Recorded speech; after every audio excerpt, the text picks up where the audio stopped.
Chapter 1309. Yi Minglei couldn't persuade little Yu. The two of them rested for a while and prepared to go out to find Yi Fashion. I'm back. What they didn't expect was that as soon as they left the backyard, they saw Yi Fashion standing there with his back straight, looking at them with a smile. Little Yu was stunned. She was already in despair, but her heart was suddenly filled with joy. Fashion, you're okay? That's great. I thought you were caught by the provincial governor's mansion. Uncle Yi and I were going to the provincial governor's mansion to get some information. Little Yu rubbed her eyes to make sure it wasn't a dream. She took 2 steps forward and grabbed Yi Fashion's arm and said excitedly. That's great. That's great. Yi Minglei was in tears. Yi Fashion didn't return last night. The pressure he was under was no less than Li Yu's. Yi Fashion looked at the 2 people in front of him. Their eyes were red with dark circles and they looked haggard. He knew that Li Yu and Yi Minglei must have been worried and didn't sleep last night. He said apologetically, "Second uncle, Miss Li Yu, I'm sorry. I made you worry. There was an accident last night, so I came back now." Yi Minglei smiled and said, "That's great. That's great. Let's talk inside." Li Yu quickly shook her head and said, "That's great." Yi Fashion stepped aside and said, "Li Yu, second uncle went to the provincial governor's mansion last night. Not only did he get some information, but he also brought us some reinforcements. This is Brother Lu from the Bian Province Army. The other 2 are Brother Lu's subordinates." Yi Minglei and Li Yu were shocked. Their attention was on Yi Fashion just now, so they didn't notice the 3 people behind Yi Fashion. Of course, what surprised them more was Lu Rengui's identity, the Bian Province Army Adjutant. How could the Bian Province Army Adjutant be in Guangqing County? Could it be that the army sent by the imperial court had started to sneak in? "I'm Yi Minglei. Greetings to Army Officer Lu." Yi Minglei bowed to Lu Rengui and said. The position of Deputy County Magistrate was lower than Grade 8. Bianzhou was the administrative center of Hunan Province and belonged to the Upper Province. The military officer in Bianzhou was lower than Grade 7. Therefore, in terms of rank, Lu Rengui was indeed his superior. "Deputy Yi, you don't have to be so courteous. This is not a good place to talk. Please find a quiet room. What we are going to talk about next is top secret. It is about life and death." Lu Rengui was not arrogant. He cupped his fists and returned the greeting. Yi Minglei hurriedly said, Okay. This Yi understands. Adjunct Lu, come with me." Then, he brought Lu Rengui, Yi Fashion, Li Yu, and the others to a side room in the backyard. The few of them went in to discuss matters. The 2 guards that Lu Rengui brought along stood guard outside to prevent anyone from eavesdropping. Zheng family ancestral home. Bastard. For an entire night, they had sent out so many people, but none of them were able to catch a single thief. What a bunch of trash. Cough cough. Cui Junchuo shakily stood up and pointed at the 3 black-clothed warriors kneeling below and angrily said. Before he finished speaking, he coughed violently. At the end of the day, he was still old. In addition, he didn't sleep at all last night. How could he bear it? "Grandfather. Please don't be angry. Your health is more important." Cui Xuanji hurriedly stepped forward to support Cui Junchuo and comforted him. "Grandfather, please calm down." Qi Li and his 2 brothers quickly said in unison. Cui Junchuo panted violently. After a while, he said angrily, "What are you waiting for? Hurry up and continue to search." "Yes. Grandfather." The 3 of them cupped their fists and took their leave. Cui Xuanji carefully helped Cui Junchuo to sit down on the couch. Then, he asked tentatively, "Grandfather. Now that our plan has been heard, do we still need to hold the morale-raising ceremony the day after tomorrow?" Cui Junchuo sighed faintly. Then, he looked at Cui Xuanji and asked, "Xuanji, do you want to be the master of the world?" Cui Xuanji was stunned. Master of the world? He had never thought about this position before. However, ever since Cui Junshuo told him about the plan to overthrow the regime a few months ago, he couldn't help but fantasize about it. If the Cui family could really gain power, then as the eldest grandson of the Cui family, he would be able to ascend to the throne one day. By then, thinking of this, Cui Xuanji couldn't help but breathe heavily. After a while, he noticed that Cui Junshuo was staring at him. Cui Xuanji shuddered and quickly said, "Grandfather, I believe that the Cui family will be able to defeat the Li family of Longxi. By then, you will be the master of the world. All I want is to kill Li Zishuan and Li Shimin to avenge my mother." Back then, Li Zishuan used public opinion to incite the people to break into the Cui family in the capital, causing his mother to commit suicide out of fear. After that, the Cui family was severely punished. Moreover, Li Zishuan didn't allow his mother to be buried in the Cui family's ancestral grave. To Cui Xuanji, this was the greatest humiliation in his life. He hated Li Zishuan and Li Shimin even more. Cui Junshuo nodded happily. He patted Cui Xuanji's shoulder and said, "Good boy. Good boy. Since Li Shimin was heartless to our Cui family, don't blame us for being unjust. Xuanji, go and inform Jinyue that the plan is as usual, but ask him to send more soldiers to guard the city gate. From today onwards, the entire Guangxing County will be locked down. No one is allowed to enter or leave. Equip the city wall with archers. Don't even let a bird out. In this way, even if the thief finds out about our plan, he won't be able to spread the news." Cui Xuanji said happily, "Grandfather is wise. I'll go to the provincial governor's mansion now." "Grandfather, you didn't sleep last night. You'd better rest well." You can go now." Cui Junshuo waved his hand and Cui Xuanji left. "What? Is Wei Zhuqing really fine? That's great. Guangxing County might be saved now." In the side room of the Yi family's backyard, Yi Fashion told Yi Minglei and Li Yu everything that happened yesterday. Yi Minglei was overjoyed.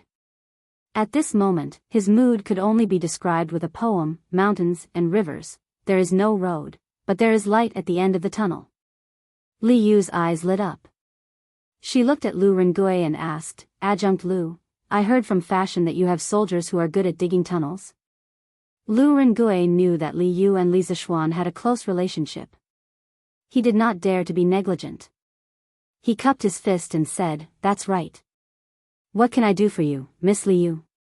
Li Yu quickly said, "I don't dare. I want to ask if you can let your soldiers dig a tunnel out of the city. As long as Wei Zhuqing is sent out of the city, he will be able to mobilize soldiers from other prefectures to encircle the rebels in Guangxing County." This girl's dreams were pretty good, but, Miss Li Yu, you don't know this, but Guangxing County is the capital of Zhengzhou. The foundation of the city wall is more than 10 feet deep, and there is a moat outside the city. It is impossible to dig a tunnel out of the city in a short time. Lu Rengui smiled bitterly when he heard this. "Oh. I see. I'm so sorry, I'm so ignorant."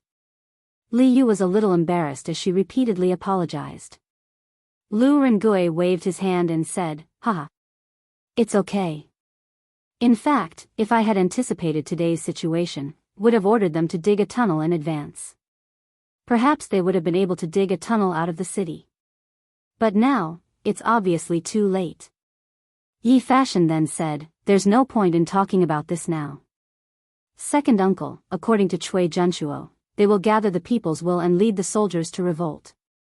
When that happens, the city will be in chaos. What Fashion means is that Miss Li Yu, you and second aunt will follow me to the south of the city to meet with Wei Zhuqing. Miss Li Yu and I will find a place to send a message to my cousin." Yi Minglei was a decisive person. He nodded and said, "Okay. Fashion, we'll do as you say. I'll send someone to the county office to ask for leave. Just say that I'm not feeling well and need to rest at home. At this juncture, the county magistrate will not have time to deal with this. Then I'll bring your second aunt and the rest to meet with Wei Zhuqing." Yi Fashion nodded and looked at Li Yu. "Miss Li Yu, shall we send a telegram to Chang'an now?" Li Yu nodded and said, I'll go back to my room to get the telegram machine. Lu Rengui was worried that something might go wrong. He quickly stood up and said, I'll go with you. Li Yu nodded and did not refuse. After a while, the two of them carried the telegram machine and pushed the door open. Li Yu skillfully connected the telegraph machine. This was the first time that Lu Rengui and Yi Minglei had seen this legendary item that could transmit sound from 1,000 miles away. The two of them opened their eyes wide and curiously looked at the telegraph machine. Li Yu smiled and then said, You're right. Sir once said that in theory, the transmission distance of this telegraph machine can reach up to 100 miles, but we have never tried such a long distance. In order to avoid any accidents, I will first send a code to Chang'an and see if they can answer me. Yi Fashion nodded and said, That's how it should be. Therefore, Li Yu opened the password book and searched for a while. Then, she began to press the telegram machine's transmission handle. Everyone could only hear a series of D sounds. After a while, Li Yu said softly, I sent, Sir, are you there? Now, we're waiting for a response. If we don't receive a response, it means that the telegram machine can't transmit messages that far. Hearing this, everyone was nervous. Although Wei Zheng was not dead and could take charge of the situation, the most important thing to do now was to use the telegram machine to inform Chang and to send troops as soon as possible. If the telegram machine could not work, they were finished. Miss Li Yu, according to the telegram machine's speed, how long will it take for us to receive a response? After waiting for a while, there was still no response. Lu Rengui could not help but ask softly. Li Yu's face turned pale. She shook her head and said, It's enough. According to the time we waited was enough for them to send a message back. But, this means that our telegram machine can't transmit messages that far. Everyone was shocked. Yi Minglei said anxiously, What should we do? The Chui family is going to revolt the day after tomorrow. Even if they didn't lock down the county, it would be too late for us to send a message back to Chang'an. Lu Rengui said in annoyance, Miss Li Yu, didn't Marquis Yong and say that the telegram machine can transmit messages from 100 miles away? Why can't it work now? Li Yu shook his head and said, Like I said, that's only in theory. In reality, when this thing is in the process of transmitting a message, it can easily be damaged due to some other factors. Oh right, I have an idea. Uncle Yi, is there a particularly tall pagoda or attic in Guanqing County? Yi Minglei asked curiously, Miss Li Yu, why are you asking this? Li Yu said excitedly, I remember Mr. once told me that the telegraphic machine's transmission can be understood as a formless energy. When this energy encounters an obstacle and passes through it, it will be damaged to a certain extent. Now that we're surrounded by houses, the damage will naturally be greater. Therefore, if there is a very tall pagoda or attic in the city, sending a telegram from there can greatly reduce the damage to the building. At that time, Chang'an might be able to receive the telegram from us. In ancient times, ordinary houses were usually 1 to 2 stories high. There were very few that exceeded 3 stories. Pagoda was an exception. Normally, pagoda would have 10 to dozens of stories. In ancient cities, pagoda was equivalent to a crane and a flock of chickens. Yi Minglei did not fully understand, but he understood the general idea. Hearing this, he quickly said, Yes, yes, yes. There is a relatively tall pagoda in the city. It is located in the Songhua Temple in the south of the city. It was built in the 2nd year of Emperor Xuanwu's Yongping. It was originally Emperor Xuanwu's Li Palace, but it was later changed into a Buddhist temple. There is a pagoda in it called the Songhua Temple Pagoda. It has a total of 15 stories and is about 100 feet high. It should meet Miss Li Yu's needs. Hearing this, Li Yu was overjoyed. That's great. Without further ado, I will bring the telegram machine to the Songhua Temple. Hey. Miss Li Yu, please don't be impatient. Yi Minglei quickly stopped him and said, To avoid suspicion, I will let my wife and monk accompany you. Coincidentally, the abbot of Songhua Temple has some friendship with me. After you go, just say that I have caught a cold and am bedridden. You want to go to the pagoda to pray for me. I am sure that the abbot will agree to it. Also, this way, no one will be suspicious. Before Li Yu agreed, Lu Rengui smiled and said, "That's great. Then I will act as the Yi family's guards and escort Miss Li Yu along the way." Li Yu thought for a moment and nodded, "All right. Then we will do as Uncle Yi and Brother Lu said. We will make our own preparations and leave in a while." Half an hour later, a horse carriage drove out of the Yi family and went straight to the Songhua Temple in the north of the city. After a while, a servant came out of the Yi residence, holding a handwritten letter written by Yi Minglei, and went to the county office to apply for leave. "Abbot Hui Guang, my master has unfortunately been infected with an illness and is bedridden. This old woman has specially brought 2 juniors to pray for my master at the Songhua Temple Pagoda. I hope that abbot can help us out on account of our past friendship." Yi Minglei's wife, Madame Li, was also a lady from a wealthy family back then. She was quite sensible. After learning that her husband was trapped, she did not hesitate to accompany Li Yu in Yi fashion to Songhua Temple to act out this show. The abbot did not agree immediately. Instead, he looked at Yi fashion deeply. After a long time, he looked at Madame Yi and said, "Ba. District Deputy Yi treats the people well and is honest. He is a rare good official. Now that I heard that he is sick, I am worried.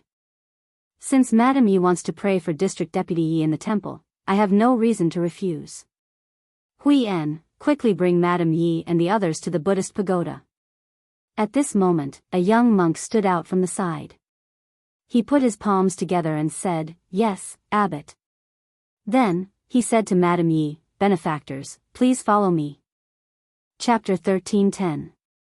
Thank you for leading the way, little Master Hui En. This is a token of my appreciation for the temple. Madame Yi, Yi Fashion, Li Yu, and the others ascended to the top floor of Songhua Temple under Hui En's lead. Madame Yi chuckled as she took out a small stack of tangyuan from her sleeve and passed it to the little monk.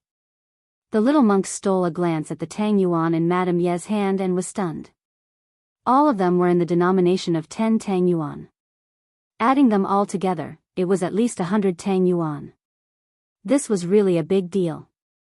His eyes could not help but reveal a look of greed. Ba. Madame Yi, I don't dare to accept such a huge sum of money." The little monk quickly hid the greed in his eyes and clasped his hands together. Madame Yi smiled and said, "Money is just a worldly possession. This old woman only wants my master to be able to recover quickly. This money is firstly to add some incense money to the temple and accumulate some merit for my master. Secondly, I want Master Hui En to help me look after the temple and not let anyone come up to disturb this old woman praying for my master. After all, if this praying is interrupted, then it would seem that my heart is not sincere, and Buddha will definitely blame me. Little master, don't you think so?" A trace of excitement flashed through the little monk's eyes, and then he said, Ba. Madame Ye's true feelings for County Deputy Yi will definitely move the Buddha. I'll help Madame Yi guard below to prevent outsiders from disturbing Madame Ye's prayer." After saying that, he took the tang yuan from Madame Yi and hid it in his sleeve quietly. Madame Yi clasped her hands together and said, "Thank you, little Master Hui En." The little monk nodded and left. "Fashion, Miss Li Yu, let's go in." After the little monk left, Madame Yi said softly. Li Yu nodded and said gratefully as she walked, "Thank you for helping us. If it wasn't for you, little Yu, I would have to spend a lot of effort to come here." She was right. Songhua Temple was usually not open to ordinary pilgrims, let alone the top floor. Madame Yi smiled and said, "It's okay. As long as it can solve this crisis, I am willing to do anything. Miss Li Yu, now that no one is disturbing you, quickly try to see if your telegraph works." "Okay. All right." Li Yu nodded and walked to an incense table. She began to fiddle with the telegraph. Yi Fashion, who was standing at the side, finally couldn't help but say, "These Buddhists are hypocrites. They are greedy for money and profit. They eat the fat of the people and don't do anything productive. They are indeed the scourge of our Tang dynasty." As a Taoist, he didn't like Buddhists. Just now, the little monk Huiyan's little trick made him very angry. However, he also knew that the situation was urgent, so he had been holding it in. Now that there was no one on the entire 15th floor of the pagoda, he expressed his dissatisfaction. Just now, the abbot of the temple had been staring at him because he had felt the pure Taoist aura on him. A Taoist priest came to a monk's temple to pray for blessings. Presumably, the abbot was in a state of confusion for a moment. Madame Yi smiled and said, "Monk, what's the point of saying all this now? As long as Miss Li you can achieve her goal here and send the news back to Chang'an, my money will be well spent." "Yes. Second aunt is right." Yi Fashion nodded. At this moment, he finally turned his attention to Li Yu. "Miss Li Yu, how is it?" Li Yu heaved a sigh of relief and said, "I just sent it. I'm just waiting for a reply." Then, she clasped her hands together and bowed to the Buddha statue. "Buddha, please bless Mr. He will definitely receive the news." This was the last method she could think of. If it still didn't work, she would be completely out of ideas. Actually, sending a telegraph from a high tower could indeed send it further. The principle was similar to the early television towers in modern society. Back then, television towers were usually built very high to expand the range of electromagnetic waves that could receive and transmit signals. This was because electromagnetic waves were easily affected by obstacles near the ground. They would weaken or change. This was not conducive to signal transmission. However, there were no obstacles at high altitudes. In addition, the electromagnetic waves could be transmitted further from high altitudes. Perhaps Buddha had heard Li Yu's request, or perhaps Li Yu's method had played a key role. Lantian County, Yunshan. Yanhuang College Dormitory 007. Suddenly, there was a DDD sound. Meng Wenhao, who was reading on the bed, suddenly sat up and ran to the telegraph machine. He quickly picked up a pen and started to record the code. "Mister, are you there?" This string of code was very short. Meng Wenhao quickly recorded and translated it. Looking at the 4 words on the paper, he was indescribably excited. "It's little fishy. It's little you." She had finally replied to the letter. "That's great. No. Maybe she's in an emergency. I have to reply to her quickly." Meng Wenhao forcibly suppressed his excitement and sat down to reply to the telegram. "Little fishy, I'm here. I'm Meng Wenhao. I'm helping Yamacho look after the telegraph machine." Without flipping through the password book, Meng Wenhao sent the telegram directly. Ever since he received the telegraph machine and password book yesterday, he had already memorized the password in the password book by heart. He knew in his heart that once he encountered such an emergency, time waits for no one. If he replied quickly and translated the code quickly, he could buy Li Yu a moment more. This was a matter of life and death. DDD. On the top floor of Songhua Temple more than 400 miles away, everyone was quietly waiting for the telegraph machine to ring again. At this moment, they all felt that time was passing very slowly. It was like a year. Finally, after much anticipation, the telegraph machine finally emitted a series of DD sounds. Little Fishy immediately moved. She bent over the table and quickly recorded the code. After a moment, she stood up and said with a face full of ecstasy, "We did it. We did it. There's a reply from Chang'an. It's Wenhao. He said that he's helping Mr. look after the telegraph machine." She was really happy. Firstly, it was because she had been rescued from a hopeless situation. Secondly, it was Meng Wenhao who received the telegram. That's great. As the saying goes, seeing is believing. Now that they had witnessed the miraculous function of the telegraph machine, Lu Rengui and Madame Yi were completely convinced. Yi Fashion quickly took out a piece of paper from his sleeve and said, "Little Fishy, quickly send the information over. This is the current situation in Guangqing County that I've organized. It's already the most concise sentence. Quickly send it over." Okay. Li Yu took it. Then, she compared it to the password book while manipulating the handle of the telegraph machine to send the telegram. For a moment, only the sound of "DDD" could be heard in the room. Fortunately, Madame Yi had asked the little monk to guard downstairs to prevent anyone from going up to the 15th floor. Otherwise, if someone came up and heard the strange sound, they would definitely push the door open and investigate. Chapter 1311. Yamacho. Yamacho. Little Yu has sent a letter. Zhengzhou's Chui family is going to revolt. Luoyang will be in danger. When it was close to noon, Meng Wenhao arrived at Yunshan's first courtyard with the translated message in his hand. He rushed to Li Zishuan in the courtyard and hurriedly shouted. He didn't notice that other than Li Zishuan, Li Gang was also in the courtyard. What? You said the Chui family is going to rebel against the imperial court? How is that possible? Li Zishuan was stunned.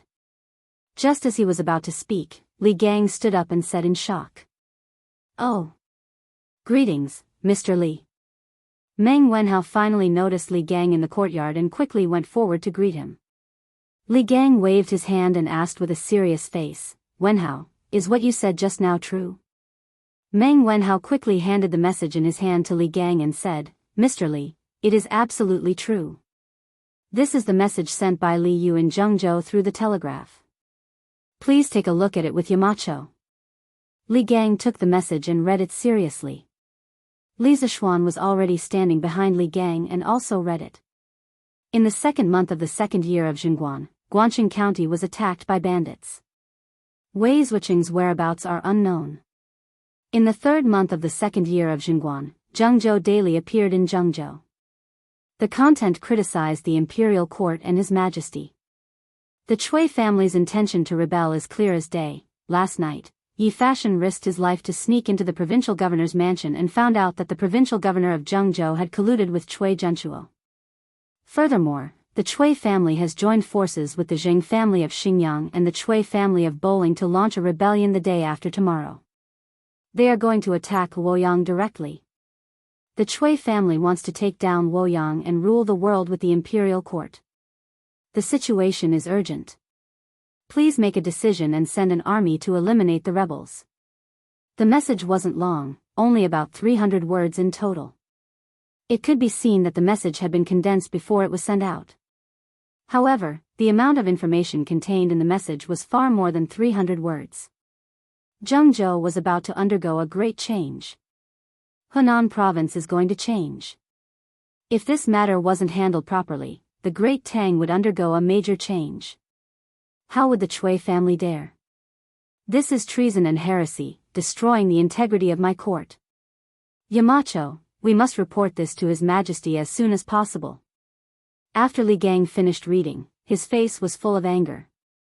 If it wasn't for the urgency of time, he would have scolded these traitors. Li Zishuan took the report from Li Gang, then cupped his hands and said, Teacher Wenji is right. I will enter the palace now. Non-base, fast. Prepare the horses. Yes. Marquis.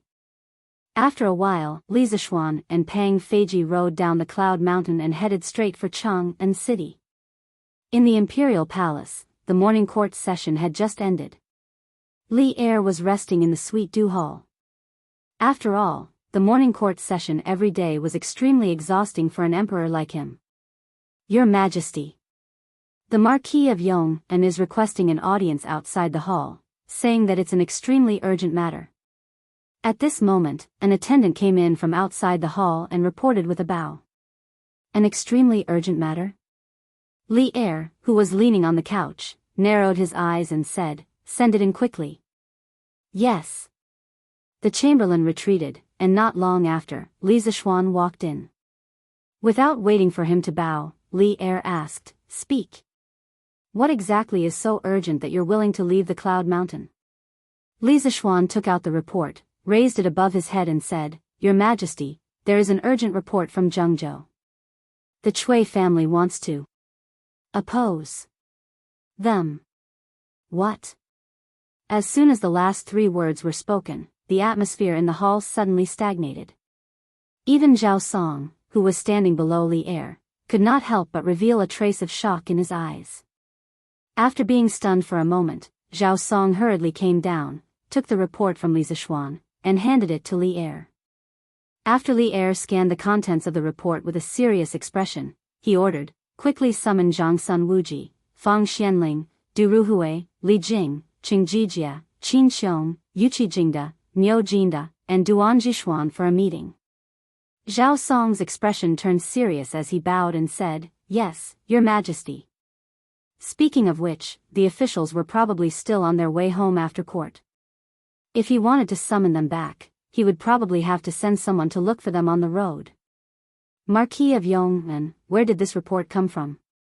How many days has it been since the time in this report? After Zhao Song left, Li Er stood up from the dragon couch and looked at Li Zishuan and asked. This was the question he was most concerned about.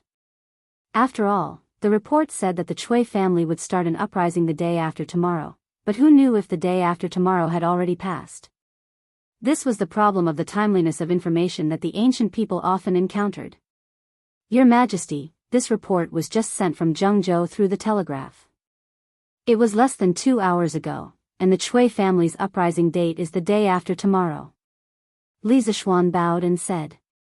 Li Er raised his eyebrows. After thinking for a while, he understood and said, previously, when your cousin Yi Fashion and Li Yu went to Zhengzhou, they must have brought a telegraph machine with them, right? Back when Yi Fashion and Li Yu went south to Zhengzhou, Li Er had warned Li Zishuan not to act rashly in Zhengzhou and ruin his plans. Now that Li Zishuan mentioned the origin of this report, he could roughly guess the cause and effect. Your Majesty is wise. I was worried that they would meet with an accident in Hunan, so I gave them a telegraph machine. Li Zishuan replied. Li Er nodded. Seeing that Li Zishuan was still frowning and looking worried, he couldn't help but say, this time, the report that Li Yu and Yi Fashion sent back was considered timely. The imperial court had enough time to react and make corresponding arrangements. The safety of Minister Wei and the rest should not be a concern. Besides, I already knew about the chaos in Zhengzhou last month. How could I not have made any preparations? Li Zishuan's eyes lit up. Just as he was about to ask, he suddenly heard footsteps outside the hall. It was Zhao Song. Your Majesty, Duke Xiao, Prime Minister Fang, and the rest are all waiting outside the hall. Li Er nodded and said, let them in quickly. After a while, Zhang Sun Wuji, Fang Xianling, and the rest all came in. After a round of greetings, Zhang Sun Wuji glanced at Li Zishuan in the hall, then looked at Li Er and asked, may I know why Your Majesty has summoned us here? Li Er looked at the officials in the hall and said in a deep voice, last month, the Cui family connived with the bandits and attacked the magistrate's office. They wanted to use this opportunity to assassinate Wei Zheng. After that, they arbitrarily published the Zhengzhou Daily to attack me and the imperial court. They wanted to use this to bewitch the people and plot a rebellion. Also, I have received news that Cui Zhenshuo has already joined forces with Zhengzhou provincial governor Pan Jinyue, Xingyang's Xing family, and Boling's Cui family. They will gather the people's opinions and start a rebellion the day after tomorrow. Their first target is Luoyang. My beloved officials, what do you think I should do? Zhang Sun Wuji and the rest were instantly shocked. They were summoned right after the court. Before they came, they had thought of thousands of possibilities, but they didn't expect such a big thing to happen. Your Majesty. Give me 20,000 men and horses. I will go to Zhengzhou and destroy these rebels. While everyone was still in shock, Qing Yaojin had already jumped out excitedly and shouted anxiously. He was indeed excited. Speaking of which, the world had been peaceful for so long. This old fellow had long been bored to death at home. Now that there was finally a war to fight, how could he not be excited? Your Majesty. As long as you give me 10,000 troops, I will be able to exterminate the rebels. Yuqi Jingda reacted and hurriedly said. Bah!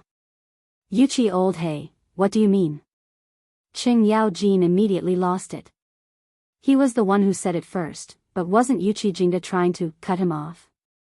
What do you mean, what do I mean? I want to share His Majesty's worries. What does it have to do with you, lunatic Qing? Yuchi Jingda retorted without a trace of fear. You Yuchi old hey, do you want to fight again? Then let's fight. Silence. These two people were enemies in the previous life. They fought as soon as they met. Li Er's face turned darker and darker as he watched. Finally, he couldn't hold it in and shouted. As expected, Qing Yaojin and Yuchi Jingda immediately quieted down. In the court, the military situation is extremely urgent. As important officials of the court, you two are actually quarreling.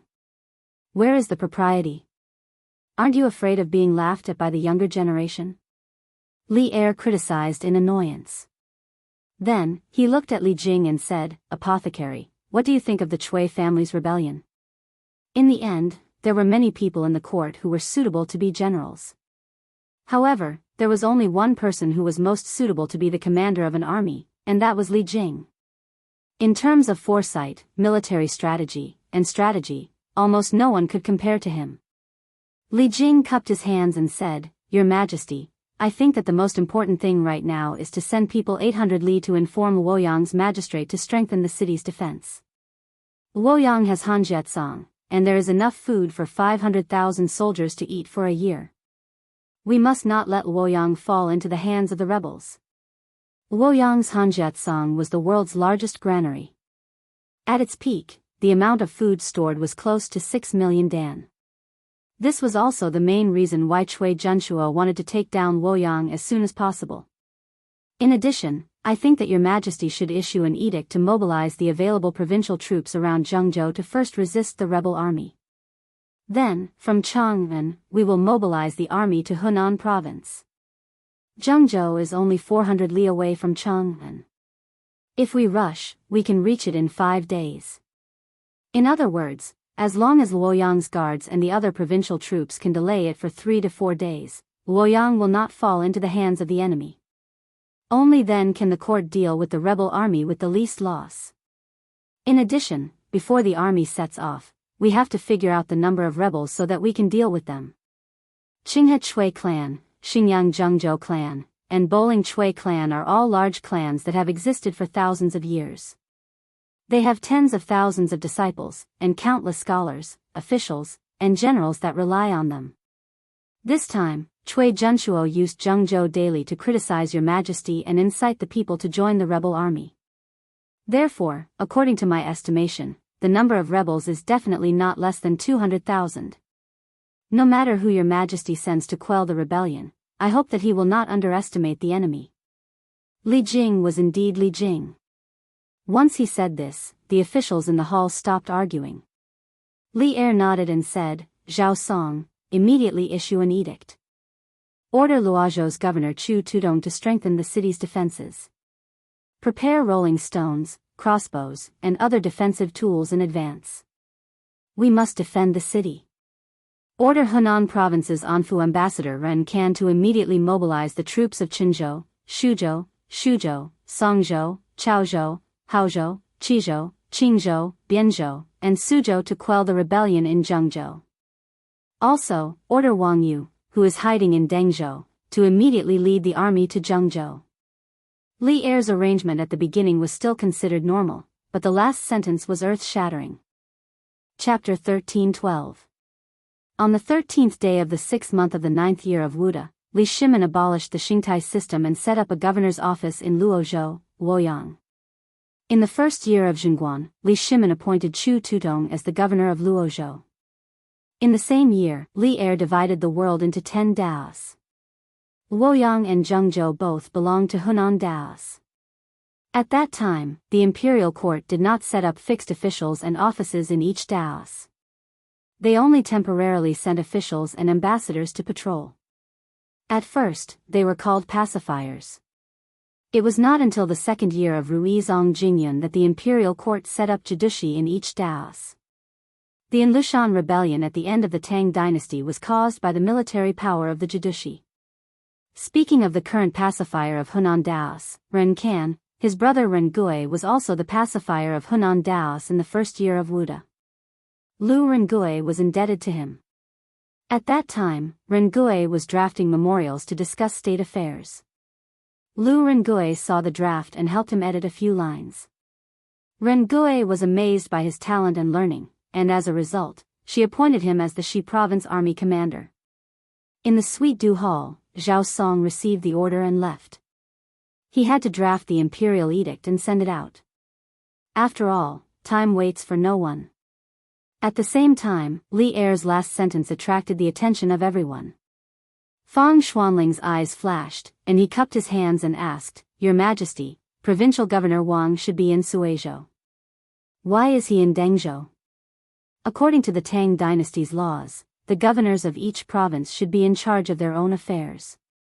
They were not allowed to leave the province unless the emperor ordered them to do so. Now that Wang Yu suddenly appeared in Dengzhou, and from what Li Er said, Wang Yu even brought an army with him. Li Zishuan's heart stirred, and he also looked towards Li Er. Li Er smiled faintly and said, "A month ago, I received news that there were bandits in Zhengzhou causing trouble. I thought that Wei Jing would face the retaliation of the local officials and the fierce retaliation of the Chui family.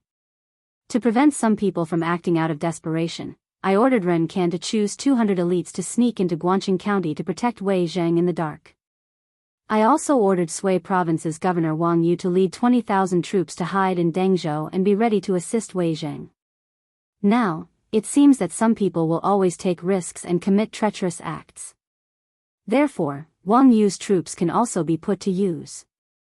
When the officials heard this, they couldn't help but exclaim, "Your Majesty is wise." Li Zishuan, on the other hand, secretly curled his lips. He thought to himself that old Li was indeed a sly old fox. No wonder he wasn't worried at all. It turned out that he had already prepared a backup plan. Qin Xiong cupped his fists and said, "Your Majesty, Governor Wang's 20,000 troops will not be able to stop the Chui family's rebel army. Even if Ren Kan gathers 10 states' troops, he will not be their match. The imperial court must send elites to Zhengzhou." Li Er nodded and said, "What Xu Bao said is also what I was thinking. In that case, who do you think I should send to Zhengzhou to quell the rebellion?" Qing Yao Jin was immediately energized.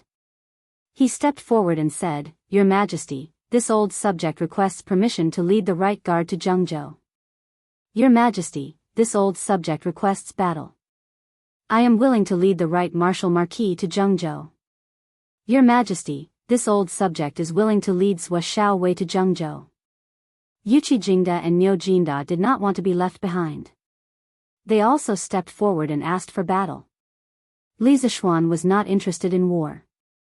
However, when he saw this scene, he could not help but feel his blood boil. He was fascinated. This was the prosperous Tang dynasty. This was the prosperous Tang dynasty that countless people of the Yan Huang dynasty were proud of. In the face of war, no one was afraid. Everyone was filled with fighting spirit. The Yellow Sand wore golden armor after 100 battles. They would not return until they had conquered Lulan. This was the belief that every Tang dynasty general had. They would press forward without stopping until they reached their goal. What a great era this was. Your Majesty, this subject requests battle too. This subject is willing to lead the black armored army to Zhengzhou. Although Chang'an is a few hundred miles away from Zhengzhou, the black armored army can reach it in 2 days. As long as the rebel army dares to leave the city, this subject will lead the black armored army to wipe them all out. At this moment, a middle-aged general in his 30s saluted Li Er. This was Duan Jishuan. Among the people that Li Zishuan had asked Zhao Song to summon, only Duan Jishuan was someone that Li Zishuan had never seen before. Thus, when this person appeared, Li Zishuan guessed his identity.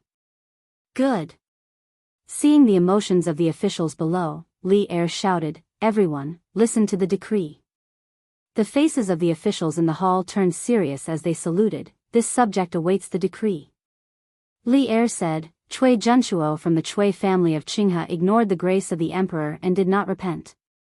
She actually assassinated an important official of the imperial court, bewitched the people, and disrespected the emperor. I hereby order Li Jing to be the general in charge of the military of Hunan province. He will lead the left, middle, and right armies into Zhengzhou to wipe out the rebellion." Qin Xiong will be the deputy general in charge of the military. He will lead 20,000 troops from the Middle Army to Zhengzhou through Luoyang. Qing Jijie will lead 20,000 troops from the Right Army to surround Zhengzhou and prevent the rebels from escaping to other provinces. Niu Jinda will lead 20,000 troops from the Left Army from Shuzhou to prevent the rebel army from attacking Luoyang. At that time, if the rebel army has already left Zhengzhou or Luoyang has already fallen, the three armies will combine their forces to wipe out the rebel army. Duan Jishuan, I order you to lead 3,000 black armored troops to Zhengzhou. If you meet enemies in the wilderness, go all out to wipe them out. For this rebellion, all of you must exterminate the rebels. Since the Chui clan of Bowling and the Jing clan of Xingyang are accomplices and have committed such treacherous acts, they must be exterminated without leaving a single one alive. When the emperor was angry, millions of corpses would fall, and blood would flow for 1,000 miles. When these cold words came out of Li Er's mouth, it meant that many people would die in the following period of time. This subject obeys the decree. Li Jing, Qin Xiong, Qing Yaojin, Niu Jinda, and Duan Jishuan stepped forward and cupped their fists solemnly. The hearts of the other officials turned cold. Li Er actually sent out the black armored troops to wipe out the rebellion. This was the most elite heavy cavalry in the world. Even the wolf cavalry of the Turks had to flee when they saw them. 3,000 black armored troops was not a small number. When Li Shimin defeated Wang Shichong at Hulao Pass, he had only used 1,000 of the black armored troops. In the end, he had captured and beheaded more than 6,000 people. Later on, Wang Shichong was unwilling to admit defeat and sent 100,000 men. Li Shimin had used 3,500 black armored troops to lead the charge and ultimately defeated these people. From this, one could see the strength of this heavy cavalry force. Of course, one could also see that old Li was determined to kill the Chui family of Qinghe, the Jing family of Xingyang, and the Chui family of Bowling. Time is of the essence. My beloved subjects, gather the troops. Tomorrow morning, the three armies will set out for Zhengzhou. Li Er nodded.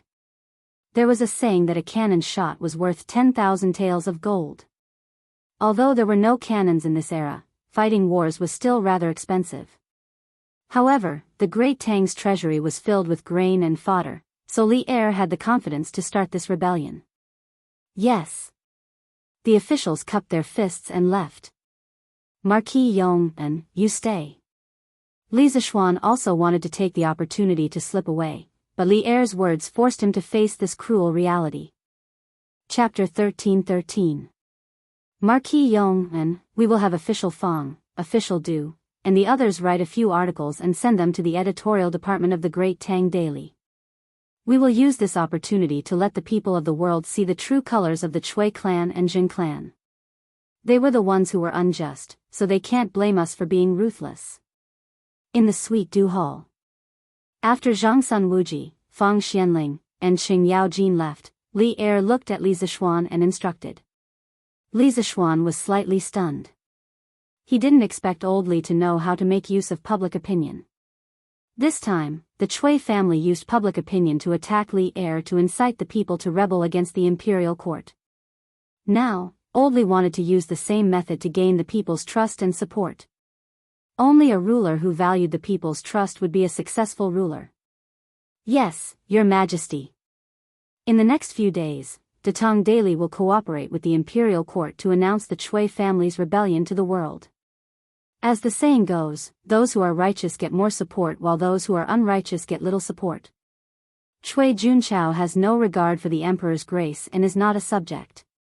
He will definitely be despised by the people. I will also list out all the good deeds and benevolence Your Majesty has done to the people since you took over the throne. People's hearts are made of flesh. I don't believe that the people can't differentiate between good and bad. Li Zishuan cupped his hands and replied. Yes. Li Er nodded and said, the Chui and Jing family have thousands of scholars in their hands. Actually, I am not afraid of how many soldiers they have. I am only afraid that they will use these scholars to bewitch the people and attack the imperial court. After all, the people are innocent. Li Zishuan smiled and said, Your Majesty is so considerate of the people. It is the blessing of the people. Li Er smiled and didn't deny it. After a while, he said, I have an idea. Listen to it and see if it is feasible. Li Zishuan's expression turned solemn as he listened attentively. Li Er paused for a moment before continuing. Since ancient times, when a general was away from the capital, he would not obey military orders. The reason was that the battlefield was quite far from the capital, and the situation on the battlefield was constantly changing. Therefore, the previous emperors would not interfere with the generals away from the capital and give orders. But this time, when Li Yu used a telegraph to send information to Cheng and from Zhengzhou, I had an idea. That is it possible for me to understand the situation on the battlefield immediately through the telegraph? Then, if I or any other officials in the imperial court have any good ideas about military formations, I can also send them to the front line through the telegraph at the very first moment. What do you think? Li Zishuan was shocked. He thought to himself that old Li's thinking was quite advanced. He even knew how to engage in information warfare. Your Majesty, our telegraph is not mature yet. This kind of ultra-long distance communication is not stable. This time, the reason why little Yu was able to send the information from Zhengzhou to Cheng, and was because she sent the telegram from a Buddhist pagoda that was more than 100 feet high. When the army goes out, how can there be such a high altitude everywhere? In addition, the power supply of the telegraph is also a problem. Therefore, I think that it is still too early for Your Majesty to use the telegraph to command the battle formation this time. Your Majesty, please reconsider. Li Er couldn't help but frown. He asked doubtfully, what does the telegram sent by the telegraph have to do with the height of the terrain? Li Zishuan cupped his hands and said, Your Majesty, if I may be so bold as to ask you, if this person stood on a high mountain and shouted to the foot of the mountain, would his voice travel far? Or if he stood on the street and shouted, would his voice travel far? Li Er thought for a moment and replied, of course, if he stood on a mountain and shouted, his voice would travel far. Li Zishuan smiled and said, that's right. Your Majesty, in fact, the telegram sent by the telegraph is just like shouting. If you stand high and the position is spacious, it will naturally travel far. There are many houses in the city, which will block the telegram sent by the telegraph, so it won't travel far. He definitely couldn't tell Li Er about the transmission loss of electromagnetic waves. Otherwise, if he wanted to explain it clearly, he would have to talk for a long time. After thinking about it, Li Zishuan could only give an example to explain to Li Er. I see. Li Er nodded thoughtfully. Then, his eyes suddenly lit up and he said, I still have a plan. This time, we can let the pharmacist bring 2 celestial lamps. On one hand, it can be used to scout the enemy from the sky. On the other hand, we can use the celestial lamps to send information to Cheng and from the sky. What do you think? Li Zishuan didn't object this time. In fact, he had thought of using the celestial lamps to carry the telegraph when he came here. The reason why he didn't tell Li Er at the first moment was because he was worried that this kind of technology that was ahead of its time would cause uncontrollable variables in the future if it was used on the battlefield too early before it matured. The Tang dynasty's biggest enemy was still the Turks. Li Zishuan felt that using the celestial lamps and the telegraph to deal with the Zhengzhou rebels was a little overkill. Your Majesty's wisdom is as vast as the sea. This subject admires you. This subject feels that this method is feasible, as long as you pay attention to the power supply of the telegraph. Li Zishuan cupped his hands and said. Li Er's face finally revealed a victorious smile. At this time, he looked at Li Zishuan meaningfully and asked, You must be wondering why I am so insistent on using the telegraph in this rebellion, right? Li Zishuan was silent. Seeing this, Li Er continued, 5 families and 7 hopes. Just 3 families working together to deal with me?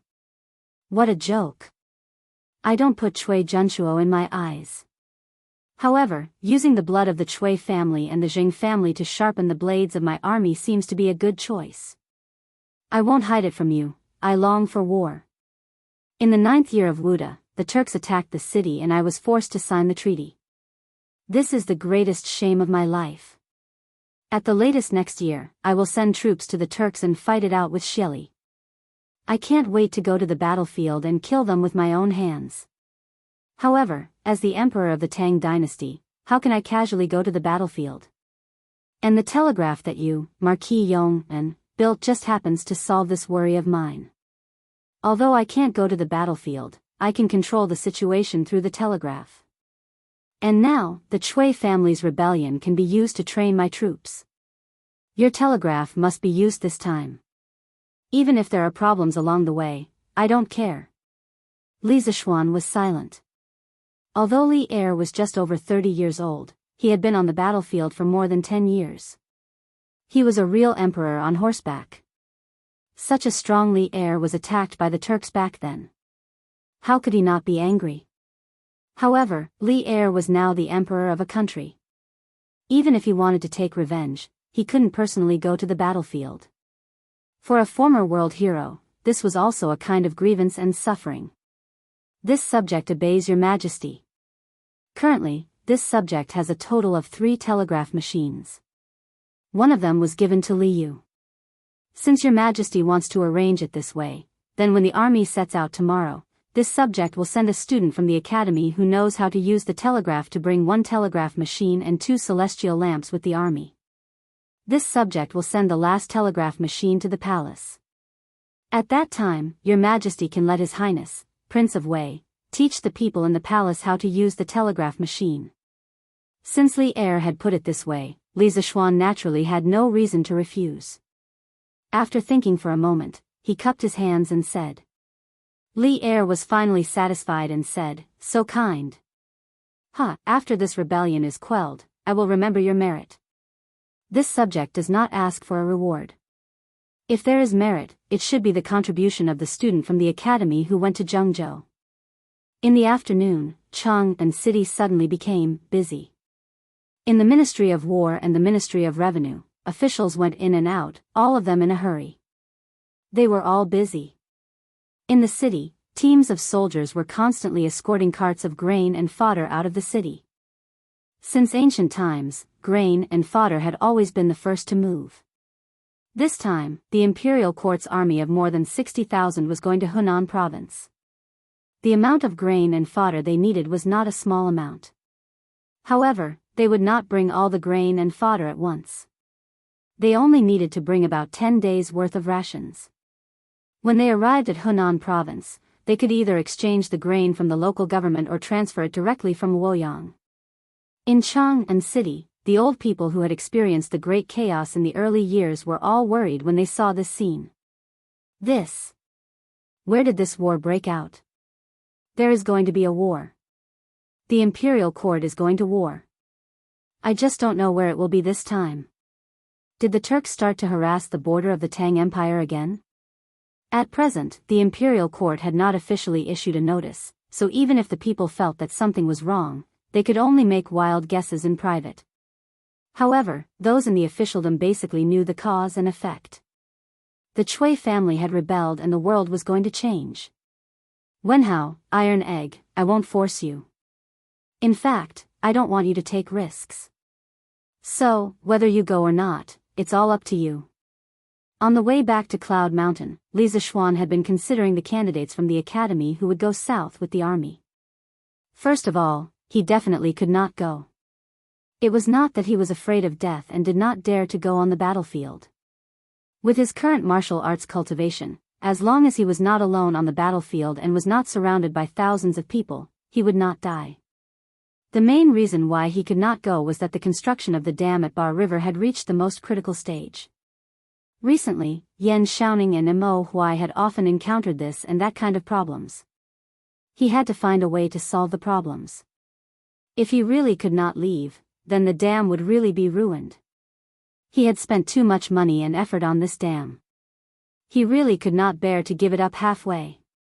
Moreover, in his eyes, although the Chui family and the Jing family had a strong foundation and a lot of people, they were still vulnerable in the face of the Tang army. The reason why Chui Junshuo felt that he had a chance was that he wanted to take Luoyang and strengthen himself before the imperial court reacted. However, the telegrams sent by Li Yu had completely destroyed the Chui family's painstaking plan. In this way, Cui Junshuo was even less of a threat. Therefore, Li Zishuan felt that it was not worth it for him to go, and there was no need for him to go. Since he was not going, he could only let his students go. Among his students, only Li Tai, Meng Wenhao, and Iron Egg were proficient in using the telegraph. Although Ching Chumo was the first to come into contact with the telegraph, this idiot had never learned how to use it. Therefore, after returning to Yunshan, Li Zishuan sent someone to call Meng Wenhao and Iron Egg to the side yard. He briefly told them about the imperial court's intention to send an army to Zhengzhou to quell the rebellion, and then began to ask for their opinions. "Sir, I'm willing to go. I'm willing to follow the army to Zhengzhou," Meng Wenhao said without hesitation as soon as Li Zishuan finished speaking. Speaking of which, he was still worried about how to help Li Zishuan resolve the crisis. Now that Li Zishuan had made this request, it was exactly what he wanted. Instead of worrying in Chang'an, it was better to go directly to Zhengzhou to help resolve the crisis. "Master, Iron Egg is also willing to go." Not long after Meng Wenhao finished speaking, Iron Egg also spoke up. Li Zishuan looked at the two of them with a solemn expression, saying, "Both of you should think carefully. This is going to the battlefield, not a game. Although you will be staying in the main tent at that time, and the danger will be much smaller, but on the battlefield, there will never be an absolutely safe place. Wenhao, your life doesn't belong to you alone. You still have your parents and sister. If anything happens to you on the battlefield, what will you do to them? And Iron Egg, you are the only son of the Han family. If your father knew that you are going to the battlefield, what would he think?"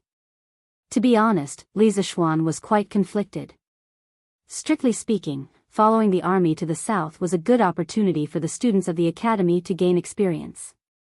There was little danger, and if they won the battle, they might even be able to gain military merits, which would benefit them for life. But he was also worried that something would happen to his students in Zhengzhou. After listening to Li Zishuan's earnest words, Meng Wenhao and Iron Egg both lowered their heads. But after a while, Meng Wenhao raised his head and said, "Yamacho, I have made up my mind. This trip to Zhengzhou, I must go. If I don't go, I will regret it for the rest of my life. As for my parents, I will persuade them." Iron Egg also raised his head and said with red eyes, "Master, Iron Egg also wants to go. My father went to the north to kill the Turks. Iron Egg also wants to become a hero like my father." Iron Egg. Suddenly, a complicated female voice came from the door. It was Han Yushi. "Wife."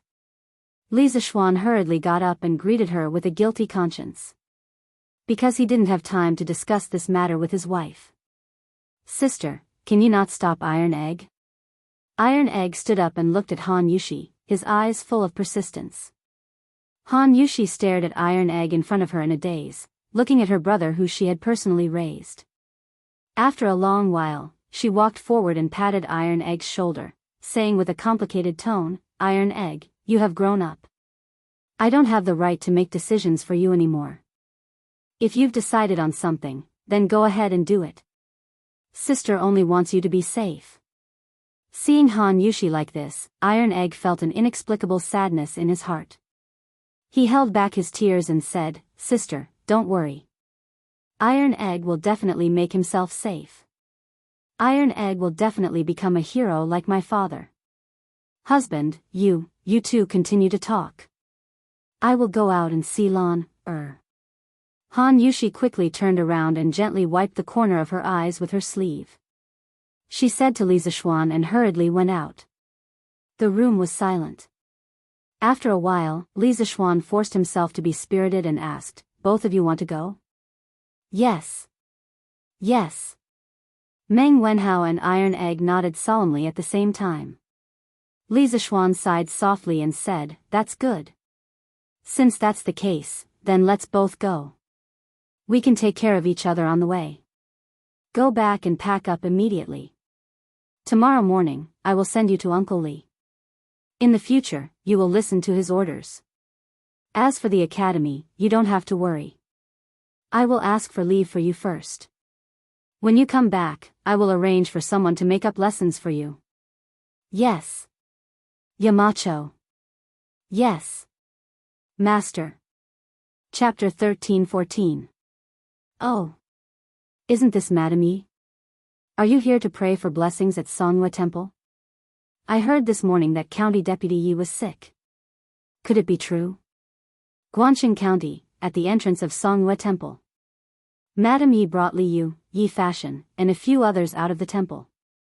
She was stopped by a fat, shifty-eyed, greasy middle-aged man. Behind the man were 4 or 5 bailiffs. At this moment, he was staring at Madame Yi maliciously and said with a smile.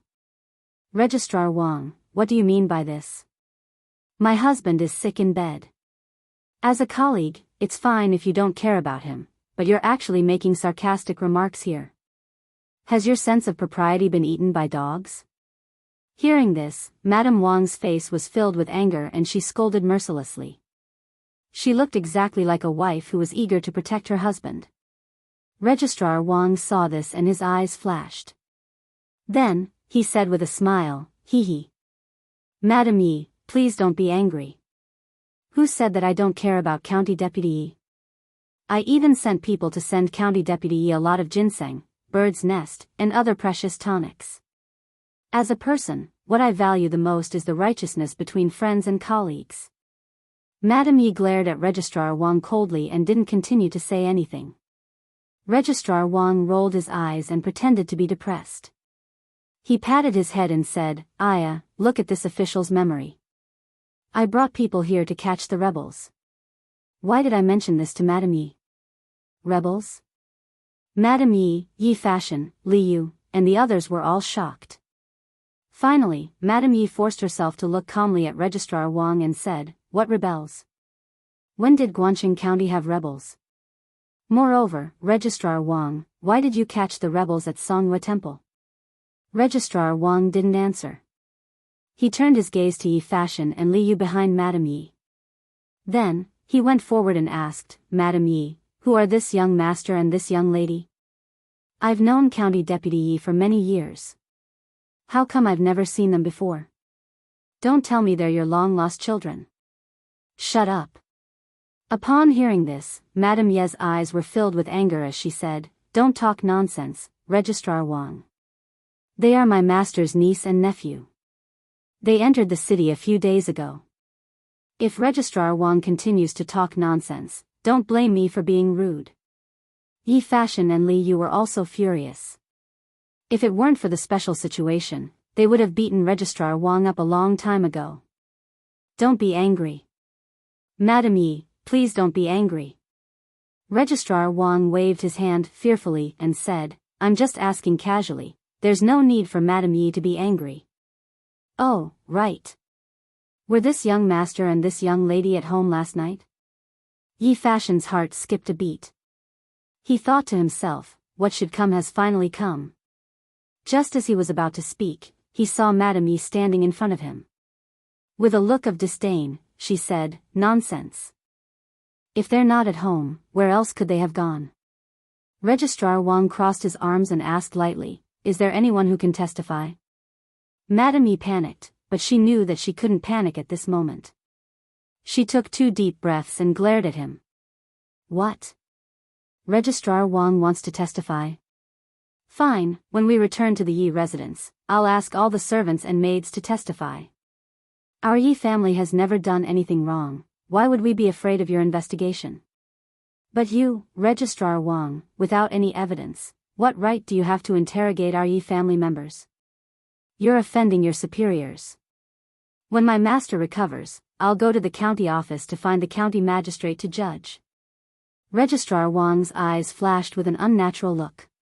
Then he smiled and said, Haha. I'm the one who's joking, there's no need for Madame Yi to be angry. As for Deputy Yi going to find the county magistrate to judge, he can do as he pleases. I'm afraid he won't make it in time. Ha ha ha. After saying that, Registrar Wang laughed proudly. Won't make it in time? What do you mean? Madame Yi frowned and asked. Ha. Nothing. Registrar Wang shook his head and looked at Madame Yi. He whispered, Li Lanzhu, 10 years ago, why didn't you choose me, Wang Cheng, but Yi Minglei? Huh, what's the result? In a few days, Yi Minglei will die and you'll be a widow. TSK. What a pity. What a pity. You. Wang Cheng, you've gone too far. Madame Yi was shocked and angry. She pointed at Registrar Wang and said while gritting her teeth, You're asking for death.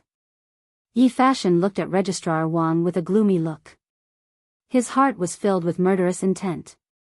Although Wang Cheng's voice was low, Yi Fashion heard every word. From his point of view, he had brought trouble to his second uncle's family when he accompanied Li Yu to manage the city. Now, someone had insulted his second aunt, whom he had respected since he was young, in front of him. How could he tolerate this? Moreover, after Wang He, the servant of the Yi residence, found out about Li Yu's identity, he secretly went to inform on Wang Cheng. Kill. Although Yi Fashion was a Taoist, when he met someone who deserved to be killed, he would not show any mercy. However, there were too many people here. If he killed Wang Cheng, none of them would be able to escape. I'll let this bastard live for another 2 days. Yi Fashion thought to himself. Haha. All right. Since there are no traitors here, I'll take my leave. However, I still have to give Madame Yi a piece of advice. For the next 2 days, you and Deputy Yi should not go out as you wish. Wang Qing smiled and then left with his men as if nothing had happened. Humph. Brother Yi, this bastard is evil. If there's a chance, I'll cut off his head for you. After Wang Cheng had left, Lu Rengui patted Yi Fashion's shoulder and said, Thank you. After returning to the Yi residence, Yi Minglei asked Madame Yi, Li Yu, and Yi Fashion to change into the coarse clothes of the commoners. He also instructed the housekeeper to close the door and decline all visitors for the next 2 days. When the sky was about to turn dark, Lu Rengui led the Yi family out of the residence and headed towards the south of the county. At this time, the commoners were in a hurry to go home. There were quite a lot of people on the streets. Moreover, the sky was dark and it was not easy for others to recognize them. 3/4 of an hour later, they finally arrived at Lu Rengui's rented courtyard without any mishap. How is it? Has the information been sent out? As soon as they entered the house, Wei Jing impatiently went up to them and asked before they could even greet each other. Little Yu clasped her hands and smiled. Deputy Wei, fortunately, I didn't disappoint you. When it was close to noon, I had sent everything here to the Yamacho. The Yamacho said that he will go to the palace immediately to meet the emperor. He estimated that the army from the imperial court will be here soon. Wei Zheng was overjoyed. It's done. It's really done. The Duke of Yong'an's telegraph machine has done a great job. Next, we should think about how to get out of here and help the imperial court to suppress the rebellion. Chapter 13-15. The officials of Chang'an were busy, and the people panicked at the news of the war. The soldiers of the 3 armies were mobilized to reinforce Luoyang. The war decree signed by Li Er, the ruler of the Great Tang Empire, had instantly placed Chang'an in a state of war. Mobilizing 60,000 to 70,000 soldiers to quell the rebellion in Zhengzhou was no small matter. The mobilization of soldiers, the allocation of weapons, and the allocation of rations were all coordinated by the officials of the various departments of the imperial court. Moreover, the military situation was urgent. The army was about to set out tomorrow, so the officials were even busier. The officials of the 6 ministries of the imperial court all wished they had 8 legs. Those officials who had applied for leave at home were all called back. Unless they were so sick that they couldn't get out of bed, even if the sky fell down, they had to return to their yamen. The last time the 6 ministries of the imperial court were as busy as they were today was back in the 9th year of Wuda, when the Turkic army had besieged the city. This emergency war was an enormous test for all the departments of the Great Tang imperial court, and it was also a good opportunity to test the efficiency of the officials of the 6 ministries. Within Ganlu Palace, Li Er was not idle for even a moment. For the entire afternoon, there were constantly courtiers coming in and out of this place, reporting to him on the progress of the various preparations for the army's expedition. At this time, a special person who rarely appeared in the sweet nectar hall. Your Majesty, all the officials in Cheng, and who are related to the Chui family of Qinghe, the Chui family of Bowling, and the Jing family of Xinjiang have been monitored by the cavalry. Once they act rashly, they will be arrested immediately. This person was Li Junxian, the man who was in charge of 100 cavalry for Li Er. Junxian, you've done well. In addition, you must have people on guard against these officials sending pigeons to Zhengzhou. Li Er's eyes flashed with cold light as he sternly said. The Chui clan of Qinghe, the Jing clan of Xinjiang, and the Jing clan of Bowling were all thousand-year-old clans. Many of the officials of the Great Tang imperial court had once been scholars from these three clans. After all, although the imperial court had opened the imperial examinations, scholars relying on the great clans was still the norm. In this situation, Li Er had no choice but to guard against the officials related to the Chui clan and the Jing clan secretly leaking information. At this time, Li Er had to be grateful to his old man, Li Yuan. Back then, after Li Yuan established the Tang dynasty and pacified the world, he had already begun to intentionally exclude the officials from aristocratic families from the center of power. Although there were still a large number of officials in the court who came from aristocratic families, there were very few who held important positions. At present, the rising nobles of Great Tang were gradually gaining the strength to contend against the established noble clans. This subject obeys the decree. Li Junxian clasped his fist and left. Cloud Mountain Villa. Wife, are you blaming your husband for letting Iron Egg go to Zhengzhou? After finishing all the work in the afternoon, Li Zishuan saw Han Yushi sitting alone in the courtyard in a daze. He walked quietly behind her, bent down, and held Han Yushi's slender waist as he whispered in her ear. Husband. Suddenly being hugged by someone, Han Yushi was startled. When she turned her head and saw that it was Li Zishuan, she leaned her head on Li Zishuan's shoulder and whispered, Husband, this concubine doesn't blame you. This concubine knows that you are doing this for the good of Iron Egg. If he can earn a military merit this time, he will be able to enjoy glory and splendor for the rest of his life. However, this concubine only has this one younger brother. For him to suddenly go to such a faraway place by himself, this concubine is very worried. Seeing his wife frown, Li Zishuan stroked her cheeks with some heartache. Then, he said, Wife, there is no need to worry. This trip to Zhengzhou is not for him to charge at the front lines. He should only be managing the intelligence in the central tent. Besides, Iron Egg now also has martial arts. Even if he encounters an accident, he will be able to protect himself. Don't you think so? Han Yushi turned around and pressed her forehead against Li Zishuan's forehead. Her clear eyes looked into Li Zishuan's eyes. After a while, she whispered, This concubine will listen to you, husband. You are our Han family's benefactor and also our Han family's lucky star. If you say that Iron Egg will be fine, then he will definitely be fine. Li Zishuan couldn't help but laugh. Hee. I didn't know that your husband had this ability. After making a joke, Li Zishuan's face became serious. He said, All right, wife, don't be unhappy. This husband has to go and see grandfather and grandmother, especially grandmother. After she heard that Fa Shan was trapped in the city, she couldn't even eat lunch. I have to go and see him. Han Yushi nodded and said, All right.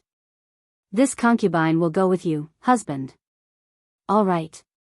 The sky was getting dark, but the city of Cheng and did not become quiet because of the curfew. The 6 government offices near the imperial city were still brightly lit. There were still troops and grain carts passing by on the streets. All these signs indicated that a war was about to break out. Correspondingly, the city of Guangqing was not peaceful tonight because the state government's army was catching the thieves. The cause of the incident started when Registrar Wang returned to the county office in the afternoon.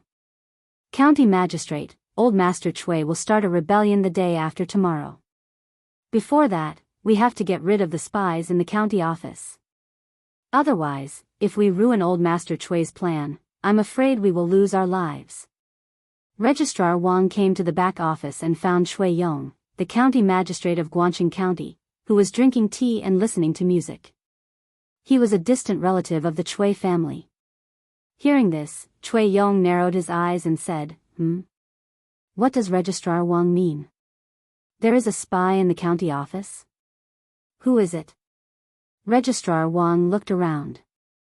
Chui Yong waved his hand impatiently and said, All right. You can all leave now. The maids and servants around, as well as the girl who was playing the song, all left as instructed. Registrar Wang then said carefully, County Magistrate, Deputy Yi is the spy hiding in our county office. Chui Yong was shocked. He stared and swallowed his saliva, saying, Registrar Wang, you can't say this casually. Do you have any evidence? County Magistrate, of course I don't have any evidence. Yi Minglei will be very careful when doing this kind of thing. How can he leave any evidence? But County Magistrate, think about it carefully. Yi Minglei has an inexplicable relationship with the Yi family in Nanyang. And I heard from a friend in Chang, and last month that old Master Yi went to Chang, and last year to recognize his relatives, and he recognized Marquis Yong. Do you think Yi Minglei will help old Master Chui or His Majesty in the future? And several times before, when old Master Chui asked us to recruit people into the army, Deputy Yi has always been a yes man and refused again and again. Do you think he has an ulterior motive? County Magistrate, forgive me for being blunt. At this critical moment, we would rather kill 1,000 by mistake than miss one. Otherwise, you and I will be doomed eternally. Finally, County Magistrate Chui was persuaded by Registrar Wang. He immediately asked the constable of the county office to go to the Yi family and invite Yi Minglei to the county office for a talk. The Yi family was now closed to visitors, so the constable of the county office couldn't enter.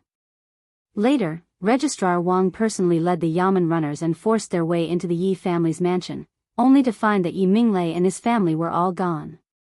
So, after reporting to the higher authorities, the provincial governor's office was alerted. The soldiers of the provincial government and the Yamen runners began to search the whole city for Yi Minglei. Chapter 13:16.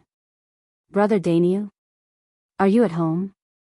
In front of a house in the south of Guangxing County. Yes. Su Fangzheng, why are you here? The door of the house opened and Lu Rengui walked out. Since he sneaked into Guangxing County last month, he even changed his name. Now he was called Ren Dainyu. Alas! Aren't the officers and soldiers of the county government looking for Deputy Yi everywhere? They even said that he is a traitor. But Deputy Yi is so nice to the people. How can he be a traitor? I don't understand the world anymore. Oh, Dainyu, after a while, the officers and soldiers will find our workshop. I will go to each house in advance to see if anyone has hidden Deputy District Magistrate Yi. Su Fangzheng was an old man in his 60s. He looked honest and kind. He looked at Lu Rengui and talked for a long time before he told him the real purpose of his visit. There was a market system in the Tang dynasty. Naturally, there was a Fangzheng. The Fangzheng was not only in charge of the opening and closing of the gate, but also in charge of maintaining the public order in the district. Lu Rengui was a little surprised, but he pretended to be depressed and complained, Fangzheng, why is Guangxing County getting more and more chaotic recently? The deputy magistrate of the county Yamen was actually mistaken as a spy and even locked the city gates every day to prevent people from going out. Sigh, we were originally here to help people purchase goods from the county. But because of this delay, it has been almost a month. What a loss, what a loss. Su Fangzheng couldn't bear it.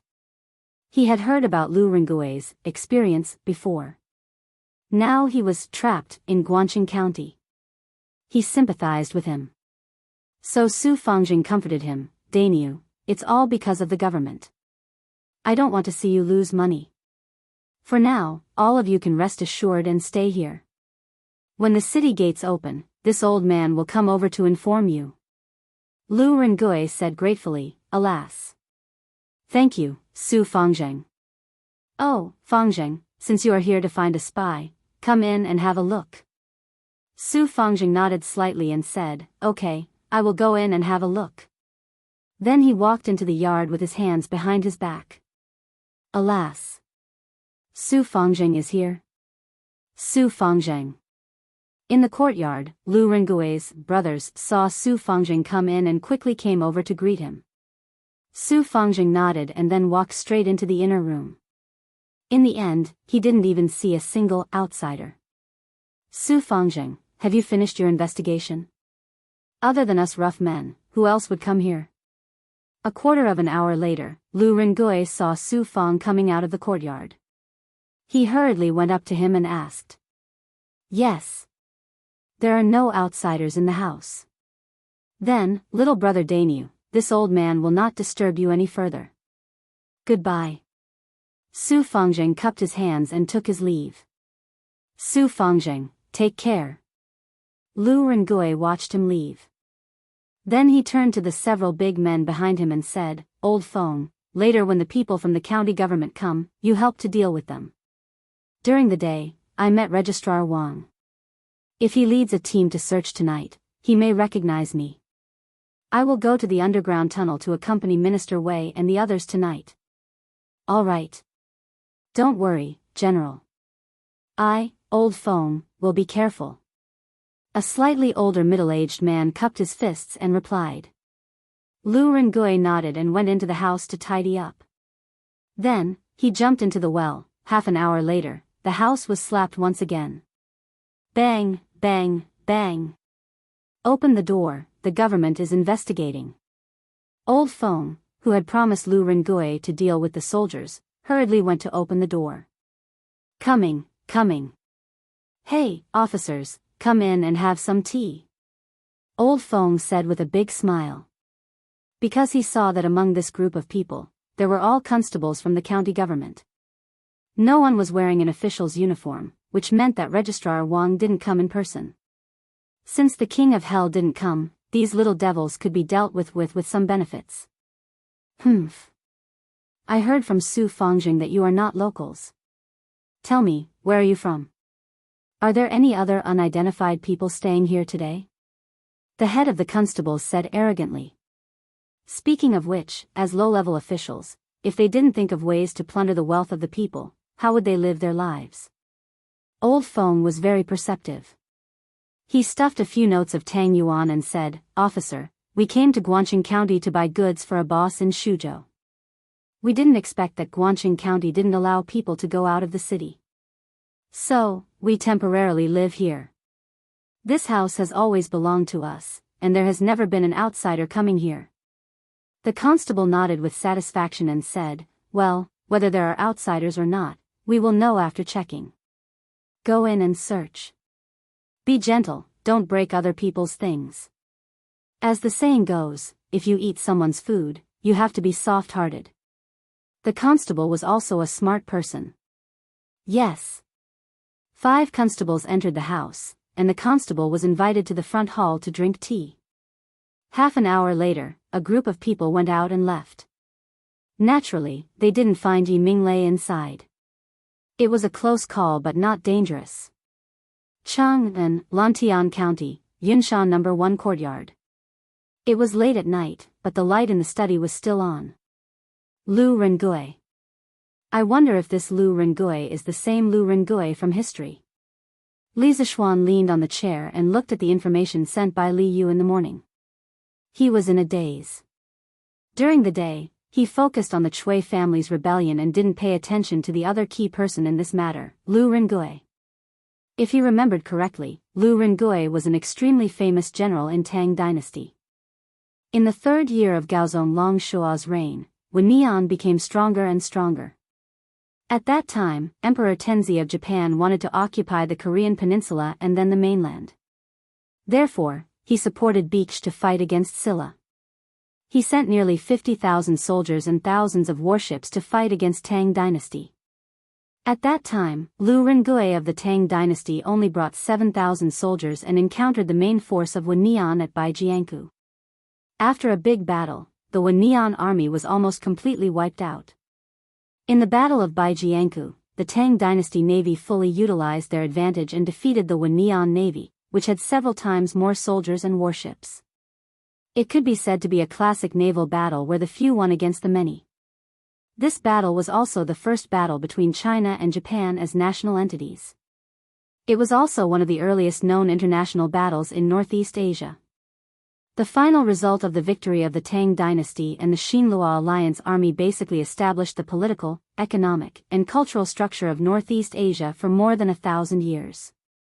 At the same time, this battle taught Wen Nian how to behave and made them realize the huge gap between them and Tang dynasty. Thus, until Toyotomi Hideyoshi invaded Korea in 1592, Japan didn't dare to fight against China for nearly 1,000 years. Feiji, tomorrow you will go with the army to Zhengzhou. After you go, follow Iron Egg or be Uncle Li's personal guard. If you meet someone called Lu Rengui and he's in danger, do your best to help him. After destroying the rebels, bring Lu Rengui back to Chang'an. This marquis wants to see him. Li Zishuan came to the door and instructed Pang Feiji, who was outside. He was a nationalistic youth, and Lu Rengui, to a modern person like him, was an out-and-out national hero. Not only did he raise the prestige of the country, but he also ensured that China wouldn't be invaded by Wen Nian for nearly 1,000 years. He really wanted to see such a person with his own eyes. Marquis, but if I go to Zhengzhou, who will protect you? Pang Feiji said reluctantly. Li Zishuan glared at him and said grumpily, I'm the one protecting you? Or you protect me? Do I need you to protect me? If I tell you to go, then go. This matter is very important to me. Go and pack. After saying that, he went straight to his room to sleep. Yes, Marquis. Pang Feiji scratched his head and could only go back to pack his luggage, pitifully. Chapter 13-17. The next day, the morning court was adjourned. Li Er led the officials out of the imperial city. They passed through the Vermilion Bird Avenue and headed straight for the south gate of Chang'an. The citizens who had noticed the chaos in Chang'an yesterday saw Li Er leading the officials out of the city. They were even more certain that the imperial court was preparing for war. The Tang dynasty, which had unified the world and enjoyed peace for many years, finally welcomed another war. However, most of the citizens did not know where the war was going to take place this time. However, they would know everything in an hour. That was because the latest issue of Datong Daily would be released in an hour. Outside Chang'an, in the southern suburbs. At this time, the soldiers of the three armies had already gathered. More than 60,000 soldiers stood neatly on the drill ground with their heads held high and their chests puffed out. They formed a line horizontally, a line vertically, and a line diagonally. Speaking of which, such a neat formation was all thanks to Li Zishuan. Last year, when Yanhuang College held its opening military drill, Li Er led the officials and envoys from various countries to watch it. The neat formation and running movements of the students shocked Li Er, the officials, and the envoys from various countries. After that, Li Er announced that he would patrol the barracks. Hence, the daily training of the various barracks in the capital was more or less influenced by the military drill of Yanhuang College. Therefore, it was not surprising that these 60,000 soldiers were in such a neat formation. Li Er led the officials out of Chang'an's Mingda Gate and went straight to the drill ground. The officials stood on the left side of the drill ground while Li Er went up to the stage to call out the generals. In addition, Li Zishuan had also arrived. He had arrived earlier than the others. He had handed Meng Wenhao, Iron Egg, Pang Feiji, a telegraph machine, and 2 fairy lamps to Li Jing and waited there. Now that Li Er had arrived, he slipped into the crowd of the officials. Greetings, Your Majesty.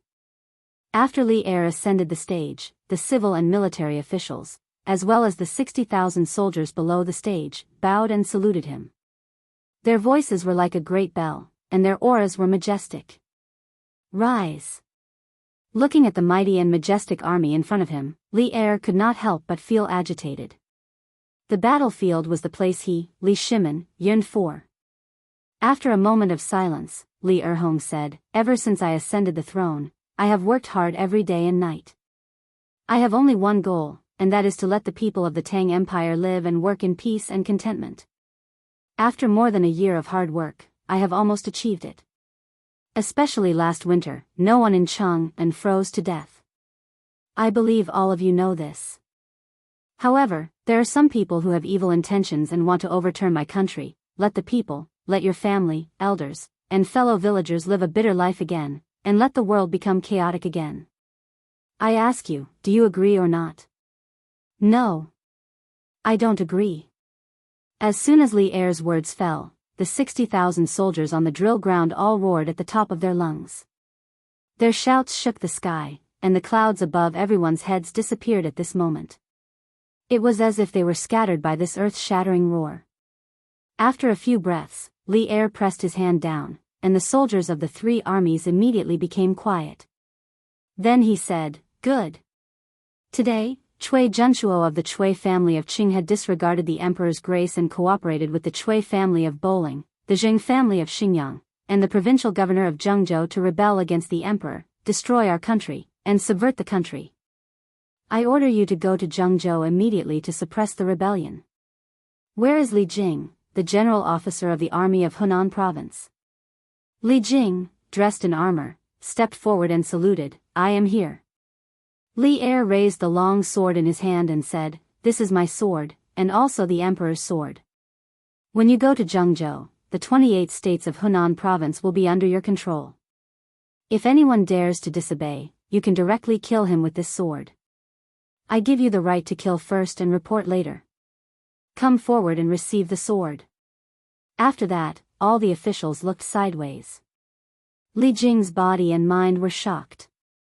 Li Er gave him such a heavy right in front of everyone's eyes, which all showed Li Er's deep trust in him. This made Li Jing, who had been hiding at home in recent years, very moved in his heart. "Thank you for your trust, Your Majesty.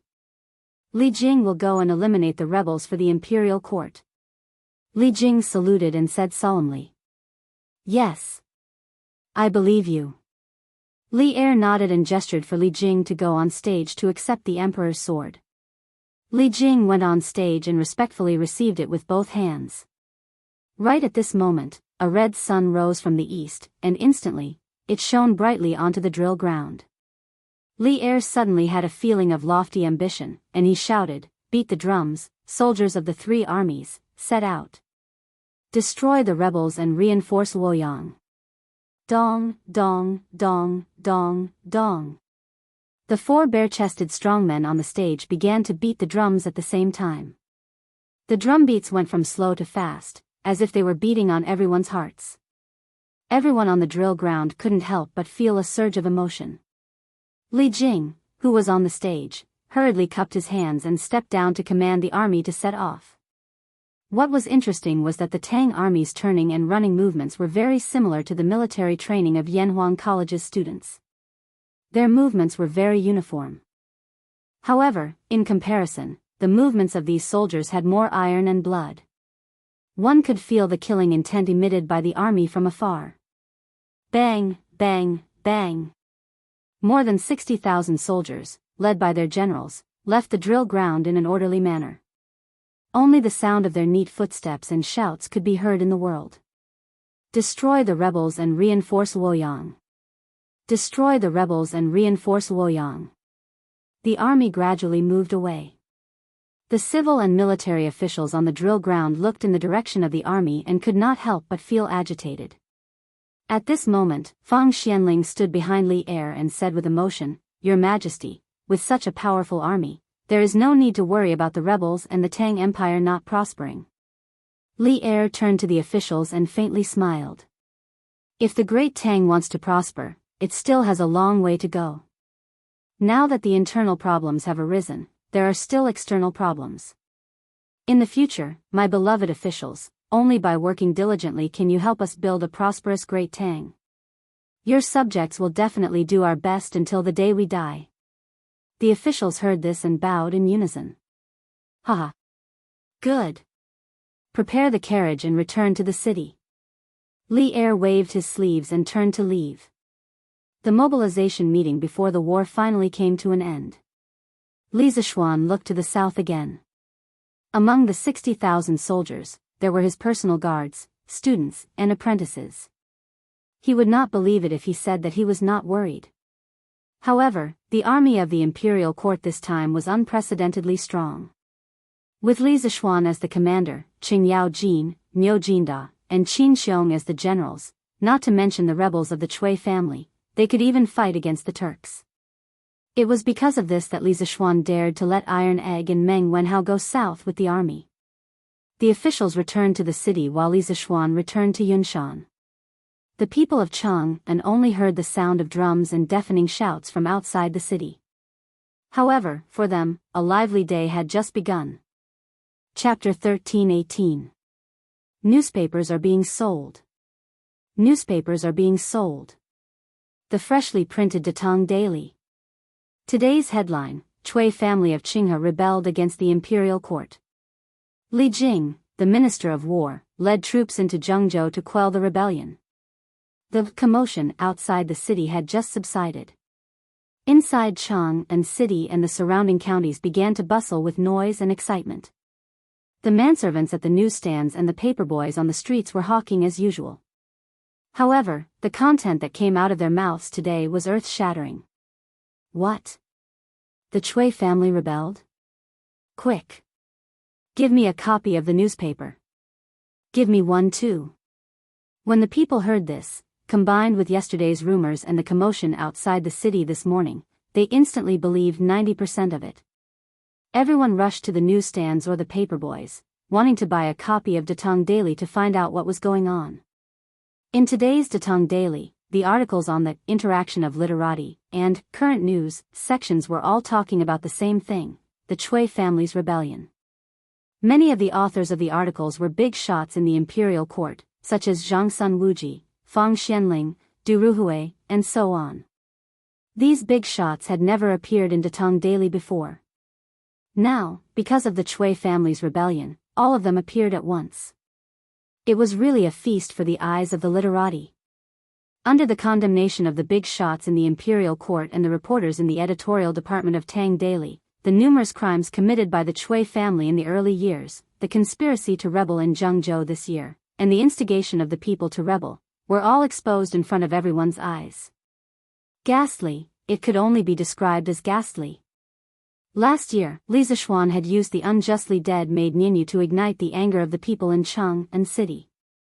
He had directly flattened the Chui family's stronghold in Chang'an City. Therefore, the people did not have a good impression of the Chui family. Now that this matter had happened, the people did not have a good impression of the Chui family of Qinghe that had existed for thousands of years.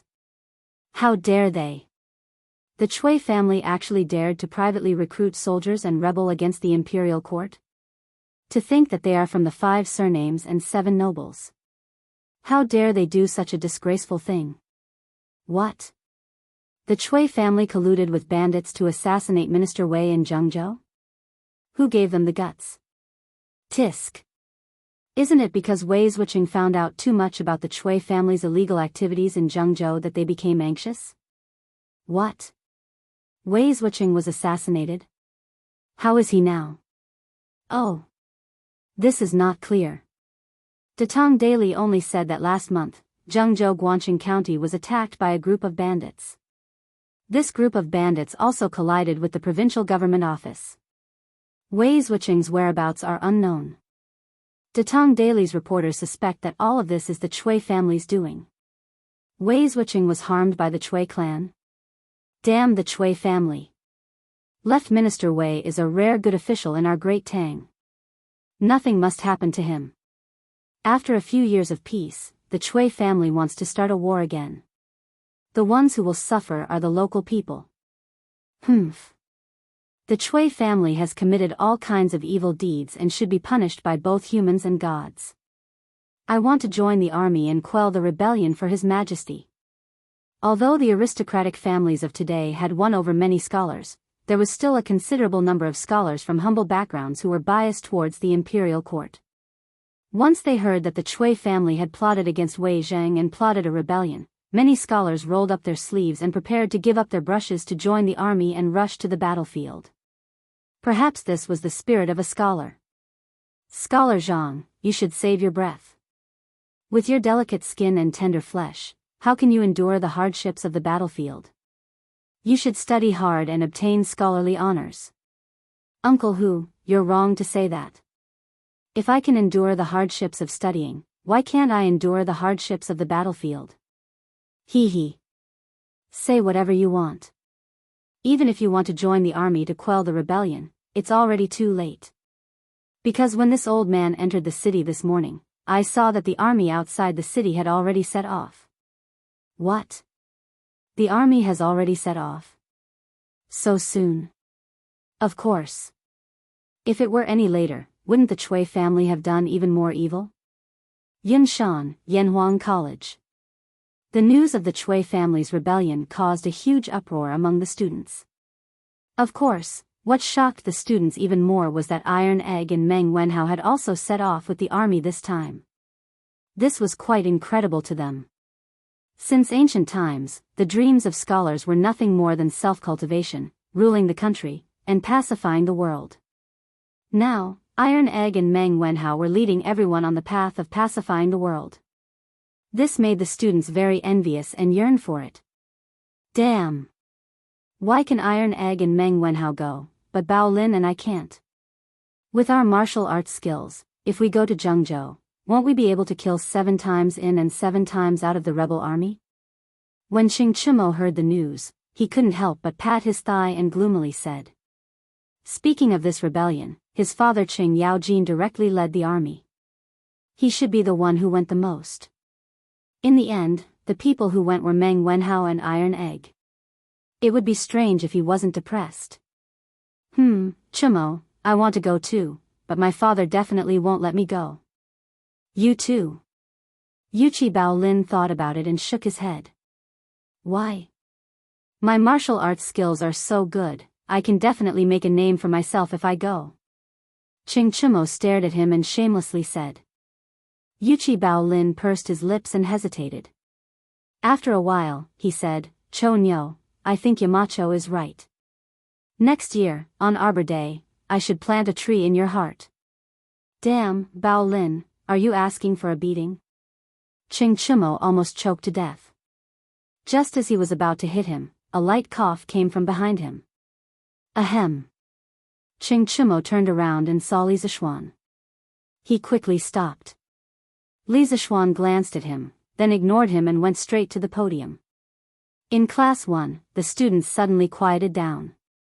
The 2 empty seats were a bit conspicuous at this time. The Chui family is rebelling. Wenhao and Iron Egg are going south with the army. They are both Yanhuang College's heroes. I know that some of you want to be heroes, but before you do, please learn the knowledge that the teachers from the school have taught you. Do you know why I chose them to go to Zhengzhou? It is because they know how to use a telegraph. The transmission of information from Zhengzhou to Chang'an requires a telegraph. In the future war, it is not enough to just rely on martial arts. When the time comes, the wisdom of Yanhuang College's students will be used more and more. So, if you want to serve the country, you have to learn well. Do you all understand? Li Zishuan looked at the pairs of eager eyes below the podium and nodded with satisfaction. He then spoke to all the students. Understood. After the students heard the reason why Meng Wenhao and Iron Egg joined the army, they felt energized. In the past, they only thought that engineering could allow them to become a small official or a wealthy person. Now, they realized that engineering had a more important role, and that was to protect the country. Chapter 13-19. How many soldiers do we have now? Do we have enough provisions? Zhengzhou, Guangxing County, Chui Family Courtyard. Chui Junchuo looked at Pan Jinyue who came to report and asked. Pan Jinyue cupped his hands and replied, in the past 2 months, we have secretly and openly recruited a total of 200,000 soldiers. All the youths inside and outside the city have been taken away by us. In addition to the 20,000 soldiers and the 30,000 secret guards of the Chui family, we have a total of 250,000 soldiers. As for the provisions, the Chui family of Bowling and the Jing family of Xinjiang are not willing to provide manpower. They are only willing to provide material and financial resources. Therefore, we have enough provisions to feed the 250,000 soldiers for 3 months. Chui family of bowling? Jing family of Xingyang? They are all old foxes. Chui Junchuo heard this and snorted with dissatisfaction. He thought for a while and said, let's not care about them for now. They are all people who sail according to the wind. After we take down Luoyang, they will bring their soldiers and deliver themselves to us. Great-grandfather is wise. Pan Jinyue cupped his hands and agreed. The aristocratic families valued benefits. The Chui family of bowling and the Jing family of Xingyang were only tied to the same boat because of benefits. They were far from being able to live and die together. Try to recruit more people for tomorrow's pledge ceremony. As long as they are under 40 years old, you can recruit them. Some of them are weak, so let them charge and break through the enemy lines. Luoyang is big and strong, so it needs to be filled with human lives. Remember, the soldiers of the provincial governor's office and the secret guards of the Chui family must not be used as vanguards. Chui Junchuo's eyes flashed coldly and said coldly. Pan Jinyue felt a chill in his heart. He quickly cupped his hands and said, yes. Great-grandfather. Chui Junchuo nodded and said, however, the Jianghu experts that the Chui family has raised over the years can be transferred to you. Although these people are strong in martial arts, they are simple-minded and far from being generals. However, if they are used for assassination or as the vanguard to attack the enemy's formation or kill the enemy's generals, they should be competent. Pan Jinyue was excited. Most of his subordinates were mediocre, so he needed those experts. Therefore, he cupped his hands and said, Great-grandfather, thank you for your trust. Have you found Yi Minglei and Wei Zheng? After a moment of silence, Chui Junchuo suddenly asked. Wei Zheng had always been a thorn in his heart, but Yi Minglei, who had mysteriously disappeared yesterday, had planted another thorn in his heart, making him unable to eat or sleep in peace. Pan Jinyue cupped his hands in embarrassment and replying to Grand Duke, this student has sent people to search the entire Guangqing County, but we couldn't find Wei Zheng and Yi Minglei. Lost in thought for a long time, Chui Junchuo sighed helplessly and said, it's fine if we can't find them. They should be hiding in some unknown corner, struggling at death's door. Anyway, it won't affect the overall situation. Let's prepare for tomorrow's morale-raising ceremony. His words sounded like he was comforting others, but only Chui Junchuo knew that he was comforting himself. Yes. Wen Hao, how is it? Are you not used to it? On the official road from Chang'an to Zhengzhou, tens of thousands of soldiers stretched for several li and were advancing rapidly. The soldiers ran for a while and walked for a while without resting in between. This was the rapid march of the ancient times. Because of Li Zishuan, Meng Wenhao and Iron Egg received some preferential treatment. They didn't have to walk, but rode horses instead. Iron Egg was as agile as a monkey, so riding a horse was not a problem for him. However, Meng Wenhao had never ridden a horse before, so he had to ride with Pang Feiji. At this time, Iron Egg looked at Meng Wenhao's pale face and asked worriedly. Riding a horse was not like riding a carriage. Riding a horse would only be more bumpy. The army had only advanced for more than 30 li, but Meng Wenhao was already a little dizzy from the bumpy ride. At this moment, when he heard Iron Egg's concern, he forced a smile on his face and said, I'm fine. Iron Egg, how many li have we traveled? About 20 or 30 li? Wenhao, if you persist for a while, the army will probably stop to rest and cook in a while. Iron Egg looked at the sun that was about to reach the top of their heads and said. Oh. Meng Wenhao heard and secretly breathed a sigh of relief. Then he asked curiously, Iron Egg, why do I feel that you are very familiar with marching and fighting? Iron Egg smiled and said, I heard it from my father. He often told me about his battles in the north a few years ago. Oh. I see. The Grand General has ordered the 3 armies to rest and reorganize. All the cooks in the barracks will cook. After 2 hours, the army will set off and continue to march. The Grand General has ordered the 3 armies to rest and reorganize. All the cooks in the barracks will cook. After 2 hours, the army will set off and continue to march. Coincidentally, as the two were talking, a messenger came from the front of the army, riding a horse and shouting at the same time. Zhenguan's second year, the 30th of March.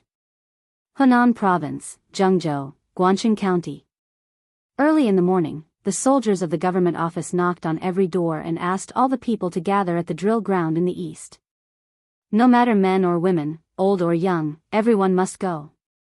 Adjunct Lu, are we really all going? In the south of the city, in the house rented by Lu Rengui and the others, a big man asked Lu Rengui. Just now, Su Fengjing came to tell them that the soldiers were coming to urge them to go to the drill ground. Lu Rengui frowned and hesitated for a moment. Then he gritted his teeth and said, "Go. If we don't go, this place will probably be surrounded by the state capital's troops when the time comes. But Deputy Wei and Deputy Yi can't go. I will talk to them later and ask them to hide in the tunnel." "Oh, old Feng, I heard that you know how to disguise yourself. Can you help me? Registrar Wang of the county government has seen me before. We can't let him see through it." Old Feng's real name was Feng Wu. He used to be a lieutenant in the Bianzhou provincial governor's mansion. He was almost the second in command in this army. Hearing this, he was a little embarrassed and said, "Hey, Adjunct Lu, I used to brag about it to others. To put it nicely, it's called a disguise. In fact, it's just putting a few mustaches on the face and making a few wrinkles. It's not a disguise." Lu Rengui choked. After a while, he said helplessly, "Just put on the mustaches. It's fine as long as Registrar Wang doesn't recognize me." "Old Feng, hurry up." Feng Wu was suddenly energized. He said excitedly, "Okay. Adjunct Lu, just wait and see." "Hey." A quarter of an hour later, Lu Rengui returned with a basin of water. Looking at the ferocious-looking man with an unshaven beard and a hideous scar on his face reflected in the water, Lu Rengui suddenly had the urge to chop him up with a knife. He used to be a handsome Confucian general, okay?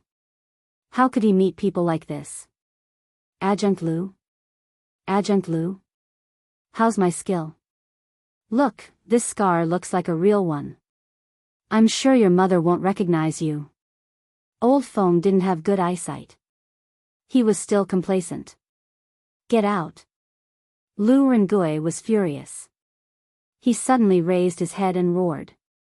Old Feng was so scared that he immediately ran away. This Registrar Wang is really a hindrance. If it wasn't for him, would it be so troublesome? I have to find a chance to get rid of him. Lu Rengui pinched his big beard and muttered softly. East of the city, on a drill ground. Tens of thousands of people came to the drill ground. These people not only included the people in the city, but also many people from the villages outside the city. In the past month, people were only allowed to enter the city, but not allowed to leave the city. Those farmers who didn't know the truth, once they entered the city, they couldn't leave. Today, they were also sent to the drill ground. Stand in line. Men stand on the left, women stand on the right. Children under 10 years old and people above 40 years old stand at the back. On the drill ground, there were thousands of armored soldiers patrolling and maintaining order. "You stop." Suddenly, a soldier stopped a middle-aged man. The man trembled and said, "Sir, you called me?" The soldier said coldly, "Where are you going? How old are you?" I'm 45 years old this year." The man said with a panicked look. The soldier said angrily, "Bullshit. Men, take him to the secretary for verification. If he lied about his age, cut off his head and feed it to the dogs." Immediately, the two soldiers behind him rushed forward and grabbed the middle-aged man. "Spare me. Sir. I don't dare to lie anymore. I'll stand in front now." The middle-aged man's face was full of fear and he repeatedly begged for mercy. "Humph. Sure enough, he lied to me. Drag him down and behead him," the soldier said coldly and mercilessly. When Lu Rengui arrived at the drill ground, he saw this scene. Similar situations had happened more than once today. Under such deterrence, the commoners were much more well-behaved. There were very few people who lied about their age and secretly snuck to the back. You guys? Which village do you live in? Why don't you go to the front and line up? After the soldier finished showing off, he noticed Lu Rengui and the others and shouted again. Lu Rengui hurriedly went forward and said, General, we are not locals. We came to Guan County last month to help Boss Zhou of Bianzhou escort a batch of goods. Later, we couldn't leave the city, so we have been living in Wuning village. From another place? The soldier rolled his eyes. No one knew what he was thinking. He said again, I seem to have heard about you guys. How many people are there in total?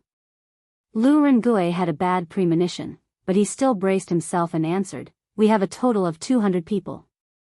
200 people? Good, good, good. You guys just stand here. After the provincial governor finishes speaking, all of you come and find me. Do you hear me? My surname is Huang, and I'm an adjunct of the provincial governor's mansion. The soldier clapped his hands and laughed. Lu Rengui didn't know what this guy was up to, but he didn't want to cause trouble here, so he could only say, yes. Adjunct Huang. That's more like it. The soldier nodded his head in satisfaction and then walked away. On the other side, a few people with noble auras appeared on the stage in front of the drill ground. Chapter 1320.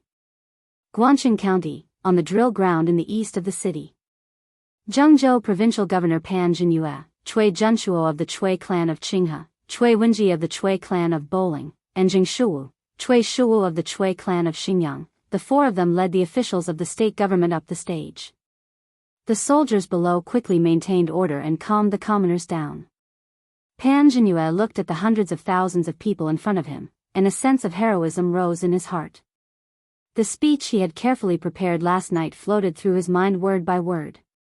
At this moment, Pan Jinyue took a deep breath and loudly said, the current emperor killed his brother and imprisoned his father. He obtained the position unjustly. He is tyrannical and oppressive. He is licentious and is worse than a beast. He is a completely incapable ruler.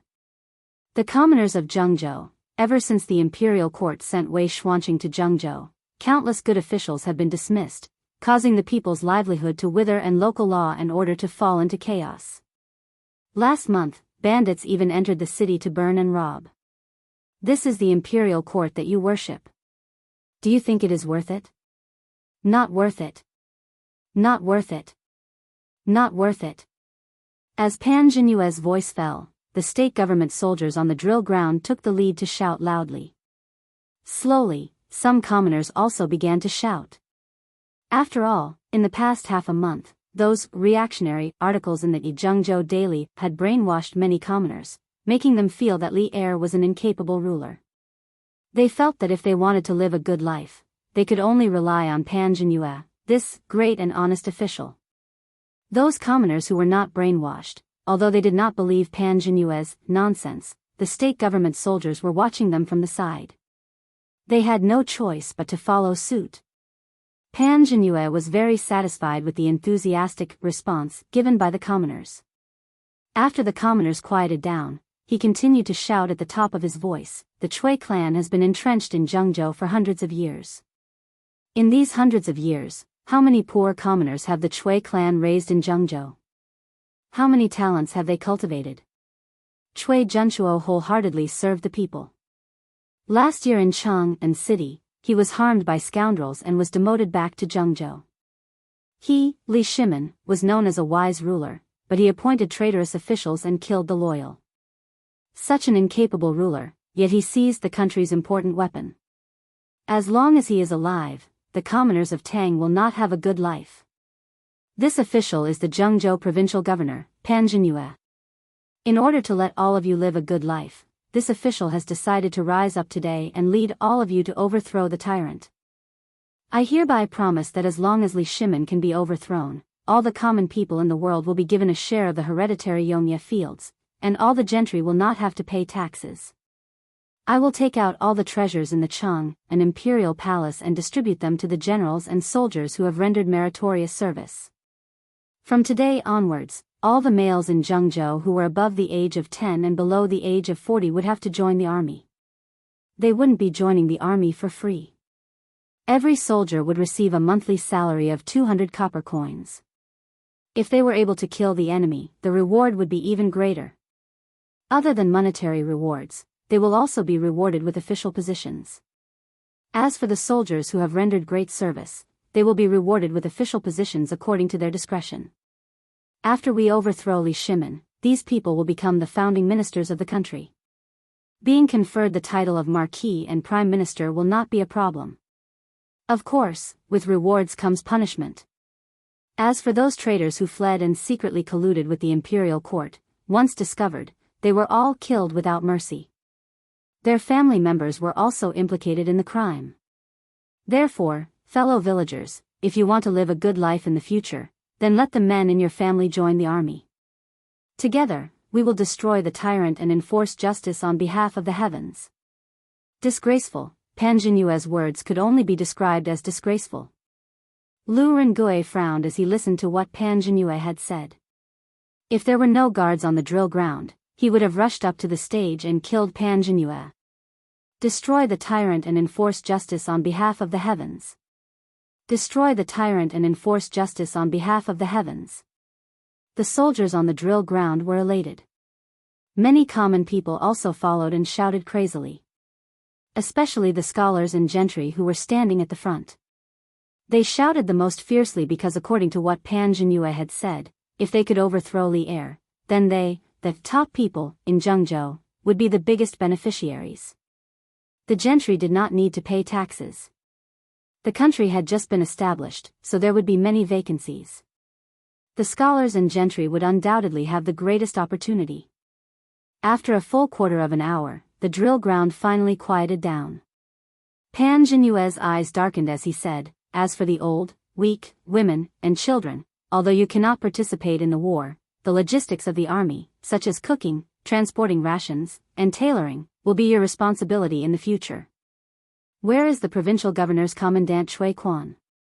A middle-aged soldier stepped out from the crowd and cupped his fists. This general is here. Pan Jinyue ordered, "These men of suitable age will all be handed over to you. From today onwards, everything will follow the rules of the military camp and manage them. Now, send someone to record their names and addresses and assign them to various camps. Give them half a day to go home and pack up. Before the sky turns dark in the afternoon, they must all report to the military camp. Those who do not arrive in time will be executed immediately." This general receives the order. Chui Quan cupped his fists and said loudly, "Buzz." The people below the stage immediately became a little restless. Many of them had their sons conscripted to the state capital to serve as soldiers. The men standing in the front left were usually the pillars of their families. The women all panicked. Pan Jinyue was conscripting not only their sons, but also their husbands. Ancient people married early. Their sons were in their teens and their fathers were in their 30s. "What are you making so much noise for? Everyone be quiet. Whoever makes any more noise will be thrown into prison." Chui Quan saw the situation and let out a loud roar. His voice reverberated throughout the drill ground. The thousands of soldiers from the state capital quickly scattered into the crowd of commoners and arrested a few dozen who were the fiercest. The rest of the commoners immediately quieted down. "Generals of all camps, listen to my order.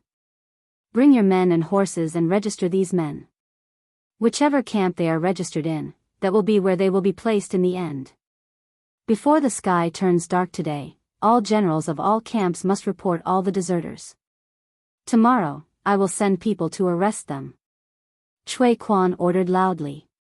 This general receives the order. A few dozen soldiers below the drill ground shouted in unison. F***CK. Mother***Ker, the thing that I was most worried about still happened. This is great.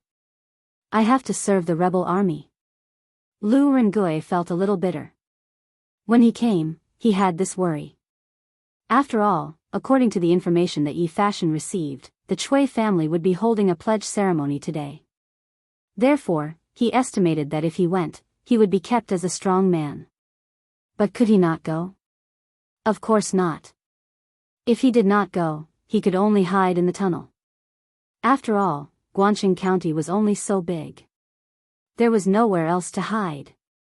However, if so many of them suddenly disappeared, it would definitely arouse suspicion. When the time came, the soldiers of the provincial governor's office would search inside and out of their rented residence. It would be very easy for them to find the secret passage under the house. Not only would they be arrested, but Wei Zheng, Yi Minglei, Li Yu, and Yi Fashion would also be implicated. Therefore, Lu Rengui and his 200 men knew that there was a tiger in the mountain, but they still chose to go there. All of you will follow me from now on. At this moment, the Zhengzhou provincial governor's office's army that Lu Rengui met earlier came over and said to him. Yes. Adjunct Wang. Thank you so much for your support. After hesitating for a moment, Lu Rengui clenched his teeth and pretended to be touched. Haha. Don't worry. Follow me and work hard. When you have enough merits in the future, I will naturally let you go back to Bianzhou.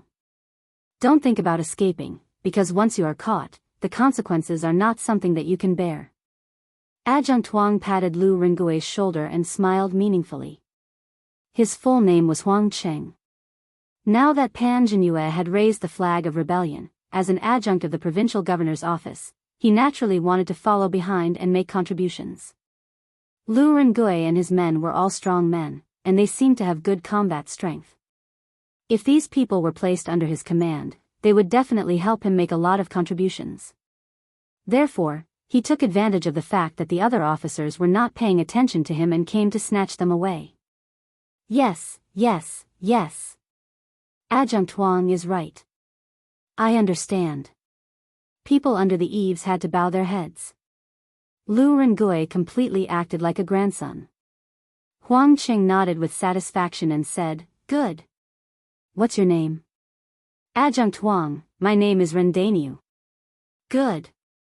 Rendainu, you will help me take care of these people around you in the future. Now, take them to my adjunct officer to register.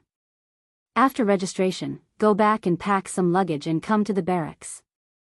Don't run away or be late, understand? Huang Qing said with a serious face. The reason why he chose Lu Rengui to be the small leader of this team was probably because he thought Lu Rengui looked more fierce. When Lu Rengui heard that Huang Qing did not scatter his men into the barracks, he was immediately happy. As for whether he was the leader or not, he did not care. Yes, yes, yes. Thank you for your guidance, Adjunct Wang. I will kill the enemy well in the future and repay Adjunct Wang. Lu Rengui had turned into a bootlicker at this moment, nodding and bowing with joy. At this time, the joy on his face was somewhat real. Good. Go quickly. Adjunct Lu, this is bad. Are we betraying the country and defecting to the enemy? When the army of the imperial court arrives, what are we going to do? After registration, Lu Rengui and his men hurried to Wuning Square in the south of the city. On the way, Feng Wu said with a sad face. What do you mean what to do? How do I know what to do? We can only take one step at a time. Okay, don't cry. Let's go back and ask Wei Zhuqing later. He has a lot of ideas. Maybe he can find a way. Lu Rengui waved his hand impatiently and said gloomily. Oh. Yes. Let's go and ask Wei Zhuqing. Hurry, let's go back. When Feng Wu heard this, his expression immediately changed and he quickened his pace. Squeak. Everyone returned to the rented house. Old Feng took the lead and jumped into the dry well in the courtyard. Wei Zhuqing, this is bad. This is bad. Adjunct Lu and I have joined the enemy. P.S. Recently, the subscriptions and ticket sales have not been very good. It's too bad to look at. I almost don't have the motivation to continue writing. Please support the original version and give the swordsman more motivation to continue writing. The swordsman will definitely update more to repay everyone. Chapter 1321. Speaking of which, Wei Zheng was quite pitiful recently. A while ago, he could still stay in the underground tunnel during the day and return to the surface at night.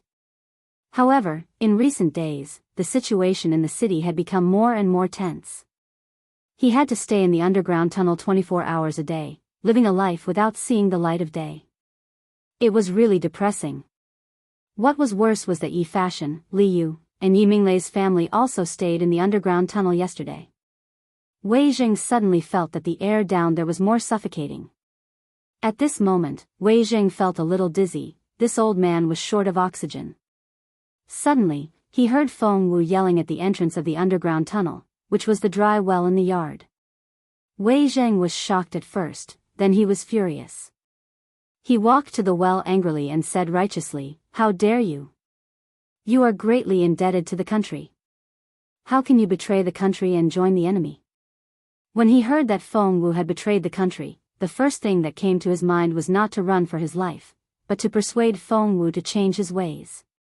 Lu Rengui, who was still on the surface, couldn't help but cover his face when he heard the terrible conversation. It was really shameful to have such a one-track mind as a subordinate. Helplessly, in order to prevent Feng Wu from making things worse, he had to quickly walk to the well and jump into it. Left Minister Wei, don't misunderstand. Don't listen to old Feng's nonsense. I will tell you the whole story. Before Feng Wu could continue, Lu Rengui came over and interrupted him. If old Feng was allowed to continue, wouldn't Wei Jing treat his allies as his enemies? You? Are you army officer Lu? Wei Zheng's face was filled with shock because the person in front of him had a full beard and a hideous scar on his face. It was truly frightening. However, he still recognized Lu Rengui's voice and asked in surprise. Well, yes, I am. I was worried that Registrar Wang would recognize me, so I disguised myself. Only then did Lu Rengui remember that his current face had been processed, so he quickly explained. Haha. Xiao Yu walked over and looked at him from head to toe. She couldn't help but laugh. Brother Lu, you don't look like a soldier at all. You look like a bandit. Haha. Haha. Old Feng couldn't hold back his laughter and laughed out loud. Lu Rengui turned his head and stared at Old Feng. Old Feng was scared and covered his mouth. Lu Rengui glared at Old Feng and then turned to look at Wei Zheng. He told Wei Zheng everything that happened in the drill ground and how they were forced to join Huang Cheng's force. Big brother Lu, wouldn't you all be in danger if your identities are exposed? Yi Fashion, who also lived in the tunnel, asked worriedly after hearing Lu Rengui's explanation. Lu Rengui gave a relaxed smile and said, Brother Yi, don't worry. Although the names we use are fake, the documents we carry are all signed by our provincial governor personally. No one will be able to see any flaws. Ancient travel permits and customs documents were similar to modern travel permits, not tourist visas. In different dynasties, they had different names. In the Han and Tang dynasties, they were called Guosua. In the Yuan dynasty, they were called Wen Yin. In the Ming dynasty, they were called Lu. According to the ancient laws, residents who went out for business, travel, or visit relatives needed to check the pass. If they didn't have the pass, they would be arrested and punished. Even travelers who wanted to stay in hotels and other places needed to check the pass. During the Tang dynasty, the application process was very complicated. First of all, the applicant had to find a good guarantor and explain the purpose and time limit of the trip to the county government. After the county government received the application, they had to examine the applicant. Those who had not completed their term of service or had committed a crime were not allowed to apply for a transfer. After the county government checked and approved the application, it would be sent to the prefectural government for approval. After the prefectural government verified the application, the applicant could be granted the pass. Lu Rengui and his men lied that they were helping a boss in Bianzhou transport goods to Guanxing County. Naturally, they had to show their pass. But they were backed by the Bianzhou provincial governor's manor. They had already prepared fake passes and identities before they came. How could the officials in Guanxing County find out? The problem now is, if we work for Pan Jingyue, won't we be helping the evildoer? What's more, Pan Jingyue might lead his troops to attack Luoyang tomorrow. Do we really have to help him attack the city? Lu Rengui looked at Wei Jing worriedly and said. Ha ha ha ha. God bless Tang. God bless Tang. To everyone's surprise, Wei Jing suddenly threw his head back and roared with laughter, completely out of character. Wei Zhuqiang? Wei Zhuqiang? Are you okay? Lu Rengui thought that Wei Zheng had lost his mind after hearing the bad news. He quickly shook Wei Zheng's arm, trying to wake him up. Haha. I'm fine. I'm fine. Wei Zheng looked at Lu Rengui with joy and said, Adjunct Lu, now it's time for you to serve the imperial court in Tang. Now that County Deputy Yi is wanted by the entire city, we have one less channel to get information from the county government. But I never thought that you would have such an opportunity. This is a good opportunity, a great opportunity to sneak into the rebel army. Adjunct Lu, you and your men can not only pass on the rebel army's movements to me, but you can also unite the people in the rebel army who don't want to rebel against the imperial court. When the imperial court's army arrives, we can work together from the inside and outside. Even if the rebel army has a lot of people, they can be defeated in an instant. It had to be said that Wei Zheng was indeed a famous official. Other than being good at scolding people, he was also better than anyone in this underground tunnel in terms of strategy and calculation. A moment ago, it was still a dead end for them. But after he said that, he immediately revived the dead end. I see, Wei Zhuqiang is wise. I admire you. Lu Rengui's eyes lit up, but then he asked worriedly, if Pan Jinhua sends troops to attack Luoyang tomorrow, what should we do? Wei Jing stroked his beard and suddenly smiled mysteriously, They can't attack Luoyang tomorrow. Don't worry, Adjunct Lu. Now you have to hurry up and prepare, and then report to the state capital camp directly. Remember, you must be careful and don't expose yourselves. Lu Rengui was confused. He thought, why can't Pan Jinhua attack Luoyang tomorrow? But seeing that Wei Jing didn't want to talk about it, he didn't ask further. He clasped his fist and bowed, I'll be careful. Goodbye. After that, he left the underground tunnel with Feng Wu. Adjunct Lu, why is Wei Zhuqiang so sure that Pan Jinhua can't attack Luoyang tomorrow? Old Feng climbed out of the dry well and asked with a confused face. You're asking me?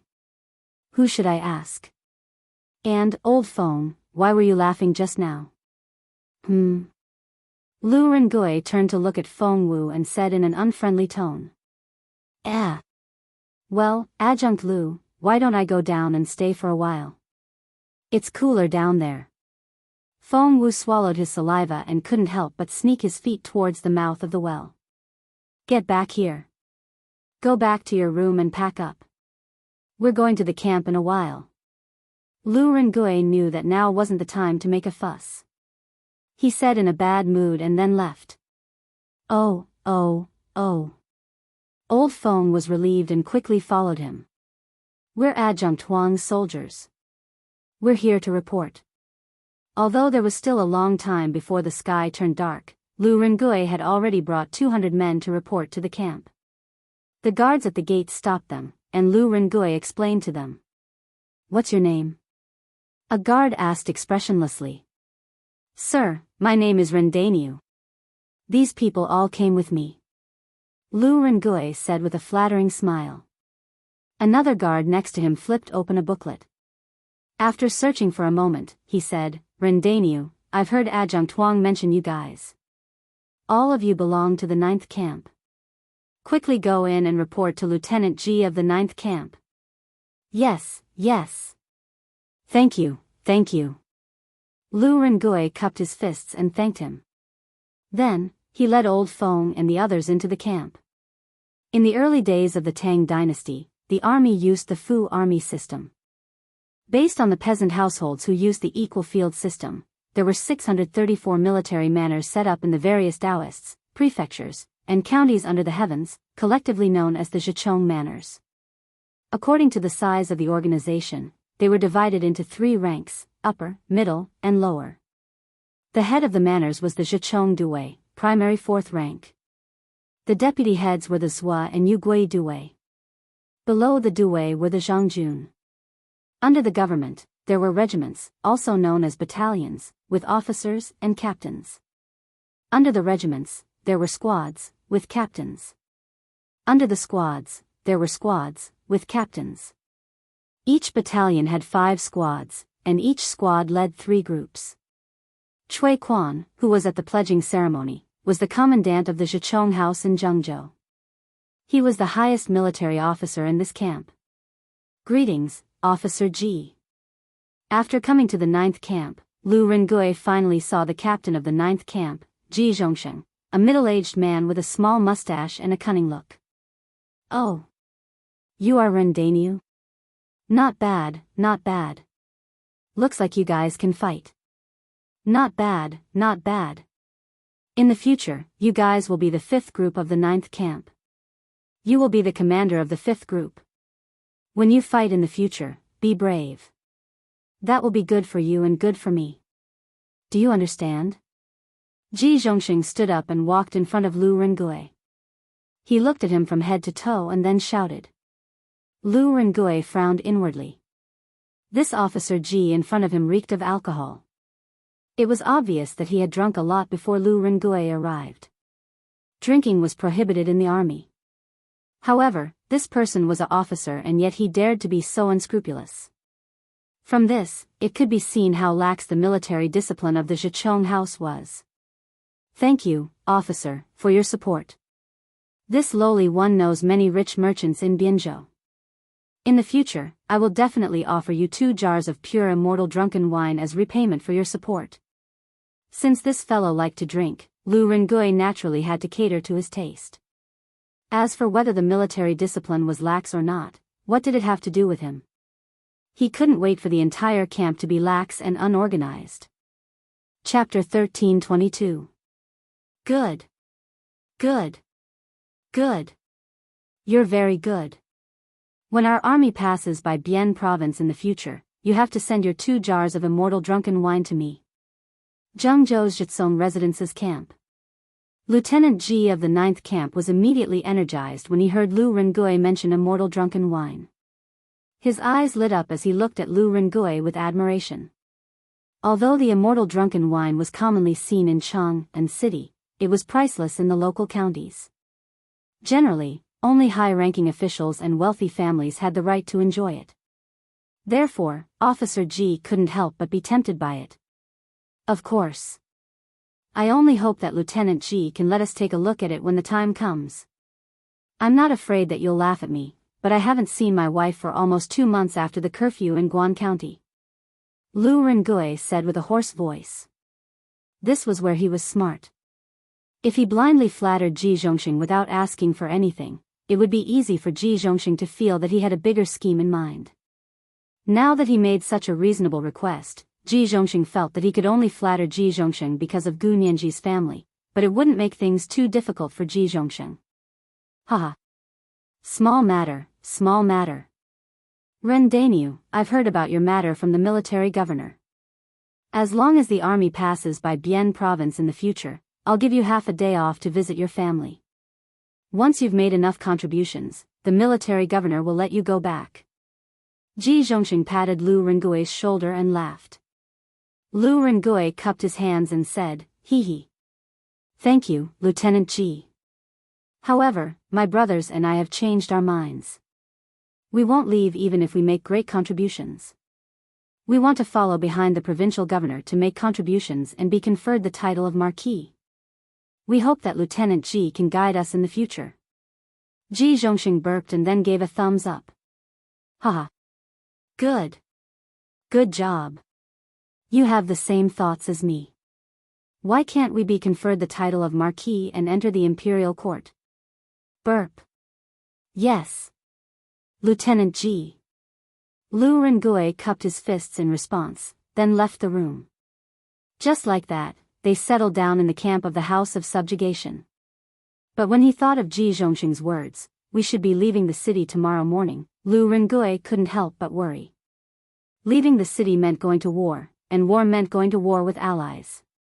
This was something he didn't want to see. After all, he was only pretending to surrender, not really. Dong dong dong. The next morning, at the first glimmer of dawn, the sound of drums could be heard in the camp of the House of Surrender. Then, the soldiers of the various camps began to shout, "All soldiers, get up immediately and gather at the drill ground. Those who are not there in 15 minutes will be flogged 30 times.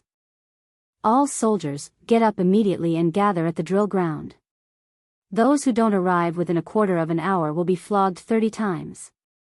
The soldiers in the tent immediately moved when they heard the sound. "Old phone, go and wake the brothers up. Don't get beaten up later." Lu Rengui got up from the bed and quickly put on the armor that was given to him yesterday. Then, he shouted to Feng Wu, who was next to him. This was the quality of a soldier. Compared to the people who had just joined the camp, Lu Rengui's group was undoubtedly much stronger.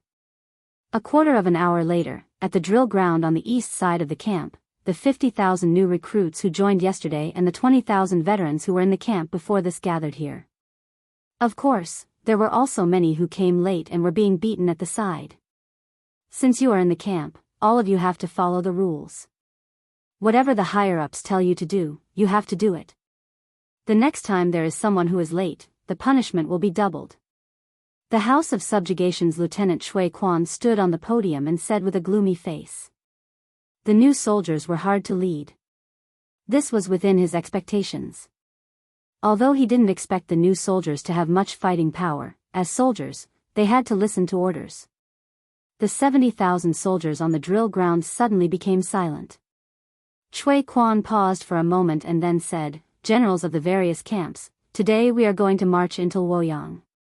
Let all your soldiers take their weapons and dry rations and immediately leave the city. Gather with the other two armies and go straight to Luoyang." "Yes, Lord Lieutenant." The entire camp immediately became lively. The sounds of weapons clashing, the shouts of the generals, and the noisy footsteps entered the ears. Half an hour later, all the soldiers were ready and the army headed straight for the south gate of Guanqing County. On the way, they happened to meet the other armies that Shui Quan had mentioned. The Chui family originally had 250,000 soldiers. Yesterday, they had forcefully recruited a few middle-aged men. In total, they had 300,000 soldiers. Lu Rengui, who was advancing with the army, was secretly complaining. He thought to himself, didn't Wei Zheng say that the battle wouldn't start yesterday? Why is the army leaving the city now? The city gates opened and the 300,000 soldiers left the city in succession. The villagers outside the city all made way when they saw them. But at this moment, the ground began to tremble. Outside the city, on both sides of the official road, countless black-armored cavalry suddenly rushed out. All of them were covered in thick armor, even their heads were covered, only revealing pairs of cold eyes. They were like killing gods from the abyss of hell, holding Modeo in their hands as they rushed towards the army that had just left the city. "Kill!" The leading cavalry raised the Modeo in his hand and roared. Immediately, the cavalry rushed over at an even faster speed. "Ah! It's the Imperial Court's army. The Imperial Court's army is here. Quickly run. The Imperial Court's army is here. Quickly run." This cavalry formation was too powerful. Even from afar, one could feel the murderous aura emitted from their bodies. As for Zhengzhou's Zhichong Residence's troops, the ones who were walking in front as cannon fodder were all new recruits. When had they ever seen such a terrifying cavalry in their lives? Their survival instinct did not allow them to have the courage to raise their swords to fight. Instead, they directly ran away. Initially, Cui Junshuo's original intention was to use these new recruits who had no combat power as cannon fodder.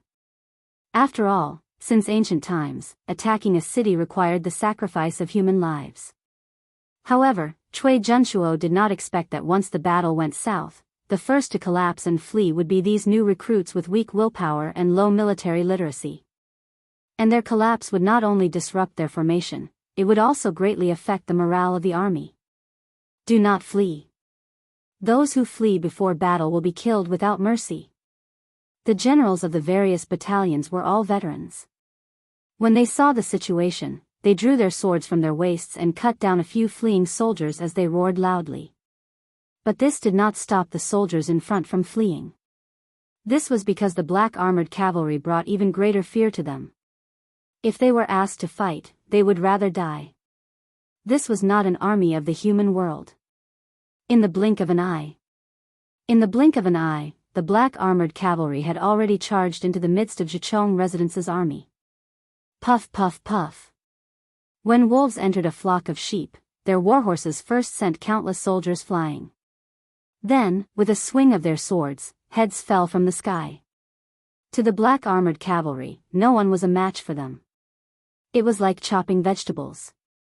They only needed to charge forward, swing their swords, and reap the lives. Spare me. Don't kill me. I don't want to rebel. Run. Run. The soldiers in front of the troops turned around and desperately ran towards the city gate. They did not want to face this group of evil spirits. Zhichong Residence's army was instantly thrown into chaos. Black Armored Army? This is the Black Armored Army? Lu Rengui belonged to the 9th Battalion. His position was not very close to the front. When he saw the formation of the Black Armored Cavalry, he suddenly thought of something. His face was filled with disbelief. Old Feng. Tell our men to retreat in the chaos. Don't fight with the Black Armored Army. Lu Rengui pulled Feng Wu over and whispered. Yes.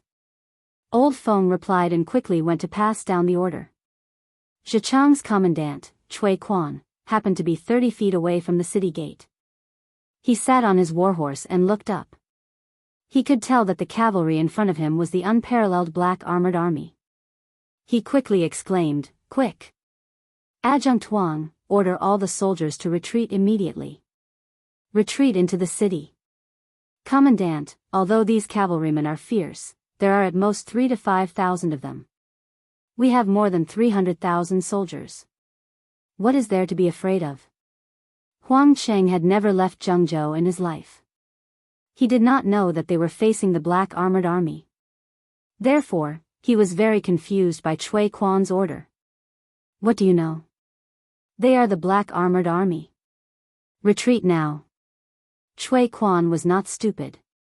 He knew that Li Shimin was able to defeat Wang Shichong's army of 100,000 with his 3,500 Black Armored Army. Even though he had 300,000 soldiers with him now, they were just small fries. The strength of these 300,000 soldiers was far inferior to Wang Shichong's army. How could they defeat the Black Armored Army? Therefore, after Cui Quan explained, he turned his horse around and galloped back into the city. Black Armored Army.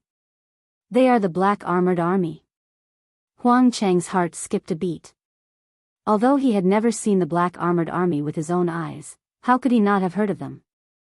At this moment, he was scared out of his wits. How would he dare to fight them?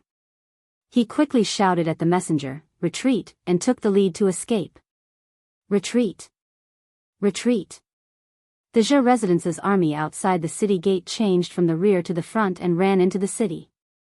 Not good. The city gate is about to close. Brothers, quick! When they were about 4 to 5 feet away from the city gate, Lu Rengui saw 2 soldiers starting to push the gate open. He quickly shouted at his brothers. Bang!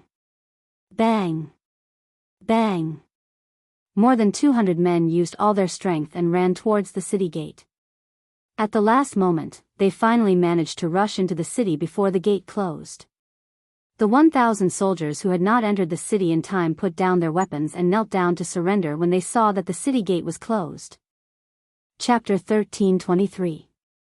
As soon as they left the city gates, they were chased back. Cui Quan ran back to the provincial governor's manor and reported the situation outside the city to Pan Jinyue. Pan Jinyue, Cui Junshuo, Jing Shuwu, and Cui Wenji were drinking tea and discussing matters in the front hall of the provincial governor's manor. Although the 4 powers had formed an alliance, the follow-up plans still needed to be discussed. Hearing the shocking news, everyone in the front hall could not sit still. What? There are 3,000 black armored troops outside the city? How is that possible? Why would the black armored troops come to Zhengzhou? Could it be that Chang'an knows that we have mobilized? The old man next to Cui Junshuo, Jing Shuwu, the great-grandfather of the Jing family, exclaimed in surprise. Impossible. Absolutely impossible. Guangxing County has been sealed for more than a month. Not even a bird has flown out, let alone a person. How could Chang'an have received the news? Cui Junshuo's face was as white as a sheet of paper as he spoke with a trembling voice. Since Chang'an doesn't know that we have mobilized, why would Li Shimin send the black armored troops to Zhengzhou? Junshuo, when you persuaded our Jing family to join you, you promised me that we would be able to take down Luoyang before the imperial court could react. What about now? Jing Shuwu said with an unfriendly expression. Cui Junshuo was instantly speechless. Cui Wenji could not stand it anymore, so he said, all right. Since it has already happened, what's the point of arguing about it? Now that our three families are in the same boat, once we are caught by the imperial court, none of us will be spared. Instead of arguing here, why don't we think of a plan to retreat? Cui Junshuo nodded. He looked at Jing Shuwu and said, Wenji is right. Shuwu, it was indeed this old man who didn't consider this matter thoroughly. But the urgent matter at hand is that we should work together to defeat the enemy. Jing Shuwu said with a dissatisfied expression, work together to retreat? What can we use to retreat? The black armored troops' combat power is unparalleled. How can we defend against them with just those newly recruited soldiers? Even if we are lucky enough to win, we will definitely suffer heavy casualties. When the time comes, how can we attack Luoyang with these defeated soldiers? A trace of anger flashed across Cui Junshuo's eyes as she said, the urgent matter at hand is to solve the problem, not to blame each other. If the Cui family is defeated, your Jing family can forget about getting any benefits.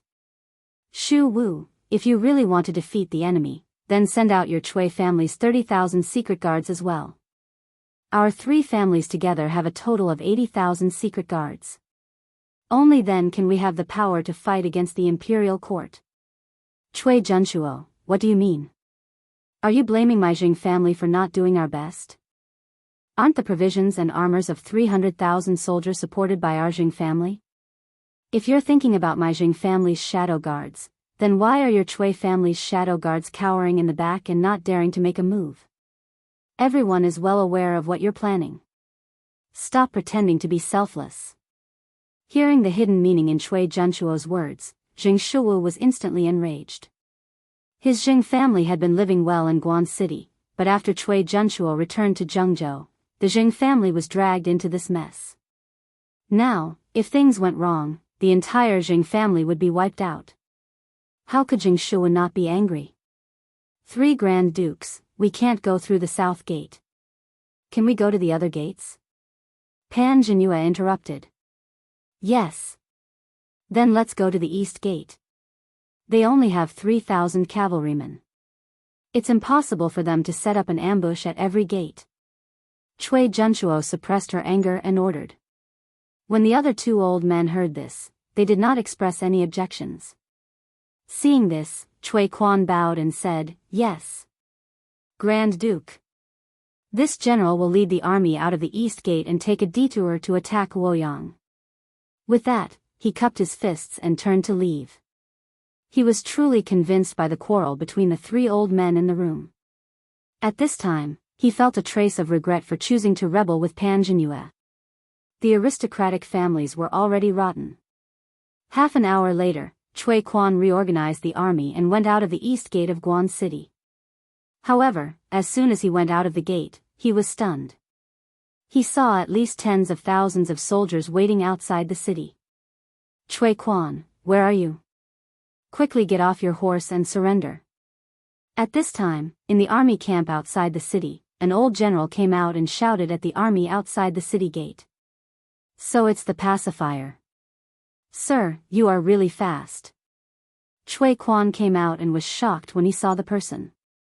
The person opposite him was the pacifier of Hunan province. Renkin. Cui Quan's heart sank. Renkin laughed and said, hee hee, Cui Quan, His Majesty already knows that you want to rebel. He ordered this old man to lead the troops of 10 provinces to encircle and suppress you.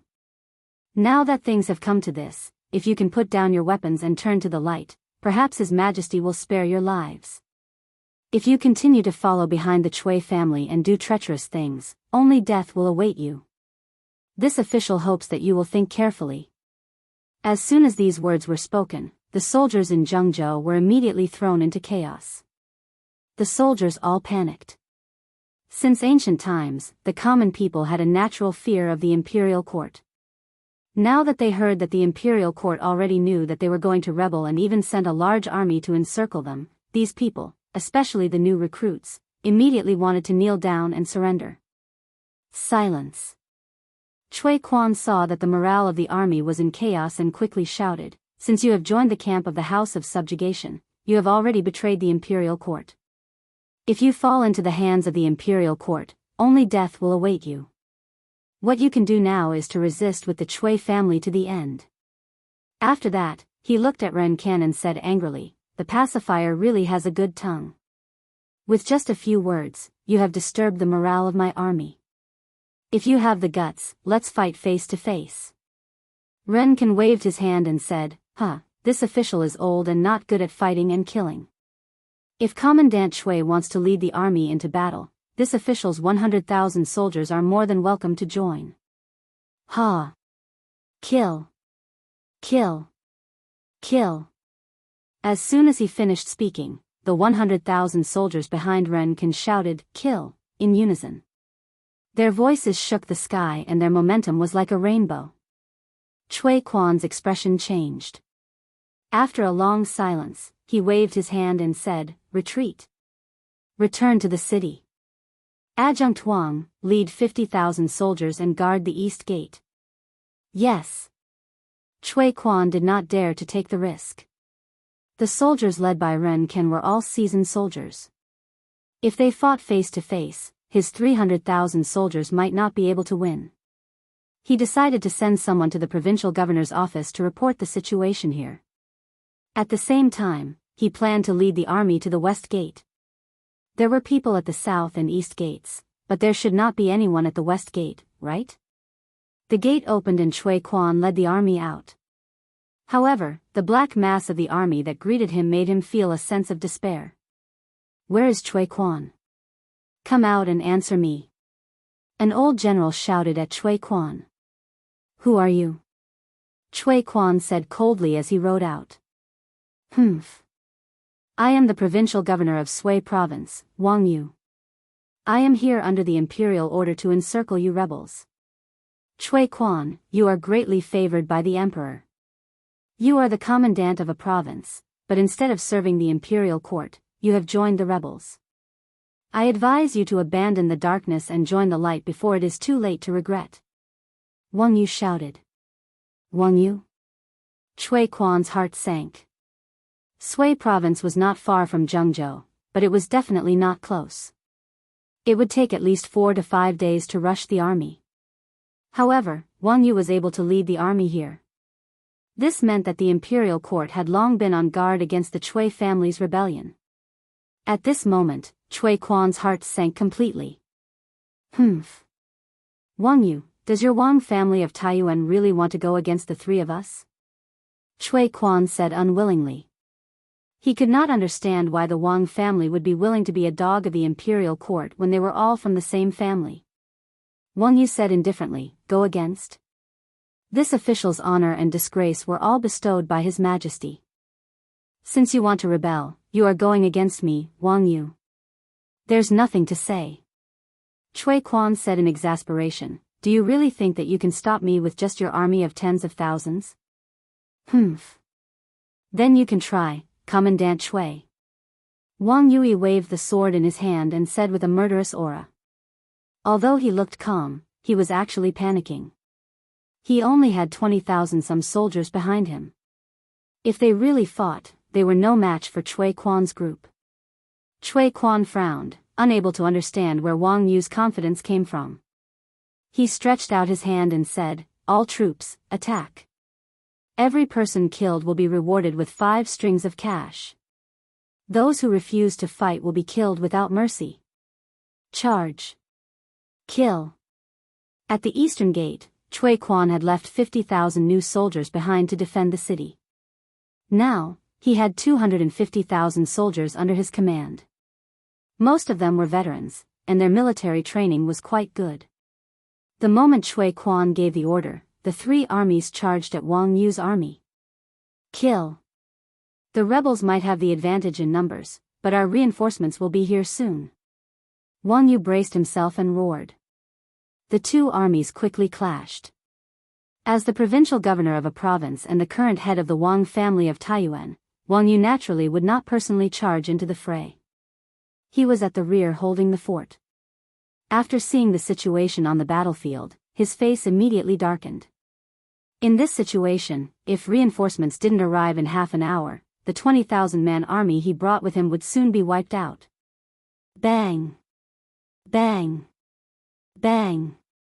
Provincial Governor Wang, I'm here to help you. Just as Wang Yu was feeling anxious, a cloud of dust suddenly rose from the south. Following that, a black mass of soldiers charged out of the dust. The old general in the lead roared. Provincial Governor Zhao. Wang Yu looked over and was instantly overjoyed.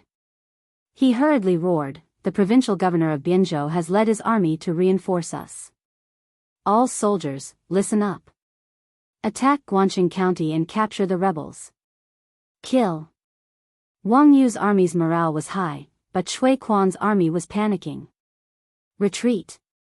Retreat into the city and defend the city gate. Chui Quan looked toward the east and estimated that there were at least 70,000-80,000 reinforcements. At this point, the only 3 city gates of Guangqing County were blocked by the Imperial Court Army. Chui Junchuo's plan to attack Luoyang was officially declared a failure. Chapter 1324. Guangqing County was surrounded on 3 sides, and Chui Quan's army had lost 2 battles, losing over 6,000 soldiers. Chui Quan left behind 150,000 soldiers to guard the 3 city gates, while the rest stayed within the city to maintain order. Arriving at the provincial governor's manor, Chui Quan told Chui Junchuo and the rest about the situation outside the city. The few of them were shocked, and Chui Junchuo's face was as white as paper. How is that possible? According to what you said, there are over 100,000 soldiers outside the city, and there are even soldiers that Wang Yu brought from Sui province. Doesn't that mean that the imperial court already knew that we were going to attack? But Guangqing County had sealed the city gates for over a month, so how did the news get out? Jing Shuo's face was dejected as he muttered, "It's over. It's all over. If I knew this would happen, I wouldn't have listened to your slanderous words. Now that Guangqing County is surrounded by the army, what should we do?" Chui Junchuo looked at Jing Shuo coldly and opened his mouth, but he did not say anything. At this time, he did not have the mood to argue.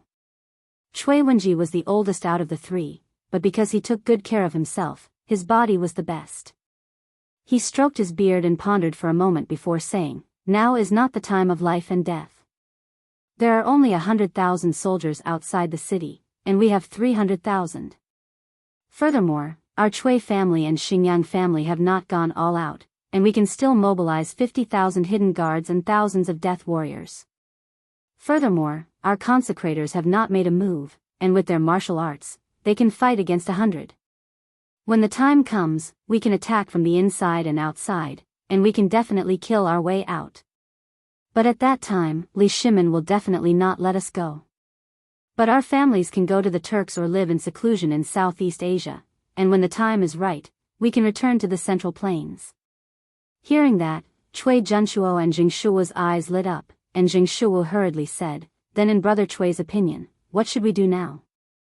Chui Wenji muttered, "The 2 of us will send a messenger pigeon to mobilize the hidden guards outside, and let them rush to Zhengzhou as soon as possible. When the time comes, we will wait for the opportunity to make a move. During this time, we just need to be careful of the army outside the city. Our army might not be able to defeat them outside, but we can defend the city. With the city walls as our backing, the hundreds of thousands of soldiers outside won't be able to break into the city. Yes, yes, yes. Let's defend the city first. When the reinforcements arrive, we'll launch a pincer attack and kill our way out. Didn't they recruit a bunch of new soldiers? Let them guard the city gates. Even if the imperial court's army attacks the city, the casualties won't be our people. In the future, with the strength of our clans, where can't we dominate? Jing Shuo nodded as he listened. Cui Junshuo also felt that it was reasonable. He turned to look at Pan Jinyue and ordered, Jinyue, send the new army to defend the city. The old soldiers will supervise from the side and enforce martial law in the city. Strictly forbid the citizens from gathering and causing trouble. Let all the retainers of the Chui residents come to the various commoners' square regularly to give lectures to pacify the citizens and encourage them to help us defend the city. Increase the patrols and prevent anyone from inciting the people to defect to the imperial court. Yes. Tai Gong. I'll make the arrangements right away. Pan Jinyue cupped his hands and left with Cui Quan. Hey. Join the army. As expected, the army didn't attack Luoyang today. Wei Zhuqing is really good at foresight. Tell me, how did he know that the black armored army and the pacifier would lead the army here today? Does Wei Zhuqing, that old man, know how to calculate? Guangqing County, East City Gate. Lu Rengui and his group were standing on top of the city walls to defend the city. Seeing that there were no outsiders around, Old Feng whispered excitedly. Lu Rengui faintly said, Miss Li, you must have used the telegraph to send a message to Cheng and that day. The black armored army's combat power is unparalleled, and their speed is astonishing. From Cheng and to Zhengzhou, they can reach there in less than 2 days. Minister Wei must have calculated the time in private. As for the pacifier, it shouldn't be hard for him to gather 100,000 soldiers in 2 days. Oh. I thought Wei Zhuqing was an old immortal who could foresee things. Feng Wu scratched his head and muttered, sigh, join the army. I just heard that Cui Quan's army met Wang Yu, the provincial governor of Suizhou, and our provincial governor's army at the West City Gate. After a bloody battle, Cui Quan left behind 6,000 corpses and fled back into the city. Wang Yu? Suizhou is more than 400 miles away from Zhengzhou. Why would he appear in Zhengzhou now? Lu Rengui was puzzled. After a moment of silence, he said, Guangqing County is surrounded by Guangqing County. The Cui family can either go out of the city and fight a bloody way out, or stay in the city and wait for the reinforcements of the Cui family of Bowling and the Jing family of Xinjiang. But in my opinion, the possibility of them choosing the latter is higher. So before their reinforcements arrive, we must find a way to get in touch with the army outside the city. Otherwise, the Cui family may really escape this time. I'll find a way to go back tonight and discuss with Wei Zhuqing. You help me cover it up. Feng Wu nodded and said, don't worry, join the army. It's cold at night. I don't think anyone will come to patrol. Just go. Outside the city. The black armored troops and the provincial government's army had already set up their tents and started cooking. Apparently, they were planning to set up camp outside the city. South of the city, in the central tent. General Duan, now that Guangqing County is surrounded by us from 3 sides, the rebels will not be able to escape even if they have wings. When do you plan to attack the city? Ren Kan also came to the central tent of the black armored troops. At this time, he looked at Duan Jishuan and asked. Even though he was a pacifying ambassador, he did not dare to be negligent in front of Duan Jishuan. Duan Jishuan was also involved in the Black Tortoise Gate incident. He was a real hero. Duan Jishuan picked up the teacup and took a sip. He then pondered for a moment and said, we only have 150,000 soldiers. Although we are not afraid of the Cui family's army in the open, if we want to attack the city with this small number of people, it is no different from wishful thinking. Moreover, the black armored troops are only good at fighting in the open. They are not good at attacking the city. So, let's just surround the city first. In 2 days, General Li's army will arrive. At that time, we will discuss attacking the city. That's the best. Ren Kan and Wang Yu both nodded. It was a moonless night. On the other hand, Guangqing County's Qing Tower was filled with torches. Although under normal circumstances, no one would attack the city at night, there were still many soldiers guarding the tower. Lu Rengui used the excuse of going to the toilet to sneak away. Along the way, he avoided the patrolling soldiers and finally came to the house in Wanning Lane. Is Lu Rengui back? At this time, Wei Zheng and the others were still awake. Wei Zheng asked softly when he heard some movement from the well. It's me. It's me. Lu Rengui answered and quickly walked over. At this time, a weak candlelight was lit in the tunnel. Lu Rengui looked at everyone excitedly and said, "Good news. Good news. In a few more days, you won't have to hide in this tunnel anymore." Li Yu's eyes lit up when she heard that. She asked, "Brother Lu, are the reinforcements here?" Girls love to be clean. Ever since she moved into this tunnel, she had not taken a bath for a few days. She was very uncomfortable. Moreover, the tunnel was not very ventilated. With so many people living here, the smell was naturally unpleasant. She had had enough of this place. Lu Rengui looked at little Yu with admiration and said, "Miss Li Yu is right. The reinforcements sent by the imperial court have arrived. 3,000 black armored troops, 130,000 soldiers from the Hunan province pacifier, and 20,000 soldiers from the provincial governor of Sui province, Wang Yu, have surrounded Guangqing County. When the army outside the city breaks into the city, you will be saved." "Ah. That's great. That's great.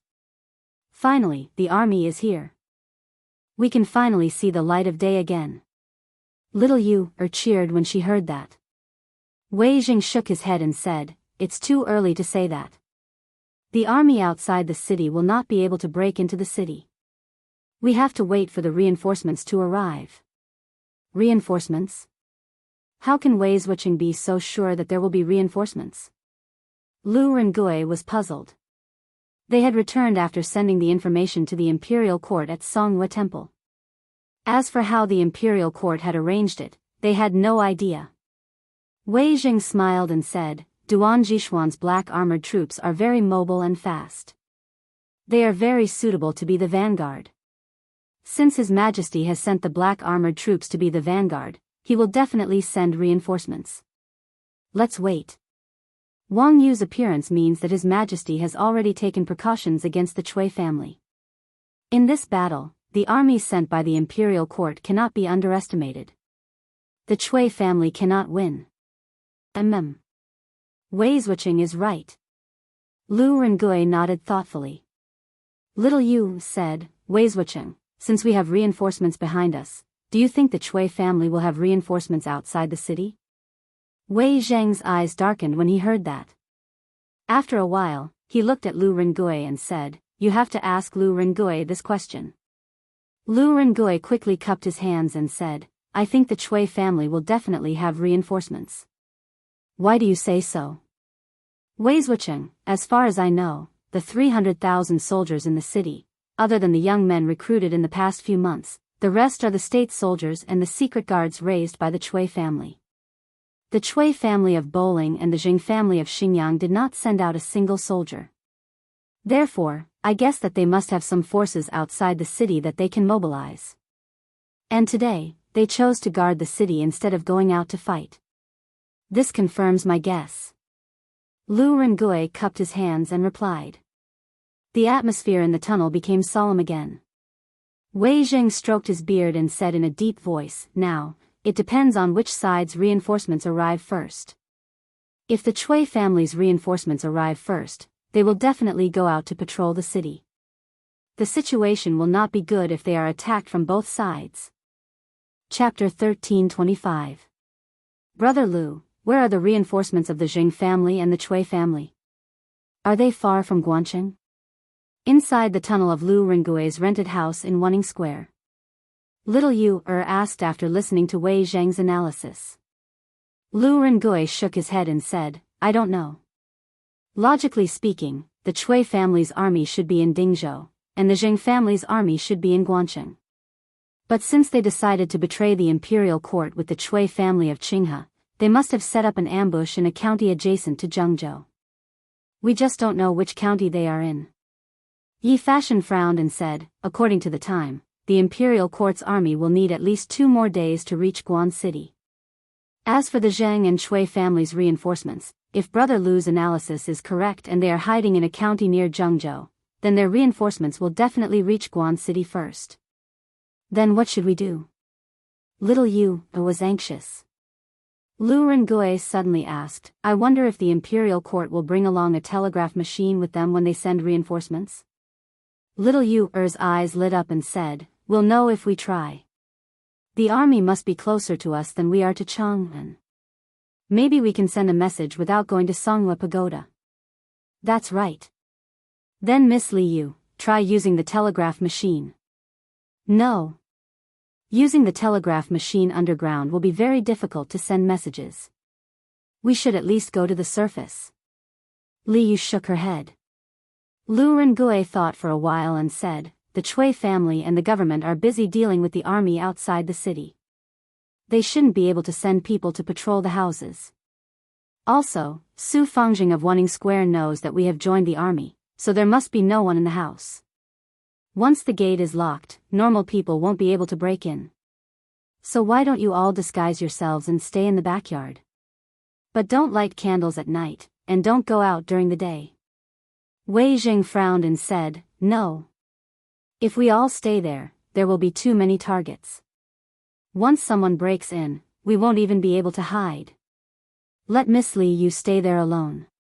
She needs to keep in touch with the army. Also, if someone breaks in, she can hide easily.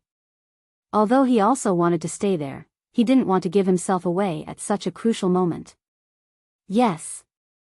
Indeed, we should focus on the big picture. Yi Minglei nodded in agreement. Seeing this, Lu Rengui could only say, then, Miss Liu, you can bring your telegraph machine to the attic in the backyard. If the Imperial Court or the reinforcements send a telegram, you will know in time. Little Fishy pouted and shook her head. No, no, no. I'm alone. I'm not even allowed to light up at night. How would I dare to stay? Why don't you let Auntie Yi stay with me? She did want Yi Fashion to go up, but this was such a big backyard. How could a man and a woman live together? Therefore, Liu thought about it seriously and decided to invite Yi Minglei's wife to accompany her. Madame Yi looked at Yi Minglei and saw him nod. She smiled and said, all right then. Since that's the case, I'll go up and stay with Miss Liu for a few days. After that, Liu, Madame Yi, and Lu Rengui took the telegraph and climbed to the ground.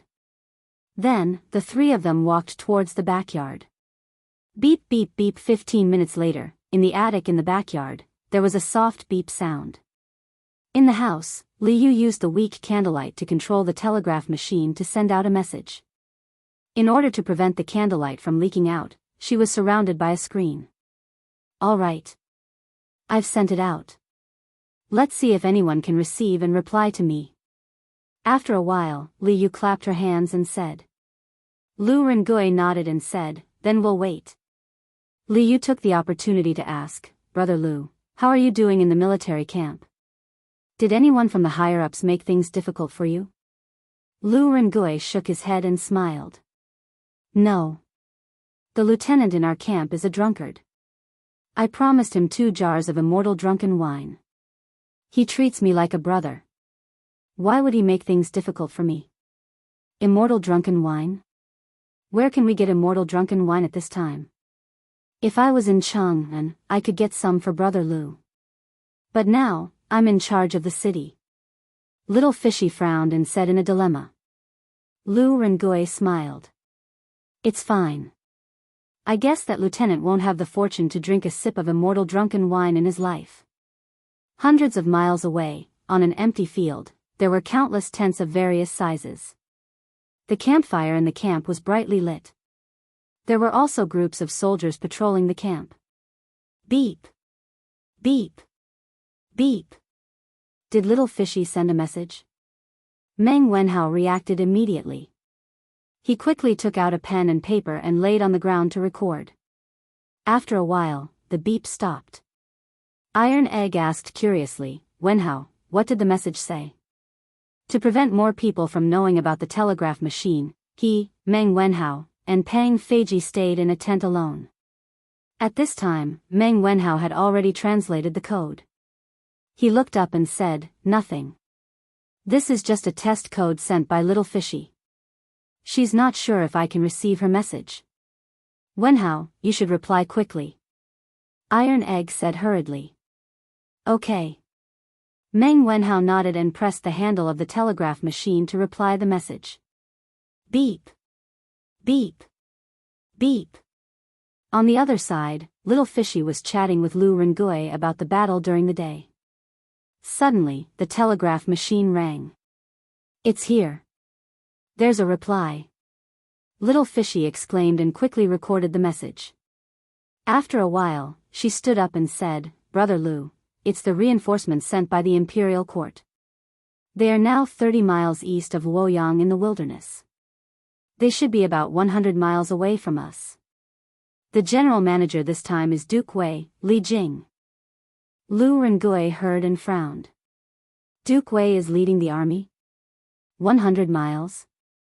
If that's the case, it's hard to say who will be the first to arrive. How about this, Miss Li Yu, you send the situation of Guangqing County and the deployment of the troops. The decision will be up to General Manager Li." "Okay. Okay." Li Yu thought for a while and started to send the message. She had a preliminary understanding of the situation in Guangqing County from the conversation with Lu Rengui. Outside Luoyang, Tang Army Camp. This time, there was a very long beep beep beep beep. Meng Wenhao's hands were almost sore from recording the code. After a full 15 minutes, the telegraph machine finally stopped beeping. Next was the translation. Fortunately, Meng Wenhao had already memorized the code book, so the translation didn't take much time. "Wenhao, how is it? How's the situation in Guangqing County?" Iron Egg saw Meng Wenhao's work and quickly came over to ask. Meng Wenhao frowned. "It's a long story, and the military situation is urgent. Let's meet General Manager Li together and report to him as soon as possible." "Okay." After a while, Iron Egg and Meng Wenhao came to the command tent. After reporting, they met Li Jing. Qin Xiong, Qing Yao Jin, and Niu Jinda were also in the tent. They were probably having a meeting. "Greetings, General Manager Li and the generals." Iron Egg and Meng Wenhao bowed. Li Jing nodded and said, "There's no need to be polite. Meng Wenhao, I heard that you have urgent military matters to discuss with me?" "Yes. General Manager Li, this is the information that was just sent from Guangqing County." Meng Wenhao took out the translated message and raised it above his head as he replied. "Oh. Let me take a look." Li Jing's expression changed as he walked down and took the message from Meng Wenhao. The other 3 old generals in the tent also cast their gazes on Li Jing. "Medicine Master, what is written on it? Why are you looking at it for so long?" A moment later, Qing Yao Jin asked impatiently. Li Jing passed the message to Qing Yao Jin and said, "The Chui family in Guangqing County has gathered 300,000 troops and is preparing to attack Luoyang. Luckily, the Black Armored Army, Ren Kan, and Wang Yu's 150,000 troops arrived in time and killed the rebels back into the city. However, according to the Bian Province Army hidden in the city, the Chui family of Bowling and the Jing family of Xinjiang definitely have reinforcements outside the city. If we don't want the Chui family to escape, then we have to reach Guangqing before the reinforcements arrive." Qin Xiong stroked his beard and said, "Since that's the case, then let's march through the night." Li Jing thought for a moment and looked at Iron Egg and Meng Wenhao. "Iron Egg, you and Wenhao go up to the Celestial Lamp and send information to Guangqing. Say that we will definitely reach Guangqing before dark tomorrow. Then send a message to Cheng and inform His Majesty about the situation here. Also say that we plan to change the route of the army and merge the 3 armies into one to head straight for Guangqing." Li Er had told him before he left that although he would not interfere with his battle plans, he hoped that he could send the situation of the battlefield to the Imperial Court regularly. The 2 fellows quickly cupped their fists and said, "Yes, General Manager." Li Jing looked at the 3 generals in the tent and said, "Jijia, Shubao, Jinda, we originally planned to split into 3 groups to enter Zhengzhou tomorrow. However, the situation is urgent and the Chui family is hiding in Guangqing waiting for reinforcements. We have to merge our forces and move out immediately. We have to rush to Guangqing before the reinforcements of the Chui and Jing families arrive. This time, we will surround them and attack the reinforcements. We will wipe out all the hidden powers of these three families.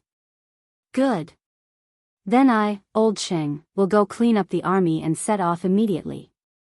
Cheng Yaojin was instantly energized and hollered loudly. Speaking of which, his horse Lance was already thirsty and could not take this chance to see some blood. Qin Xiong and Niu Jinda also cupped their fists and left. Half an hour later, all the tents were kept and the 60,000 troops were gathered. Then, they all held torches and started their rapid march. They traveled through the night and night to head straight for Guangqing. Chapter 1326. Late at night, the entire Chang'an city was asleep, but the Taiji palace was still brightly lit. Li Er was looking at the sand table in front of him thoughtfully with his hands behind his back. Yes, it was a sand table. Ever since Li Zishuan created the Yanhuang College sand table last year, the sand table was finally used in war for the first time. Reporting. Your Majesty, Prince Wei has something urgent to report. At this moment, a chamberlain rushed in and bowed. Li Er's eyes flashed. He turned around and said, "Let him in. In the future, there's no need to inform Qin Ke when she comes to Ganlu Hall." Understood. The eunuch cupped his hands and left. Not long after, Li Tai walked in with a letter. He raised the letter above his head and said, "Reporting to Imperial Father, the frontline army sent an urgent report." "Imperial Father, please take a look." "Oh. Let me take a look." Li Er impatiently walked to Li Tai's side, took the report, and began to read it carefully. Zhengzhou has a 300,000 army? Chui Zhenshuo, that old thing, probably conscripted all the youths in Zhengzhou, right? Fortunately, Duan Jishuan, Ren Kan, and Wang Yu arrived in time. Otherwise, Luoyang would be in danger. After a while, Li Er put down the report and whispered to himself. Li Tai stood at the side in silence. He had personally translated the telegram. Even if Li Er didn't say it, he knew the contents. "Qin Ke, what do you think?" Li Er glanced at Li Tai, who was beside him, and asked. His son used to like to hang around him. Li Er knew why. It was nothing more than fighting for favor. However, ever since Li Tai went to Yanhuang College, this child was obsessed with strange things. He heard that the Prince Wei's residence had built a laboratory to fiddle with strange things. The little fatty who used to hang around him every day and call him father, father, was gone. Every time he thought of this, Li Er felt gratified, but he couldn't help but feel a little lonely. Imperial Father, this son doesn't dare to have any opinions on the matters of the country. This son believes that with Imperial Father's wisdom and martial prowess, a mere rebel army is like a grasshopper after autumn. They won't be able to survive for more than a few days. If Imperial Father has nothing else, then this subject will take his leave first. If there are any urgent reports from the front lines, this subject will report to Imperial Father again. Li Tai cupped his hands and said. From the day the army left the capital, he was asked for leave. He was asked by Li Er from Yanhuang College back to Chang and to be in charge of communications with the front line. He was quite interested in this, so he came back half-heartedly. However, what he was interested in was the first practical use of a new technology like the telegraph, not the situation at the front line. To put it bluntly, he was now a technical geek. All right then. Qin Ke, you've worked hard these days. Li Er saw that Li Tai's mind was not here, so he could only helplessly say. This son is not tired. Father, please rest early. This son will take his leave. Li Tai cupped his hands and took his leave. The three armies combined into one army, besieging the enemy and attacking reinforcements. The medicine master's actions are very much to my liking. I'd like to see how much power is hidden behind the three of you. After Li Tai left, Li Er lowered his head to look at the intelligence on the table and muttered to himself. Back then, he had indeed noticed the Chui family's disloyalty and had secretly made preparations. The reason why he did not nip the rebellion in the bud was mainly because he wanted to see how much power the Chui family had hidden in the dark, or how many people were willing to rebel with the Chui family. He wanted to cast a long line to catch a big fish. He wanted to take this opportunity to wipe out all the remnants of the aristocratic families in one fell swoop. Li Jing's strategy of besieging the enemy and attacking reinforcements was exactly what he wanted. However, after this battle, Zhengzhou is bound to lose a large number of young and strong laborers, and the people's livelihood will wither. I'm afraid it will be difficult to fully recover in the next 10 years. What should we do? A moment later, a hint of worry appeared on Li Er's face as he sighed softly. Reporting to the general, the head chief has ordered the Black Armored Army and 150,000 provincial government troops to strictly guard the city and guard against the reinforcements from the Jing family and the Chui family from Bowling.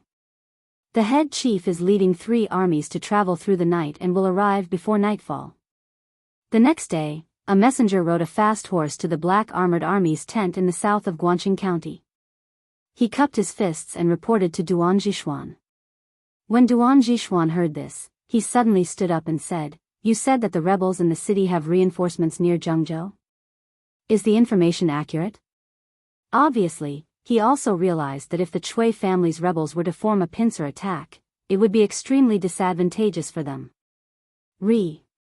Reporting to the general, the head chief obtained the information from within Guangqing County, and it is extremely reliable. "I hope the general can deal with it carefully," the messenger replied, and then fainted immediately. He was really too tired after rushing all the way here on a fast horse. "Quick! Someone come and help him to the tent to rest." Duan Jishuan hurriedly shouted outside the tent. Then, 2 soldiers came in and carried the messenger away. Duan Jishuan then ordered, "Wu Feng, Jing Cheng, immediately send out scouts to scout along the south of Zhengzhou. If you find the enemy, come back immediately and report to me." "Yes, sir." The 2 generals cupped their fists and immediately left. Duan Jishuan thought for a moment and followed them out of the tent. "Someone, prepare the horses and follow me to the East Gate camp." "Hiya! Hiya! Quick, quick, quick! Follow me! Everyone behind me! We must reach Guangqing County before nightfall." On the official road in the north of Shuzhou, an army of more than 10,000 people was galloping. The general in front was riding a war horse and the soldiers behind were chasing after him. "Hey! I heard that the 300,000 soldiers in Guangqing County were surrounded by 150,000 soldiers outside the city. If you ask me, that Chui Quan is really useless. If I were to lead the army, I would definitely kill the imperial army." Hee hee. Next to the army, there was a small group of people who were not wearing military armor. They were all holding strange weapons, and their appearance was even more unrestrained. They were dressed rather casually, as if they were not going to the battlefield, but rather to attend some grand event. They were the Jianghu experts that the Chui and Jing families had been keeping all these years. The rest of them were the secret guards of the Chui and Jing families. Who would have thought that the 2 families would hide their troops in Shuzhou, which was south of Zhengzhou? "Hey! Iron Fist Wang, you are really shameless. I heard that the imperial court had sent the Black Armored Army this time. With your mediocre skills, I don't think you can last more than 3 rounds with the Black Armored Army." Another shifty-eyed man chuckled. "Bah! Hua Xiajian, if you say one more word, do you believe that I will cut off your manhood so that you can go and harm other people's maidens?" "Hey, hey, hey! What a joke! What a joke! Brother Iron Fist, don't mind me." In Guangqing County. Since yesterday, when the commoners knew that the army was outside the city, there were more and more people who were dissatisfied with the Chui family in private. But because the provincial governor's troops had not only strengthened the city's defense, they had also increased the patrols in the city. They had also caught a few groups of people who were spreading rumors, so the commoners did not dare to talk nonsense anymore. As the saying goes, if you do not explode in silence, you will perish in silence. Some things, the more oppressed, the more they would rebound. The longer the silence, the stronger the rebound would be. For example, the public opinion. A formless anger was brewing in Guangxing County. However, those who were still immersed in their dreams of killing their way out of Guangxing County did not feel this anger. Sigh. Now that the imperial court's army has surrounded Guangxing County, but the Chui family is still dreaming of dominating the city. It's fine if they are dreaming, but it has caused us, the commoners, to suffer. In a few more days, when the imperial court's reinforcements arrive, they will attack the city. And us, the new soldiers guarding the city gate, will definitely die. On the east side of Guangxing County, Lu Rengui looked at the densely packed military tents and sighed deeply. And behind him on his right, there was a soldier holding a javelin in his hand. When the guard heard this, his face twitched imperceptibly. However, due to his fear of the general in the camp, he did not say anything. Seeing Lu Rengui shake his head and turn to leave, he finally could not help but say, "Brother Ren, please wait." "Oh. It's Captain Wang of the 6th Battalion. Just now, you didn't hear anything, right?" Lu Rengui's face flashed with a trace of surprise, followed by fear. He carefully probed. That soldier shook his head and said, "The wind was strong just now, I didn't hear anything." Lu Rengui heaved a sigh of relief and said, "Oh. That's good. That's good." Captain Wang, why did you call me?" Actually, he had purposely said those words in front of this person. And this Captain Wang's background, he had already investigated clearly. His name was Wang Lang, the son of the Wang family village outside the city. A month ago, he was captured and used some unknown method to become the captain of the 9th Battalion's 6th Battalion. He was also quite popular among his subordinates. More importantly, the Wang family village outside the city had been bullied by the Chui family for many years. This was also the main reason why Lu Rengui dared to say those taboo words in front of Wang Lang. Come. Brother Ren, let's talk here." Wang Lang carefully pulled Lu Rengui to the corner of the city wall and asked softly, "Brother Ren, let's not beat around the bush. Just now you said that there will be reinforcements from the imperial court, and when the reinforcements arrive, they will attack the city, is that true?" You don't have to worry, I will never tell anyone what you said to me, I, Wang Lang, swear to the heavens." Lu Rengui originally wanted to, humbly decline a few more words to prevent this kid from getting suspicious, but after hearing Wang Lang's honesty, he simply said, "Brother Wang, since you said so, then I won't hide it from you. What I said just now was actually accidentally heard from our adjunct Wang. He also said that when the imperial court's army attacks the city, he will send us, the new soldiers, to our deaths." After a quarter of an hour, Lu Rengui returned to his position and continued to stand guard. "How is it? Joining the army? Is it done?" Old Feng asked sneakily. "Hey. Is there a need to ask? This should be the 12th one, right? It's almost enough." Chapter 13:27. Right now, the public opinion of Guangxing County was like a ticking time bomb. What Lu Rengui was doing right now was to collect these ticking time bombs and wait for a specific time to detonate them all at the same time, blowing up a crack in this impregnable city. Many things looked impenetrable from the outside, but from the inside, they might be easily broken. Reporting to the Grand General, the scouts at the front discovered a large number of troops and a group of unidentified Jianghu people at the junction of Zhengzhou and Shuzhou. "They are rushing towards us." At 5 past noon, a soldier rushed in from the Black Armored Army's tent in the south of the city and reported to Duan Jishuan. "Oh." At this time, 50,000 unidentified troops suddenly appeared. They must be the reinforcements of the Chui and Jin families. As for those Jianghu people, they might be the retainers of these two families in recent years. Did you see how many of them there are? How long will it take to reach Guangxing County? Duan Jishuan's expression changed as he stood up. Replying to the Grand General, the other party has about 50,000 people. According to their marching speed, they will reach Guangxing County around 5. Then when will the Grand General Manager and the rest arrive? Duan Jishuan's expression changed slightly as he thought about it and asked again. According to the latest intelligence, the Grand General Manager's army is more than 30 miles away from Guangqing County. They will probably reach Guangqing County around 5, but the soldier suddenly became hesitant at the end. Duan Jishuan frowned and said, "But what?" "But the Grand General Manager's army travels day and night. As far as I know, they only rested for less than 4 hours last night." The soldier cupped his fist and said. His meaning was obvious. He wanted to tell Duan Jishuan that even if the army led by Li Jing arrived, their combat power would probably be less than 10%. After all, they didn't really rest for a day and a night. Duan Jishuan's brows furrowed deeply. After pondering for a moment, he ordered, "Wu Feng, Jing Chang, the two of you go to the east and west camps respectively. Ask Ren Kan and Wang Yu to take 20,000 men each and go with me to stop the reinforcements of the Chui and Jing families.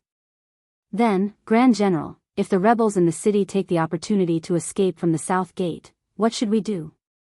The general to the left of Duan Jishuan cupped his fist and said, "I will only bring 1,000 black armored troops with me. The remaining 2,000 will be led by the two of you. If the Chui family intends to escape from the south city gate, the 60,000 elites that you brought along with the head chief will be able to defeat them easily." Duan Jishuan said coldly. Wu Feng and Jing Chang looked at each other, and then they cupped their fists and said in unison, "Understood. Report the military situation here to the general director while you're at it." In the end, Duan Jishuan instructed. "Here. Reporting. Reporting to the three great-grandpas, the two young masters have sent a letter saying that our reinforcements have arrived 40 miles outside the city.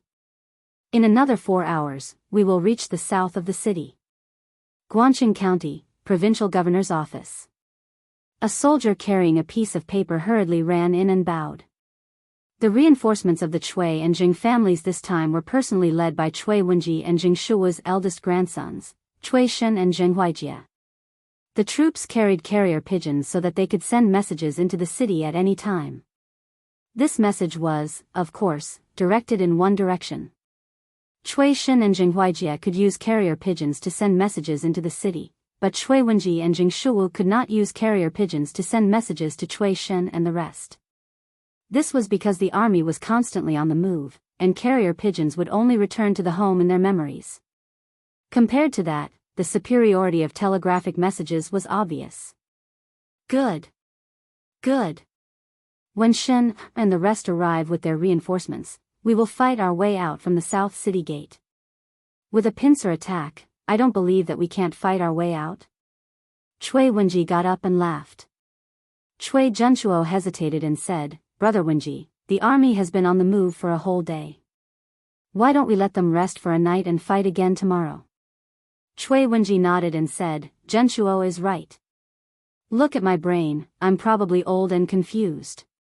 Once I get excited, I forget everything. The army is fatigued from the journey and should indeed rest for a night. In that case, we will attack again tomorrow. It's just that, how are we going to spread the news?" When he said that, Chui Junshuo, Chui Wenji, and Jing Shuo were all in a dilemma.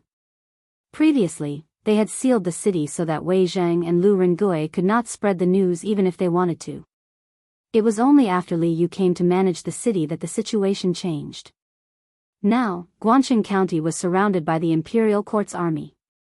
Chui Junshuo and the rest finally experienced Wei Zheng and Lu Rengui's situation. For now, we can only wait for Huijie and the rest to send another message and act according to their plan. If they choose to fight tonight, then we will go out of the city and fight. If they choose to rest for a night, then we will wait until tomorrow to lead the troops out of the city." After a long silence, Jing Shuo said helplessly, "That's the only way." Reporting. Reporting to the chief steward, General Duan sent an urgent report. In the wilderness 30 miles west of Guangqing County, a huge army was advancing quickly. Suddenly, a knight in black armor came toward them. Li Jing quickly ordered the army to stop. The knight quickly got off his horse and cupped his fists. "Read it," Li Jing said in a low voice. Reporting to the chief steward, General Duan found the reinforcements of the Chui and Jing families 40 miles south of Guangqing County, as well as the martial arts experts and death warriors that the two families have raised.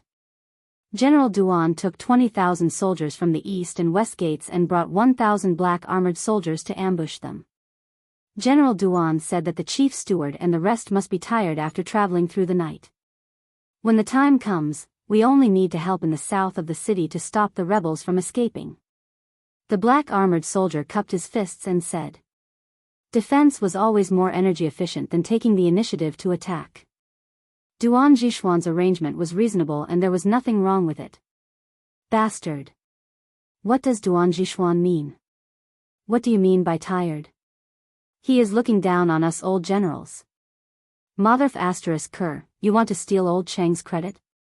Impossible. Chief Steward, I request for an order to bring 1,000 elites to stop the reinforcements of the Chui and Jing families. When Qing Yao Jin heard this, he was instantly furious. He cupped his fists at Li Jing and said angrily, Jijia, don't be rash. General Duan is right, the army has traveled for a day and night, the men and horses are tired. Qinxiong pulled Qing Yao Jin and stopped him. Li Jing frowned and did not say anything. After a while, he stretched out his hand and said, give me the map. Yes.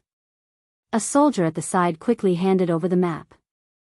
Li Jing opened it and pointed at a location on the map. He said to Qing Yao Jin, Qinxiong, and Niu Jinda, the reinforcements of the Chui and Jing families should be around Mi County, and they are less than 30 miles away from us. Since they are the last trump card of the Chui and Jing families, their fighting strength cannot be underestimated. Furthermore, there are many martial arts experts and death warriors. I'm worried that Duan Jishuan's men are not their match. Jijia, you bring 5,000 elites and support Duan Jishuan. When the time comes, you will act according to the situation. After I stabilize the defense line at the 3 gates of Guangqing County, I will bring people to support you. Qing Yao Jin laughed when he heard this, ha. Good. Don't worry, head chief, old Sheng, will kill all the rebels. Qinxiong said anxiously, manager, it's easy for Jijia to take risks. I will go with him. Guangqing County has you and Jinda, so there shouldn't be any accidents. When Qing Yao Jin heard that, his face fell. However, Qinxiong was talking about him, so he did not dare to talk back. Li Jing thought about it and said, that's great. A moment later, Qinxiong and Qing Yao Jin chose 5,000 elites from the 60,000 army and rushed towards Mi County. We will be able to see Guangqing County in an hour. Huaijia, should we find a secluded place outside the city to rest for the night or launch an attack directly? On the road north of Mi County, the reinforcements of the Chui and Jing families were rushing. Chui Shen, who was at the front, opened his mouth. Zheng Huaijia rubbed his thighs that were almost scraped open. He had always been a spoiled brat, so he had never suffered so much. If it weren't for the Jing family's crisis, he wouldn't have gone through so much trouble to come here personally. After hesitating for a moment, he said, why don't we launch the attack tomorrow? The soldiers have walked for a day and should be tired. Chui Shen nodded and said, that's good. I will send someone to send a message to grandfather. The army continued to move forward. At this moment, there was a mountain path in front of them. The mountain path was not very narrow and could allow 4 horses to walk side by side. The hills on both sides were not very steep and there was a dense forest growing on the hills. Young master, please tell the army to be on high alert and be careful of an ambush. An old man beside Chui Shen, Wang Taishou, who had said that he would lead the army to kill the black armored army, came to Chui Shen's side and said solemnly. Chui Shen frowned, ambush? At this time, they will ambush me. Kung. Kung. Kung. Kill. Before Chui Shen could finish his sentence, countless soldiers suddenly rushed down from the hills on both sides. They held Mo swords in their hands and charged toward the Chui and Jing armies with an indomitable will. Ambush. Draw your swords and fight. Remember to maintain the formation. Wang Taishou shouted. Then, He and a few other experts surrounded Cui Shen and Jing Huijie in the middle to protect them. The two armies soon engaged in battle. As they did not know where the enemy came from and whether they would have any reinforcements, Cui Shen and Jing Huijie ordered the army to advance as they fought. They planned to get out of this mountain path first and get rid of the terrain that was disadvantageous to them. Soon, they saw the mountain path. Once they got out of this mountain path, there would be a vast plain in front of them. At that time, they would be able to fight the enemy head-on. Bang bang bang. Just as Cui Shen and his army were about to get out of the mountain path, everyone suddenly felt the ground tremble. Then, a group of black armored cavalry appeared on the plain outside the mountain path.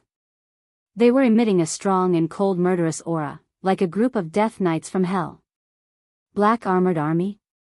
Young master, it's the black armored army. But why are the black armored troops here? Wang Taisho said with a face full of fear. Chapter 1328. 2 in 1 chapter. Black armored troops. Isn't the black armored troops stationed outside of Guangxing County? Why are they here?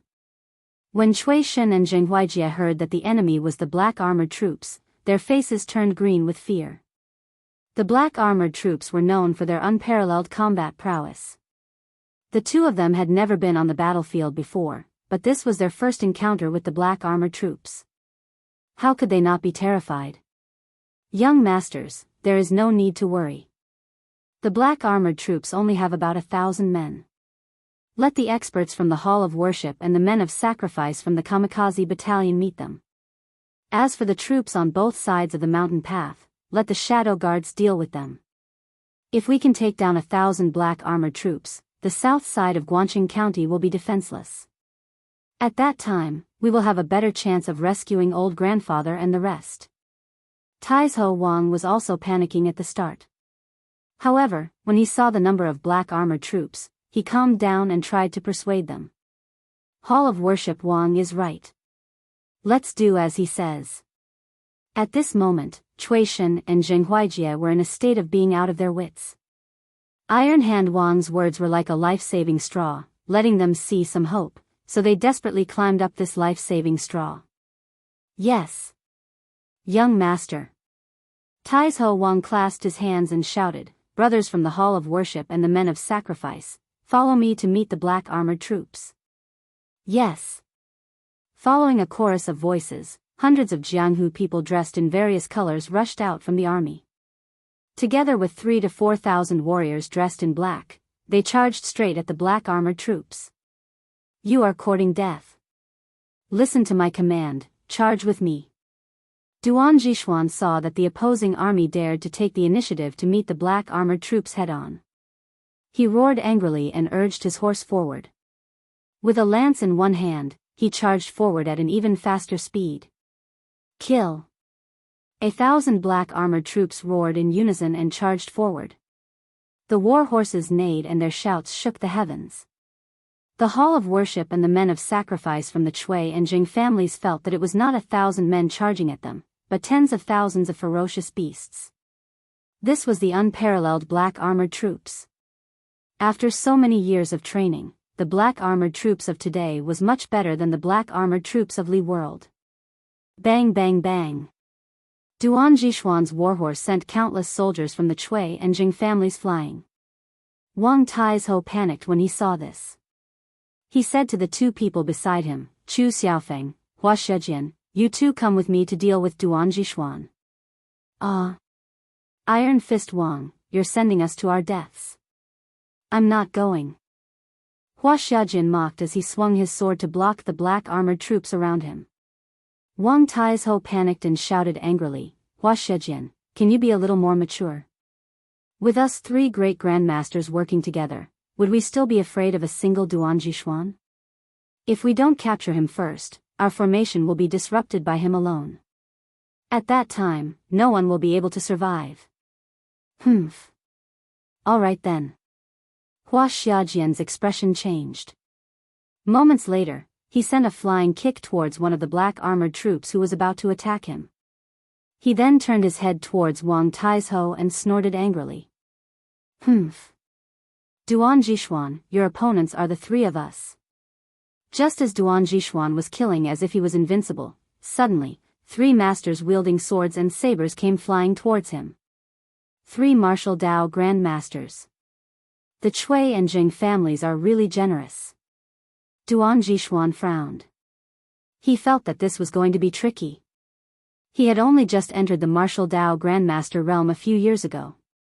He could fight and kill enemies, but in a one-on-one fight, he was definitely no match for these 3 Grandmasters.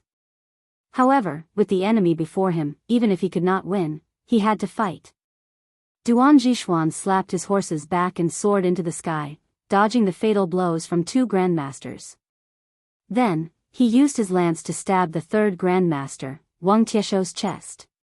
His speed was as fast as lightning, and so was the situation on the battlefield. Previously, it was 3 against 1, but in the blink of an eye, one of the 3 was about to be killed. Duan Jishuan had been on the battlefield for many years. Unlike these Jianghu ruffians, he paid the most attention to killing efficiency. His moves looked simple, but often, the simplest move was the fiercest killing move. His lance moved forward without hesitation. Wang Taizhou was in the air and had no time to dodge. Ah! Duan Jishuan. How dare you! At the moment of life and death, Wang Taizhou roared. His hair moved without wind. He channeled his strength into his sword and swung it to block this sure-kill lance. Clang! There was a sharp sound of metal clashing as the sword and lance clashed together. But at this moment, there was a cracking sound. What shocked Wang Taizhou was that the long sword that he had always regarded as a treasure actually had a crack on it. Duan Jishuan sneered. Humph. To think that ordinary iron would dare to block this general's lance. Go to hell. With a crack, the long sword in Wang Tiesho's hands suddenly split into 2 halves. Duan Jishuan's lance continued to stab at Wang Tiesho's chest. Humph. Duan Jishuan, it's not that easy to kill me. Wang Taizhou growled. Then, he did something that made everyone speechless. He actually used both hands to grab Duan Jishuan's lance. Clang! Just when the onlookers thought that there would be the sound of a sharp blade piercing into flesh, there was a sound of metal clashing on the horse lance. Duan Jishuan's horse lance was actually blocked by Iron Hand Wang with his bare hands. Ha! Duan Jishuan, now you know why the Jianghu people call me Taizhou, right? What are you 2 still standing there for? Hurry up and attack. Wang Taizhou sneered and shouted at Hua Xiaojian and Chu Xiaofeng. Master Wang, we're here to help you. As long as we kill Duan Jishuan today, the 3 of us will be famous all over the world. Haha. Chu Xiaofeng laughed and slashed with his sword. Hua Xiaojian was not willing to be left behind. He also hurried over to help. Duan Jishuan frowned. He wanted to injure one of the grandmasters when they were not prepared. Then, he would go and stall for time with the other 2 grandmasters. After all, the grandmasters were too powerful.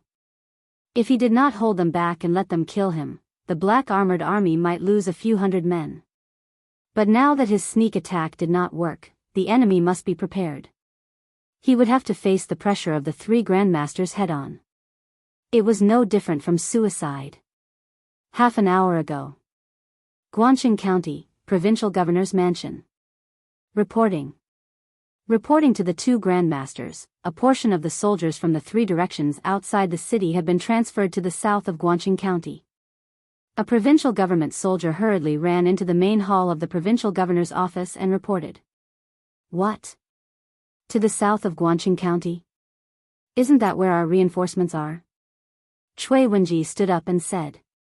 Pan Zhenyue thought for a while and said, Grandmasters, could it be that they have discovered the traces of our reinforcements and sent their soldiers to stop them from reaching Guangqing County? Zheng Shuo nodded and said, yes, it's very likely.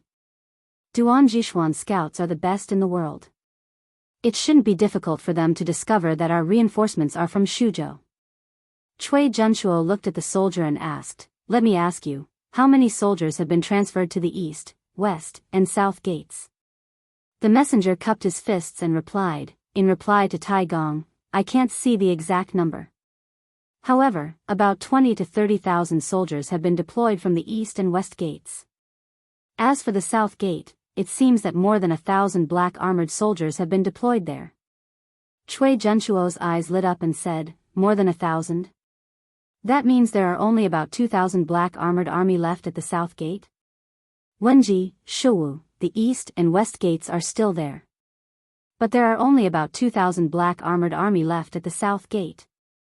Although the black armored army's combat power is unparalleled, they won't be able to withstand the combined attack of 300,000 soldiers.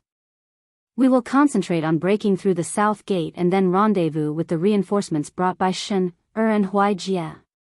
Cui Wenji thought for a while and saw Jing Shuwa nodding. He replied, all right. We will transfer most of the soldiers and break through the south gate. If the other two gates send reinforcements to the south gate, we will lead the rest of the soldiers to escape from the east and west gates. He was indeed an old fox. This was what it meant to attack in the east and attack in the west. Cui Junchuo nodded and said, that's the best. Jinyue, Cui Quan, go and make the arrangements quickly. Half an hour later, the south gate of Guanqing County opened. Cui Quan led 150,000 soldiers and the guards stationed at the south gate and charged towards the 2,000 black armored army outside the city. Soldiers, we are the black armored army. We will win. Kill. Duan Jishuan's lieutenant, Wu Feng, roared and led the black armored army to charge forward. Pay attention to the formation, don't fall behind. Duan Jishuan's other lieutenant, Zheng Cheng, shouted from behind. Reporting. Lord Pacifier, the rebel army has found out that the south gate is empty.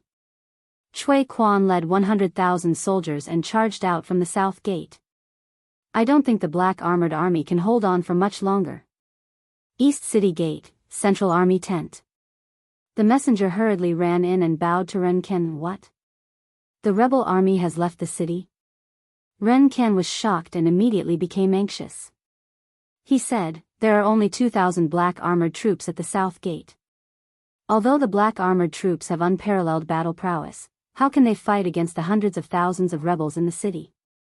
Men, quickly. Gather the soldiers and reinforce the black armored army. Lord Pacifier, you can't do that. You can't do that. A middle-aged officer to the left of Ren Ken hurriedly stood up to stop him.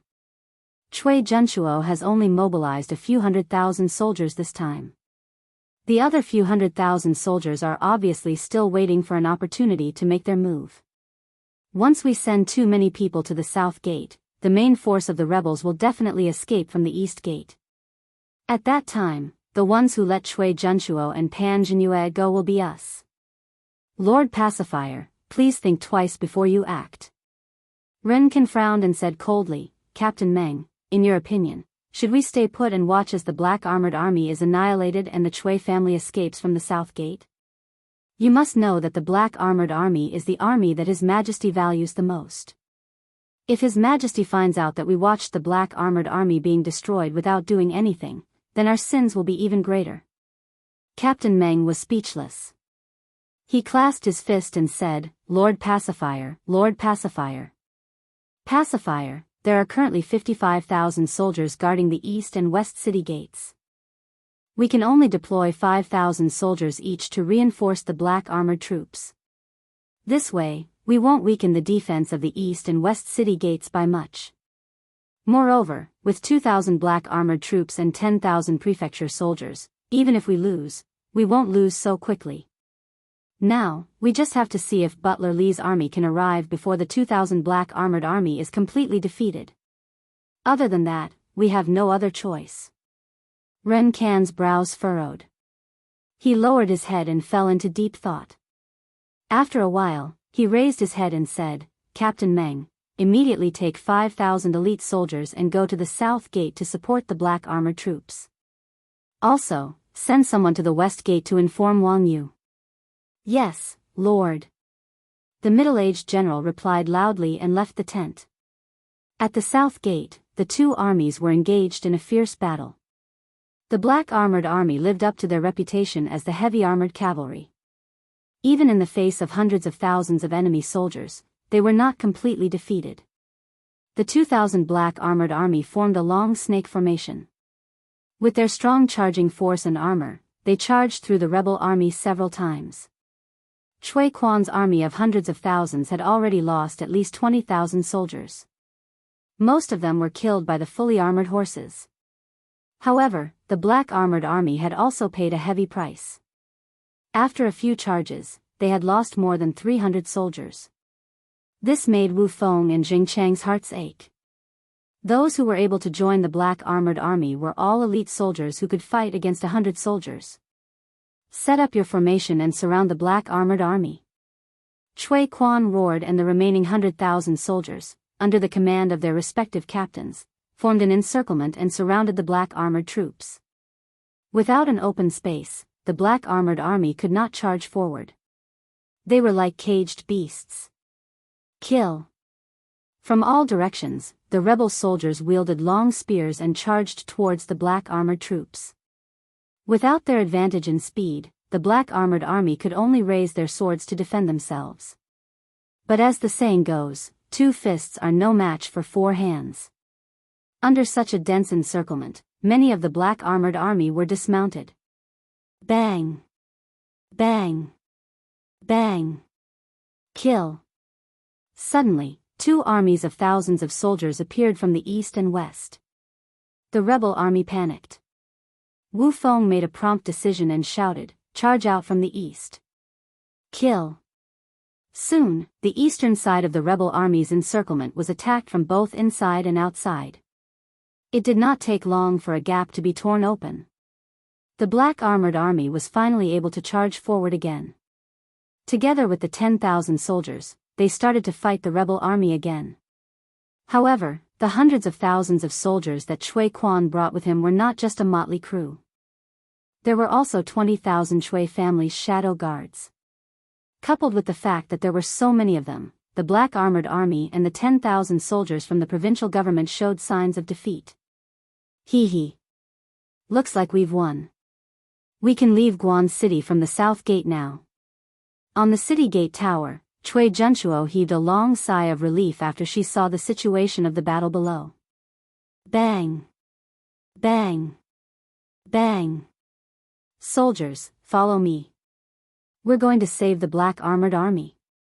Just when Cui Junchuo thought that the situation was settled, a black mass of soldiers suddenly rushed out from the wilderness to the west. The leader was a large number of people holding long lances, riding horses and galloping towards them. Niu Jinda. Li Jing. How is that possible? Chapter 1329. Cui Junchuo, Cui Wenji, Jing Shuwu, Pan Jinyue, and the rest were devastated when they saw Li Jing and Niu Jinda leading at least 60,000 soldiers to the south gate. Just a moment ago, they were still overjoyed that they had won the battle and could finally break out of the encirclement. However, the army led by Li Jing and Niu Jinda had extinguished the flames of hope in their hearts. The 2,000 black armored troops and 10,000 prefecture soldiers had already caused them such heavy losses. Now that the Tang military god was leading 60,000 soldiers, how were they supposed to fight back? In terms of reputation, Li Jing was much more powerful than the black armored troops. The Tang military god had never lost a single battle since his debut. Cui Quan was also a little dumbfounded at this moment. He looked at the tanned and thin veteran who called himself Old Niu and was shocked. Could this be Langyi County's old Niu Jinda? Then, wouldn't the army he brought be the elites from the capital? Who would be able to withstand this? Reinforcements are here. Generals, listen up. Follow me and kill. Kill every last one of them. Wu Feng was overjoyed when he saw the army coming from the west.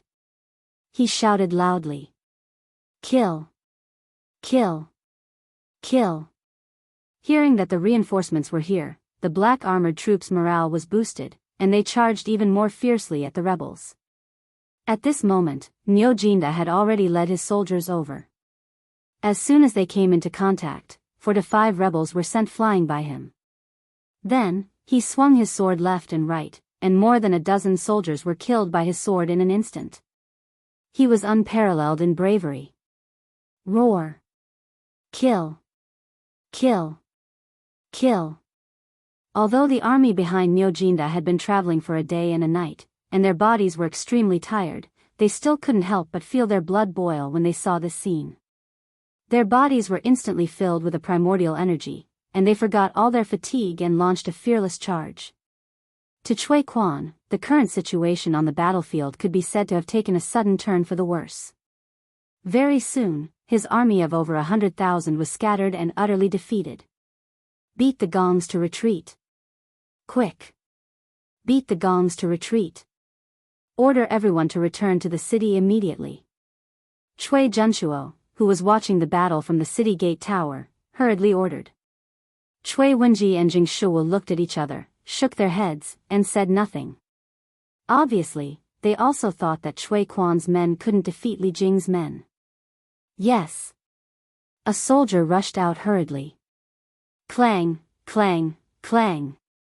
Not long after, a sound similar to the sound of a gong sounded from the city gate tower. It was written in Sun's Han army, Sun Zi's Han army, advance at the sound of the drum, sound, sound, retreat. East, west, north, north, north, east, east, east, west, north, north, north, and central central. Because technology was west west and west, west, yong, west west, west west west west, sun west. When the, and, when, the, and the Sunday were. When Sun, Li heard the after Wang heard the Sun, army, and Sun, and Wang, sounded, Sun heard of the retreat. Yei and retreat. Sun. S wait. Phone. When thus heard the sound of the thus to, the, when twos, to, s. He didn't have the courage to fight against a famous general of the great Tang like Myojinda, much less win. If he could retreat, he would do so with all his might. Commandant. Why do you want our 2 battalions to bring up the rear? A young general roared unwillingly. Commandant Song, this is an order. Cui Quan looked at the young general coldly and said, the rest of the soldiers, listen to my order. Retreat. Retreat into the city. After saying that, he turned his horse around and took the lead to escape. The remaining 100,000 rebels hurriedly followed behind Cui Quan and ran toward the city gate. Although the thousands of soldiers in the 13th and 14th battalions were unwilling, they could only stay behind to stop the imperial court's army. The rebels on the battlefield were getting fewer and fewer. Not long after, only these 2 battalions were left. Just as the commandants of these 2 battalions were about to bring their troops back to the city, they saw that the wooden bridge over the moat had been put away, and the city gate was gradually closing. Ah! Cui Quan, you'll die a horrible death. When Commandant Song saw this, he knew that his 2,000 men had been abandoned. He immediately let out an indignant roar. At this moment, Myojinda had already surrounded the 2,000 men with his army. He said coldly, put down your weapons and surrender immediately. Then, I might spare your lives. Thank you, General Myo. We surrender. We surrender. Hearing this, the rebels put down their weapons without hesitation. Since Cui Quan was using them as cannon fodder, what was there to hesitate about? Take them away. Myojinda waved his hand, and the soldiers took the captives away. At this moment, Myojinda looked at Cui Junshuo and the others on the city gate tower and shouted, Cui Junshuo, you've committed treason and disregarded the imperial court's favor. I advise you to surrender as soon as possible. Otherwise, you'll die without a complete corpse. Cui Junshuo was disheartened. Li Jing and Myojinda's appearance made him lose all hope of winning. However, things had already come to this. If he retreated, he would die. If he advanced, he would also die. There was no turning back. Myojinda, it's impossible for me, Cui Junshuo, to surrender. There are still 200,000 men in the city. If you and Li Jing want to attack the city, then come at me. Cui Junshuo's eyes flashed with viciousness. Even if there was no chance of winning, he would drag the entire city down with him. Humph. Old bastard, you really don't know what's good for you. Myo Jinda said angrily. All right, Jinda, quickly clean up the battlefield. Then, bring the rest of the black armored troops to support Shu Bao and Ji Jie. Leave this to me. At this moment, Li Jing walked up and patted Myo Jinda on the shoulder before speaking softly. Oh. Okay. I'll do it now. Myo Jinda was shocked. Only then did he remember that there were still two armies fighting in the south. He cupped his fists in response and quickly went to find the black armored troops. In the southern suburbs of Guangqing County, the 50,000 shadow guards from the Chui and Jing families and the 40,000 soldiers from Duan Jishuan had suffered heavy casualties. However, the shadow guards from the Chui and Jing families still had the upper hand. As for Duan Jishuan's black armored troops, the Chui and Jing families' hall of worship and camp of sacrifice, the situation was even more one-sided. More than half of the black armored troops were either dead or injured. As for Duan Jishuan himself, he was severely injured. His light armor was stained with blood from both the enemy and himself. It could be said that if the battle continued like this, the people that Duan Jishuan had brought with him would be completely annihilated. So what if the black armored troops were brave and powerful? The hall of worship of the Chui and Jing families were all elite fighters. As for the camp of sacrifice, they were all assassins who were not afraid of death. In terms of combat power, the black armored troops were not that strong. Moreover, the enemy outnumbered them by a few times. Hey! Black armored troops?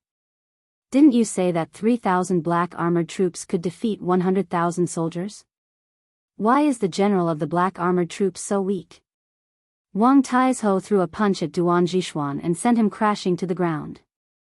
This man did not know the saying that all villains die because they talk too much. So, he wanted to mock them and show off his strength. Pfft! Duan Jishuan supported himself with his lance and stood up unsteadily. He looked at Wang Taizhou and said coldly, "The black armored troops' reputation is not for trash like you to judge. Let's see how long you can be so arrogant when my reinforcements arrive." Haha. Reinforcements? If you have reinforcements, why are they taking so long? Why don't you call for your reinforcements to come quickly? Wang Taizhou sneered.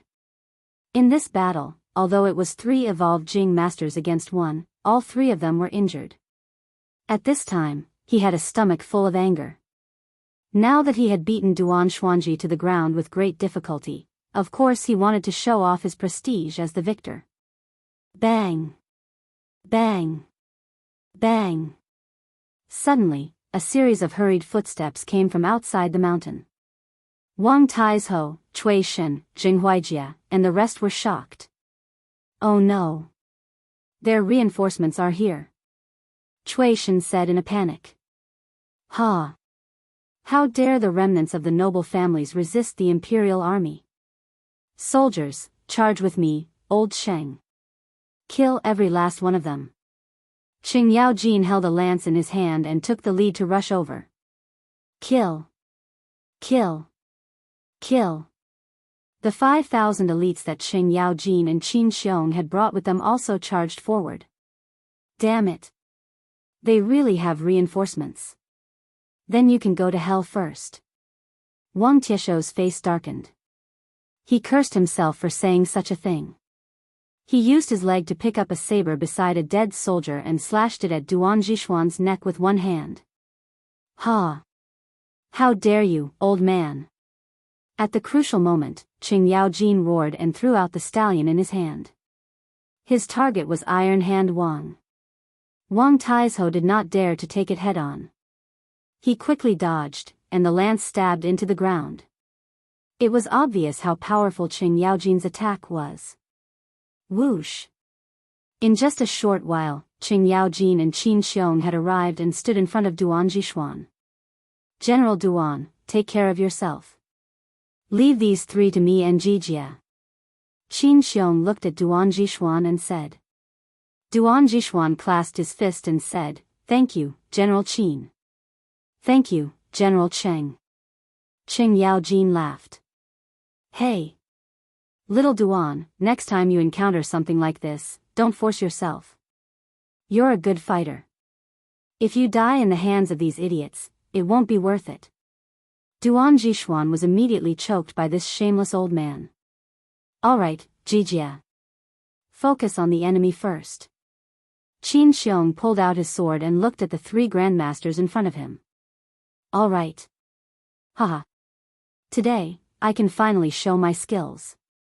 The three of you, old men, come at me together.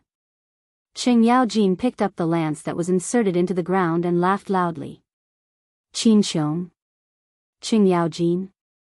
Wang Taizhou, Chu Xiaofeng, and Hua Xiaojin's pupils shrank. Their faces were filled with shock. Hey! Cut the crap. Today, none of you can leave. Qing Yaojin did not waste any more time. He shouted and charged forward with his lance. Chapter 1330. Clang, clang, clang. On the mountain path, Qing Yaojin and Qin Xiong fought the three grandmasters from the Chui and Jing families together. The sound of weapons clashing echoed throughout the valley. Although in terms of overall strength, Qing Yaojin and Qin Xiong were weaker than Wang Taizhou, Chu Xiaofeng, and Hua Shijian, in the previous battle with Duan Jishuan, each of them had expended a lot of their qi and suffered some injuries. Although those injuries were not fatal, they were unable to maintain their peak condition. It was because of these reasons that Qing Yaojin and Qin Xiong could fight the three grandmasters without losing. On the other side, with the addition of the 5,000 elites brought by Qing Yaojin, the shadow guards of the Chui and Jing families were gradually losing. The scales of victory were slowly tilting towards the imperial court. The sun was setting in the west, and the sky was gradually turning dark. Of the three grandmasters from the Chui and Jing families, one was dead and two were injured. Chu Xiaofeng was dead, and only Wang Taizhou and Hua Xiajian were left struggling to hold on. The two of them could not hold on for much longer. On the other hand, less than 10,000 of the Chui family's 50,000 shadow guards were left. All of them were injured, and the battle was coming to an end. Cui Shen and Zheng Huijie were watching from the side. They were anxious, but there was nothing they could do. Huijie, our shadow guards can't hold on for much longer. Why don't we run? Cui Shen said with a pale face. He was afraid of death. He had not lived long enough. Gulp. Zheng Huijie swallowed and hesitated. Okay. Let's run now and hide in the forest on both sides of the mountain path. Even if they find out that we have escaped, it won't be easy for them to find us. After that, the two young masters of the aristocratic families led a few guards and began to sneak toward the side of the mountain. Dong, dong, dong. Just then, the sound of horses galloping came from outside the mountain path. A moment later, the clan people saw a group of black-armored knights galloping toward them. Shubao, Jijia. Jinda is here to help. Niu Jinda urged the warhorse beneath him to gallop over at a high speed. Black-armored troops. Black-armored troops again. The Chui and Jing families are done for. When Wang Taizhou saw Lai Jun clearly, he suddenly felt a wave of despair and said with a painful expression. At this time, he was truly in despair. He even wanted to give up resisting. Quick! Run! Another group of black-armored troops is here. Cui Shen heard the commotion at the entrance of the mountain path. When he took a closer look, he was scared out of his wits. He hurriedly urged Zheng Huijie and the guards around him to speed up. Jinda! Don't worry about us for now. Those two should be the young masters of the Chui family and the Jing family. Capture them. Don't let them escape. Qin Xiong had already noticed Cui Shen and Zheng Huijie who were surrounded by a group of people trying to escape. He hurriedly said to Niu Jinda who was running over. Good. I'll go and capture those two kids right now. Niu Jinda looked in the direction Qin Xiong was pointing at, and then he shouted and urged his warhorse to gallop towards Cui Shen and Zheng Huijie. Young master. Hurry up and leave. Someone was chasing after them. I'll help you block them for a while. One of the guards beside Shui Shen saw Niu Jinda galloping over and said. Then he turned around with a solemn expression and went to meet the enemy with his weapon. Go. Go. All of you, go and block that person. The Chui family will help you take care of your family. Shui Shen panicked and hurriedly shouted at the rest of the guards beside him. Yes. Young master. The guards looked at each other, and a trace of despair flashed in their eyes. They cupped their hands and turned to rush out. Hey! You think you can stop me with just a few of you? Niu Jinda snorted coldly and did not slow down at all. He continued to gallop towards these few soldiers. These few soldiers did not see Niu Jinda move, but their weapons were already sent flying by the lance in Niu Jinda's hand. And they were also pushed back by this huge force. Niu Jinda did not kill them. Instead, he went straight for Shui Shen and Jing Huijie, who were running up the hill. In the blink of an eye, he had already caught up with them. He jumped down from his horse and knocked the two unconscious without any effort. Shui Shen's guards wanted to go forward to rescue them, but they were surrounded by the prefecture soldiers who had rushed over. At this moment, Qing Yaojin and Qin Xiong respectively found a flaw in Wang Taizhou and Hua Xiajian's defense and killed them with a single blow. Two grandmaster-level consecrators of the aristocratic families fell unwillingly just like that. The reinforcements of the Chui family and Jing family who had not fallen saw that their young masters had been captured and that their top fighters had died. Instantly, they lost the motivation to continue fighting and put down their weapons, kneeling on the ground and surrendering. Seeing this, Qin Xiong decisively gave the order to quickly clean up the battlefield and then regroup with the main force. In this battle, the Chui family and Jing family's consecrators were completely wiped out. Only 3,000 of the 50,000 secret guards were left, and they surrendered in the end. As for the imperial court, the black armored army suffered heavy losses. More than 500 war horses were lost, 512 soldiers were killed, and General Duan Jishuan was severely injured. Of the 40,000 prefecture soldiers, 3,568 were killed, and 5,032 were severely injured. All in all, it was a heavy loss. If Qin Xiong and Qing Yaojin had not arrived in time, the losses would have been even worse, or even completely wiped out. Jishuan, you are recovering from your injuries. The military situation is urgent. You made the right choice. The black armored army suffered heavy losses mainly because we underestimated the hidden power of these aristocratic families. After returning to the central tent in the south of Guangqing County, Qin Xiong reported the situation to Li Jing. Duan Jishuan bowed to Li Jing and asked for forgiveness. Li Jing shook his head and comforted him gently. 3 grandmasters, hundreds of Qi transformation realm martial artists, and thousands of fearless men of sacrifice. With such a lineup, perhaps only the black armored army led by Duan Jishuan had the ability to fight against them. Although the black armored army suffered heavy losses in the end, Li Jing understood that it was not easy for them to fight to this extent with the military strength at that time. In the end, they had underestimated the strength and foundation of these millennium-old aristocratic families. Thank you, General Manager, for your mercy. Duan Jishuan saluted and then turned to leave with a sad face. In this battle, he won, but he also lost. General Manager, the identity of these 2 boys has been verified.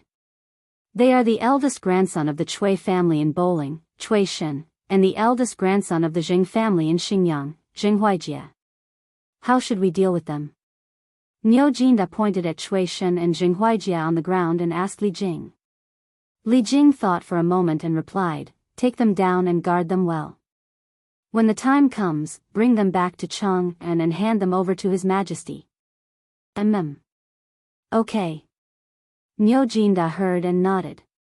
Qin Xiong asked, General Manager, when are we attacking the city? When Li Jing heard this, he could not help but frown. He said in a deep voice, although theoretically, our victory is already decided, and the Chui family probably knows this, they still want to resist stubbornly and even want to drag the entire city's people to be buried with them. Their thoughts can be said to be vicious. If we rashly attack the city, they will probably let the newly recruited young men and even some old and weak women and children go up to the city tower to defend the city. In this way, if we attack by force, countless innocent people will be injured. Once the battle ends, Zhengzhou will definitely be transferred to the people's livelihood, and it will not recover for 10 years. Therefore, the matter of attacking the city needs to be considered at length. I also have to report this to His Majesty. Let the soldiers rest for a night. Anyway, the rebel army in the city will not be able to escape for a while. Qinxiong frowned and thought for a moment, then nodded and said, General Manager's words make sense. Then let's rest for a night.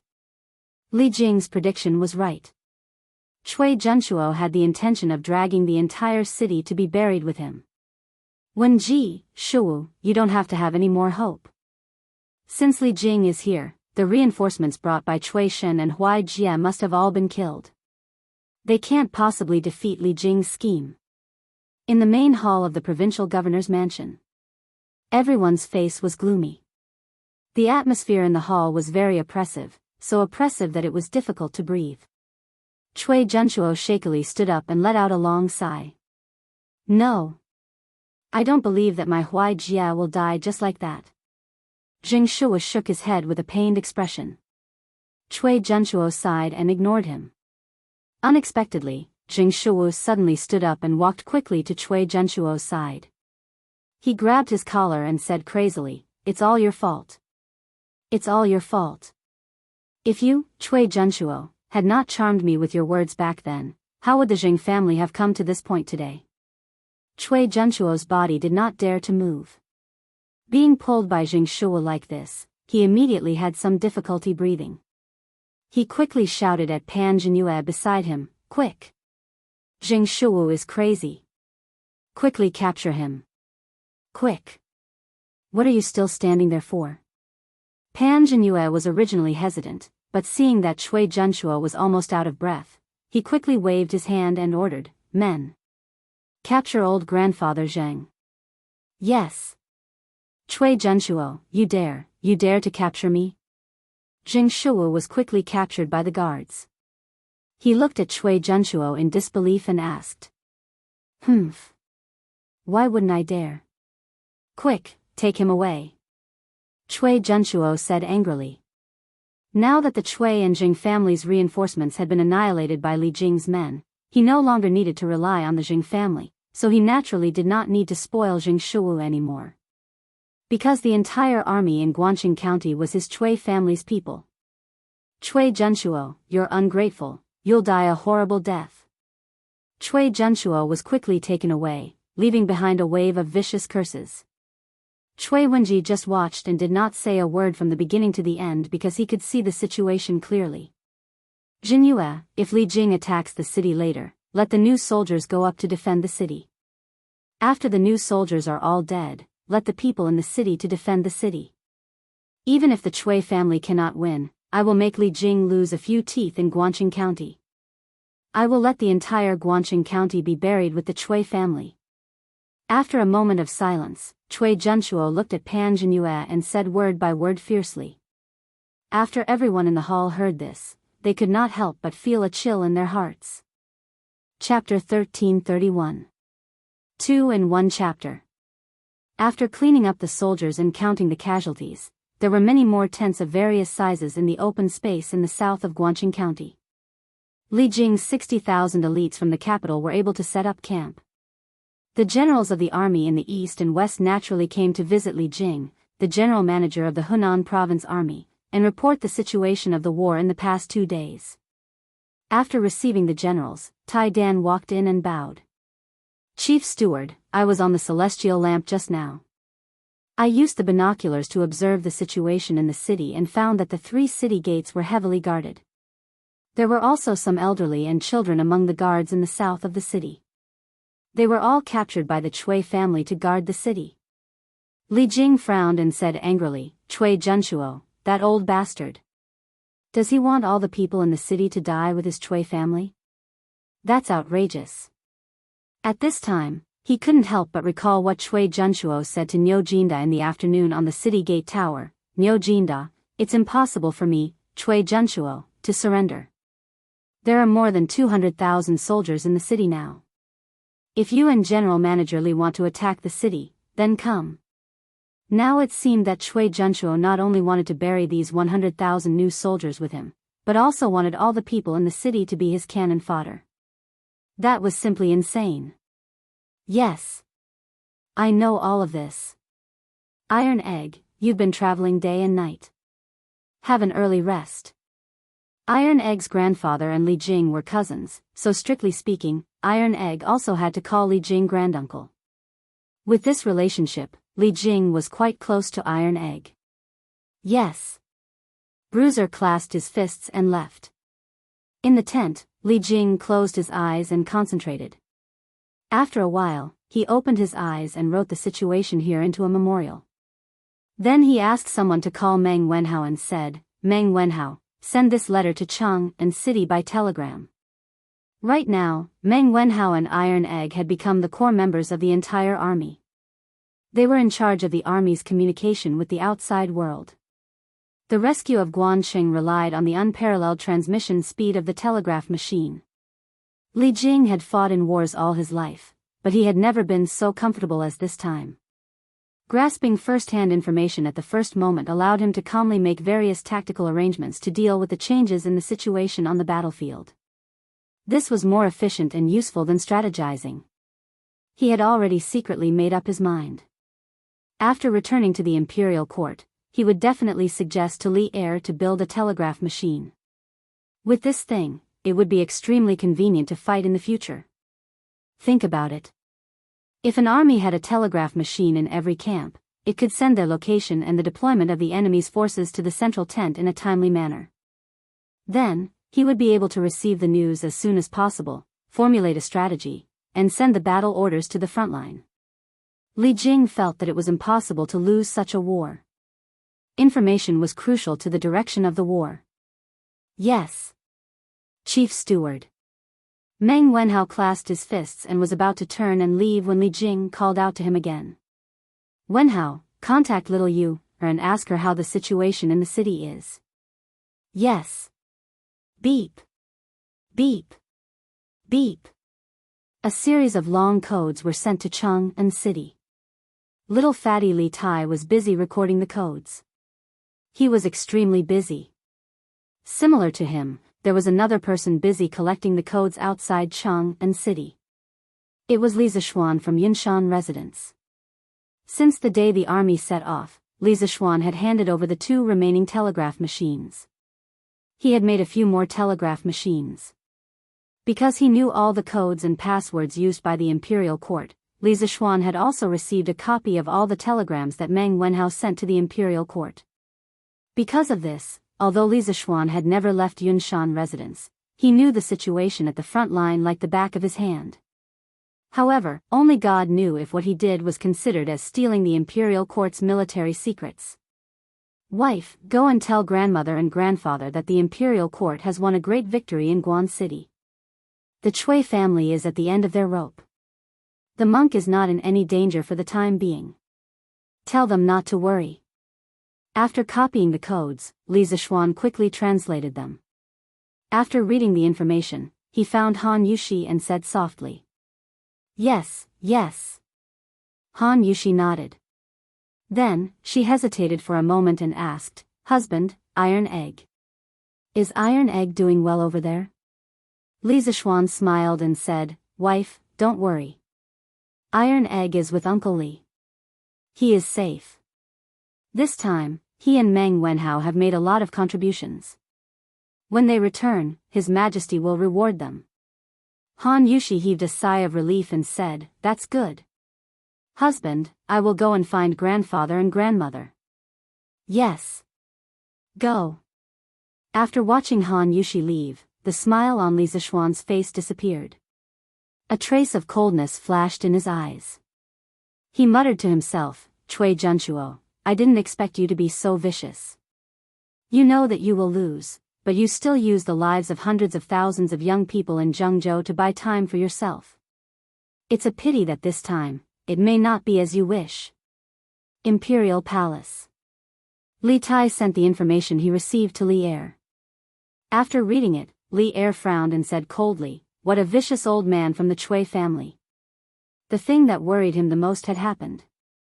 When he first learned that the Chui family had 300,000 soldiers, he was worried that after this battle, Zhengzhou would lose a large number of young people and their livelihood would wither. Now, he didn't expect that the Chui family would be even more vicious. They even wanted the old, weak, women, and children in the city to help defend the city. After taking 2 deep breaths, Li Er suppressed the anger in his heart. He looked at Li Tai and said, "Qingke, send a telegram to inform Li Jing.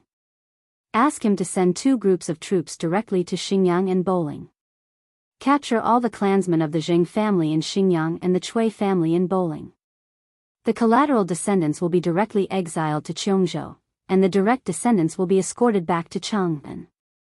In addition, let him handle all the military affairs in the county as he sees fit. Under the premise of eliminating the rebels, try to reduce the casualties of the people in the city as much as possible." As Li Tai spoke, he asked the servants for a pen and paper to record at the side. In the end, Li Tai cupped his hands and said, "Yes, sir. Tomorrow, I will go to the pagoda of Xingshan Temple and send the information to Supervisor Li." Xingshan Temple was built during the Sui dynasty and was the largest Buddhist temple in Chang'an. Although it wasn't as tall as Songhua Temple, it was still one of the taller buildings in Chang'an. In any case, it was already late at night and there was no need to rush to send out the information. Li Er nodded and said, "Good. Then, Qingke, go back and rest early. Your son will take his leave." Li Tai cupped his hands and left, while Li Er sat on the dragon bed and fell into deep thought. Although the outcome of the Battle of Zhengzhou was already decided, Cui Junshuo's final counterattack made old Li very uncomfortable. "Your Majesty, Li Junxian requests an audience." After an unknown period of time, an attendant walked in and carefully reported. "Oh. Let him in." Li Er came back to his senses and hurriedly said. A moment later, Li Junxian walked in and was about to bow when Li Er waved his hand and said, "There's no need to be so courteous. Why have you come to find us so late at night?" Li Junxian cupped his fists and said, "Replying to your Majesty, ever since the army went south to Zhengzhou, a total of 42 officials have tried to send pigeons to inform the Chui family and Jing family, but the letters have all been intercepted by the cavalry. This subordinate has come today to ask your Majesty, how should we deal with these officials?" Li Er's face darkened and he expressionlessly said, "Do you have a list? Let us take a look." Li Junxian took out a piece of paper from his bosom and handed it over. "Your Majesty, please take a look. Chui Liang, Chui Qing, Jing Shangguang, bastards. A bunch of bastards. They eat from the emperor, but instead of sharing the emperor's burdens, they colluded with the enemy and betrayed the country. These people have gone too far. Tonight, arrest all of them and hand them over to the Supreme Court, Ministry of Justice, and censorate for public trial." Looking at the familiar names on the paper, the anger in Li Er's heart grew stronger and stronger. Finally, he slammed the dragon table and exploded. Li Junxian's spirit was shaken and he solemnly said, "This general obeys the decree." Li Er's casual words set off a storm of blood in Chang'an City. At night, the doors of dozens of houses were opened by the cavalry department. The owners of 42 mansions were arrested almost at the same time. The screams, pleas, and shouts woke up many people who were sleeping soundly. However, no one dared to go out and check what was going on. Because at this time, there were only 2 possibilities for such a huge commotion. One was that they were attacked by bandits, and the other was that the imperial court was arresting criminals. Regardless of the situation, it was not something that ordinary people could afford to offend. Most of the officials who heard the news were unable to continue sleeping. Everyone had a premonition that something big was about to happen in Chang'an City. Guangqing County, East Gate. A group of new soldiers were still guarding the city walls. "Brother Ren, do you have time?" "Brother, I have some matters to discuss with you." At this moment, Lu Rengui was leaning against the city wall and dozing off. Speaking of which, this fellow wasn't afraid of falling off the wall in his sleep. At this moment, someone patted him on the shoulder and said, Who? Oh, so it's Brother Wang Lang. Do you need something from me?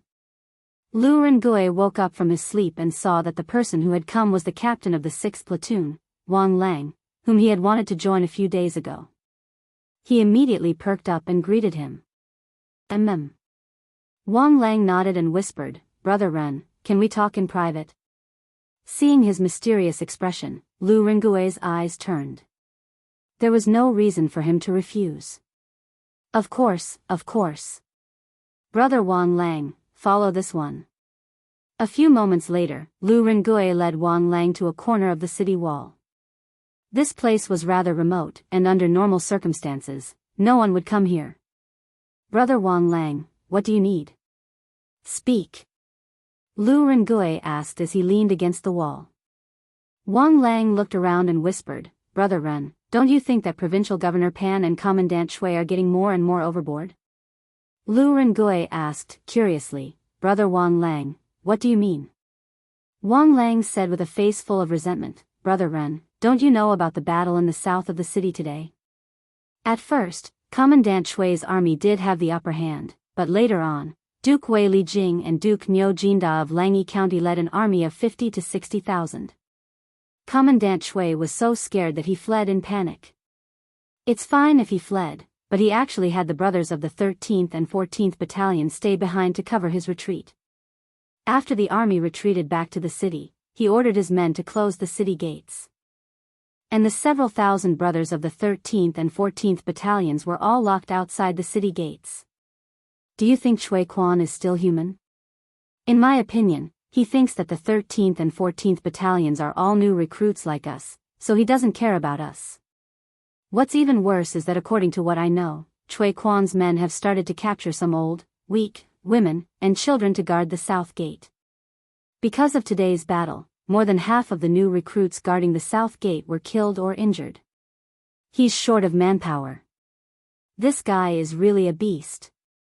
In my opinion, if the army outside the city attacks later on, us new recruits will definitely be the first to die. If we're all dead, Shui Quan will definitely capture the citizens in the city and put them on the city walls. Bah!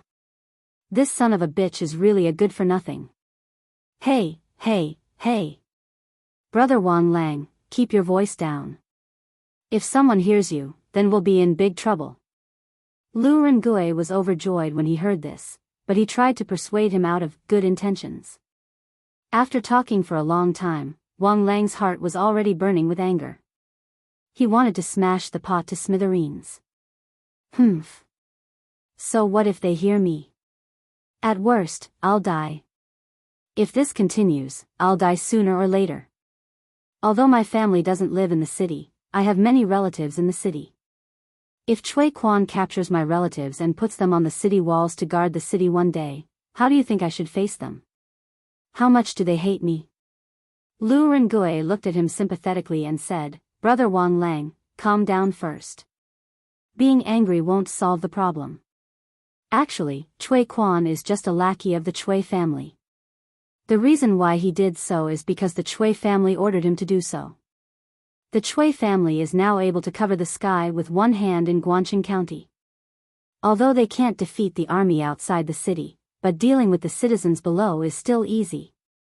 Wang Lang said angrily, When I was young, my father told me to study hard. If I can become a hanger-on of the Shui family in the future, then I'll bring glory to my ancestors. Now it seems that I'm lucky that I didn't study hard at that time. Otherwise, if I rely on the Shui family, such a dirty place, I might as well cut my own throat. When Lu Rengui heard this, he didn't know whether to laugh or cry. He thought to himself, the Shui family is dirty, is that the reason why you didn't study hard? Brother Wang Lang, now we're all chess pieces under the Shui family. If they want us dead, what can we do? Lu Rengui pretended to sigh helplessly and said, Bullshit. Brother Denyo, I, Wang Lang, respect you as a man. Today, I'll tell you something from the bottom of my heart. If you want to report me after hearing it, then I'll accept it. We're going to die anyway.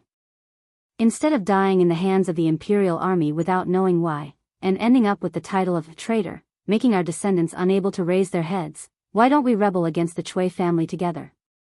Even if we die, we'll die like a real man. How about it? Brother Danyo, do you dare to rebel with me? Chapter 1332. Shoo. Brother Wang Lang, lower your voice. Even if you want to rebel against the Chui family, you don't have to be so loud. On the East Gate Tower of Guangxing County, Lu Rengui had a thought and secretly thought that the time was ripe. He first calmed Wang Lang's emotions and then whispered, Brother Wang Lang, I won't hide it from you. I, Lu Rengui, am also hot-blooded and have long disliked the Chui family. But so what? The Chui family is powerful and they have countless soldiers under their command. With just the two of us, I'm afraid we can't even get close to Chui Quan, Pan Jinyue, Chui Junchuo, and the others. We will be killed immediately. Wang Lang's face lit up. He quickly said, Brother Danyu, who said it's just the two of us? Actually, the brothers in the 6th squad all want to rebel against the Chui family just like me. There are many people like us in other camps. As long as there is a hero who can take the lead, Wang Lang can guarantee that there will be thousands of brothers who will be willing to follow him to destroy the Chui family. Lu Rengui was shocked and said, Oh? Brother Wang Lang, are you serious? Of course. Brother Danyu, you can ask around in other brigades and you will know. Brother Wang Lang, how many people on your side are willing to rebel against the Chui family? Lu Rengui suddenly asked tentatively. Wang Lang said confidently, Brother Danyu, I don't dare to say about other brigades, but as long as someone takes the lead to rebel against the Chui family, the 200 brothers in the 6th squad will definitely follow. According to the military system of the Tang dynasty, there were 5 brigades under each battalion. Each brigade led 3 groups. Each group led 5 10-man leaders and each group led 10 men. In other words, a brigade was only allowed to have 150 soldiers, and a battalion had 750 soldiers. But the Chui family had recruited too many new soldiers this time, and there were not many officers who could lead soldiers. So, every battalion and every brigade was overstaffed.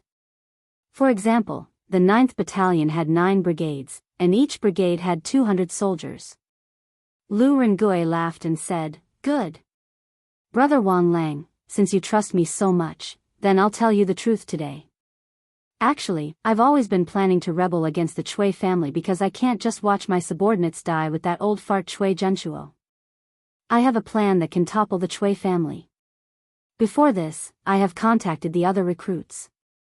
Including you, there are a total of 8 teams on our side.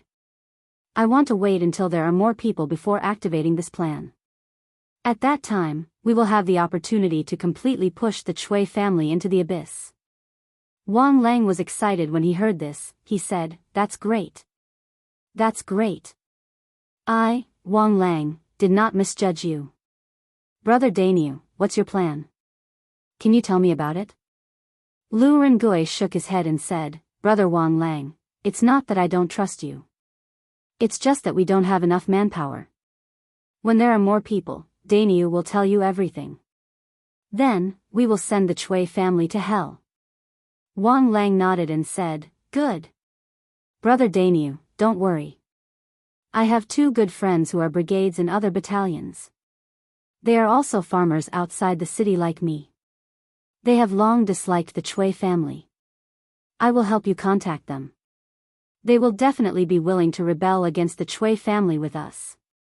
Lu Rengui said happily, That's great. Brother Wang Lang, after you convince them, let me know.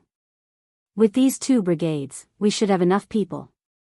When we get together, I will tell you the plan. We can definitely overthrow the Chui family in one fell swoop. Brother Danyu, then it's settled. As for my 2 friends, I promise to convince them before noon tomorrow. I will bring them to meet you. Good. The next day, Cheng and City, Imperial Palace. Under Taiji Palace, hundreds of officials were in the morning court. What was different from the past was that there were many officials who came to the morning court with an uneasy heart. This was because they had received news early in the morning that 42 officials had been sent to prison last night. They were from all departments, ranging from the third-ranked officials to the ninth-ranked officials. Since the establishment of the Tang Empire, there had never been a situation where more than 40 officials were arrested at the same time. This meant that there would be a huge earthquake in the Tang Empire's officialdom. However, only those who had a guilty conscience would feel guilty. In the early Tang dynasty, there were many people in the imperial court who did not have a guilty conscience. Thus, Xiao Yu was speaking frankly in the main hall, reporting to Li Er the expenditure of the imperial court's treasury in the first 3 months of this year. In general, compared to last year, the expenditure of the treasury has increased slightly in the first 3 months of this year. The reason is that His Majesty has rebuilt Shanyu and built the Yellow River Forest Belt. However, these expenses are completely within the range of the imperial court's ability to bear. Li Er listened to Xiao Yu's Tang Empire Treasury report expressionlessly. It was as if the arrest of a large number of officials yesterday had nothing to do with him. After waiting for a long time, Xiao Yu finally finished.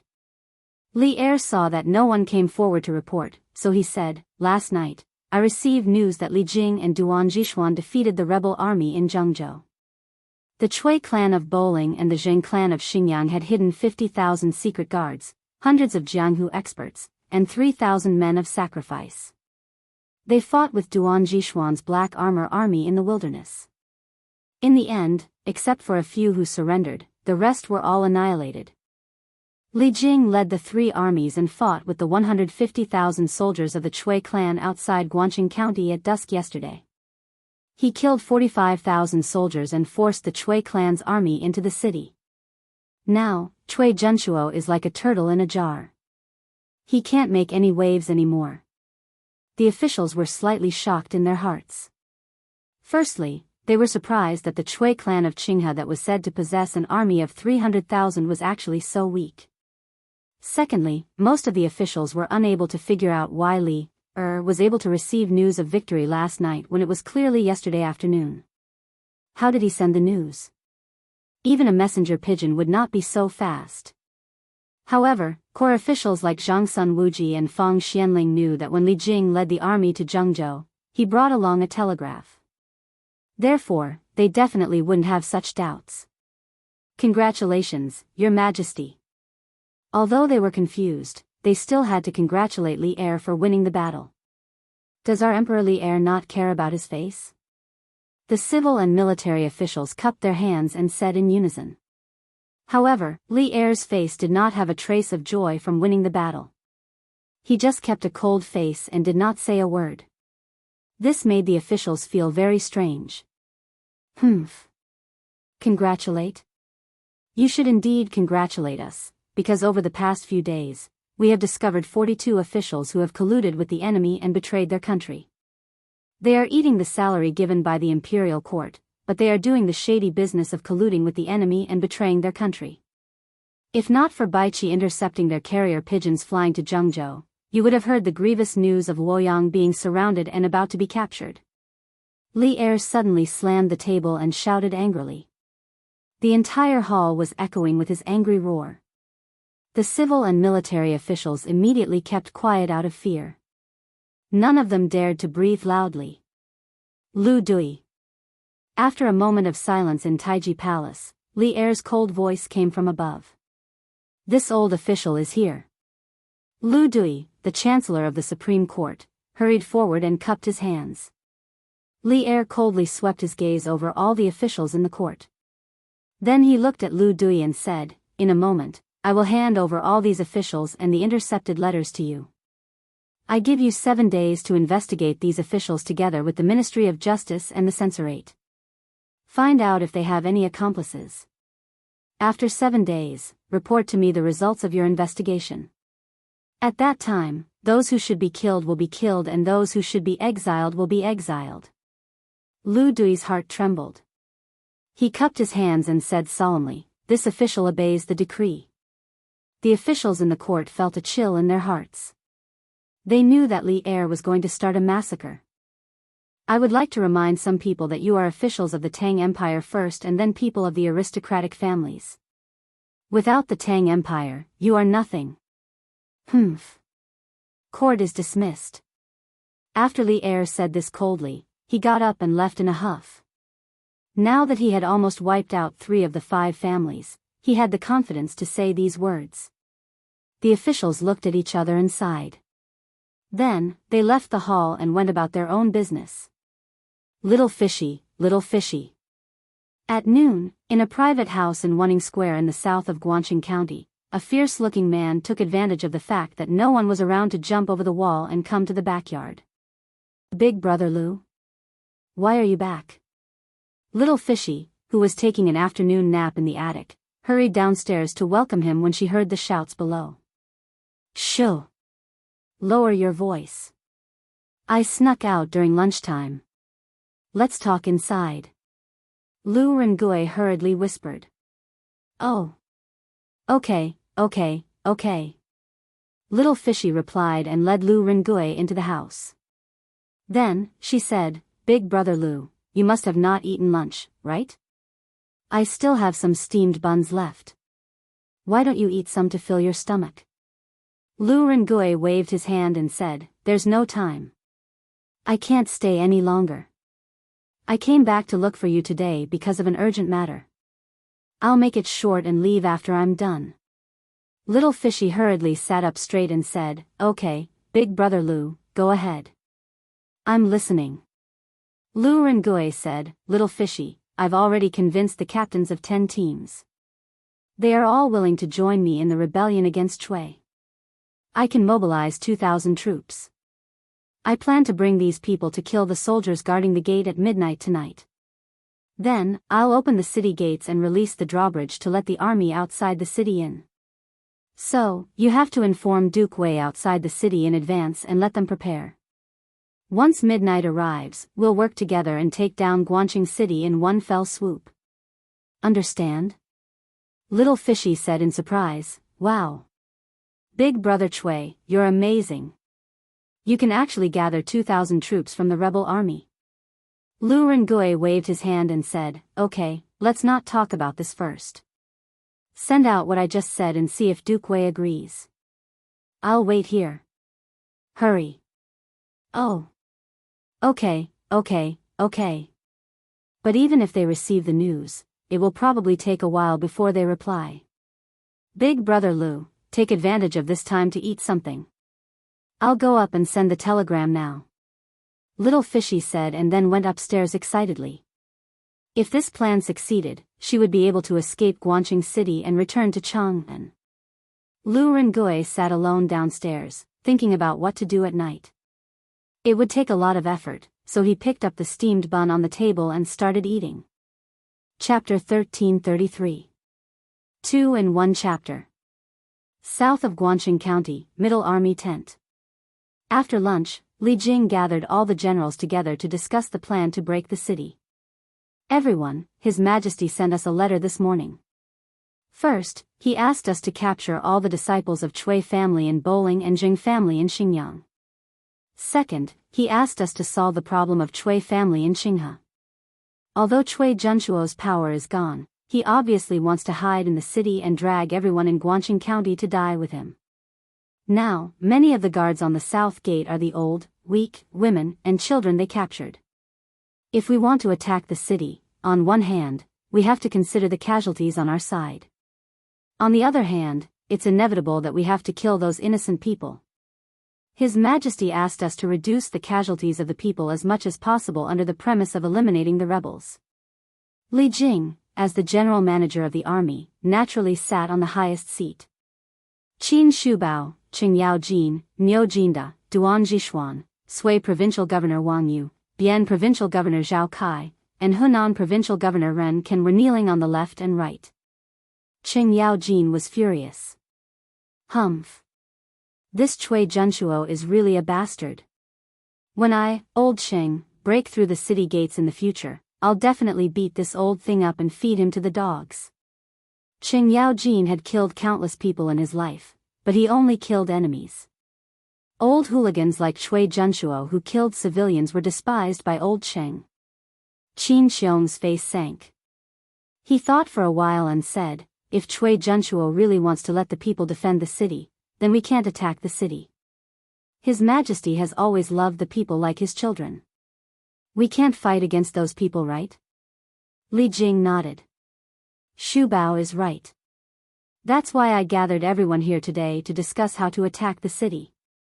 First of all, you need to mobilize 20,000 soldiers from other provinces as soon as possible and divide them into two groups. One group will go to Bowling and the other group will go to Xinjiang. You must capture all the people of Chui family in Bowling and Jing family in Xinjiang before the news of the victory in Guangqing County spread out. Although Ren Ken was a pacification ambassador, Li Jing was the general manager of the marching army and had Li Er's emperor's sword. All the officials in Hunan province should be under his control. Therefore, when he heard Li Jing's words, Ren Ken quickly stood up and saluted. Yes, head chief. I, Ren Baqian, will immediately send someone to Qi province to gather the troops. Yes. Li Jing nodded and said, next, everyone, think about how to take down Guan City. We didn't bring much food with us on this expedition. Even if we can mobilize food from the nearby provinces and counties, the imperial court can't afford to drag it on for too long. Therefore, we must think of a foolproof plan as soon as possible. Hearing this, everyone in the tent frowned. Reporting. Chief Steward, young Master Meng said that he has something important to discuss with you. At this moment, a soldier came in from outside the tent and said carefully. Usually, outsiders were not allowed to disturb this kind of high-level meeting. However, Li Jing had already said that Meng Wenhao and Iron Egg were special figures in the army.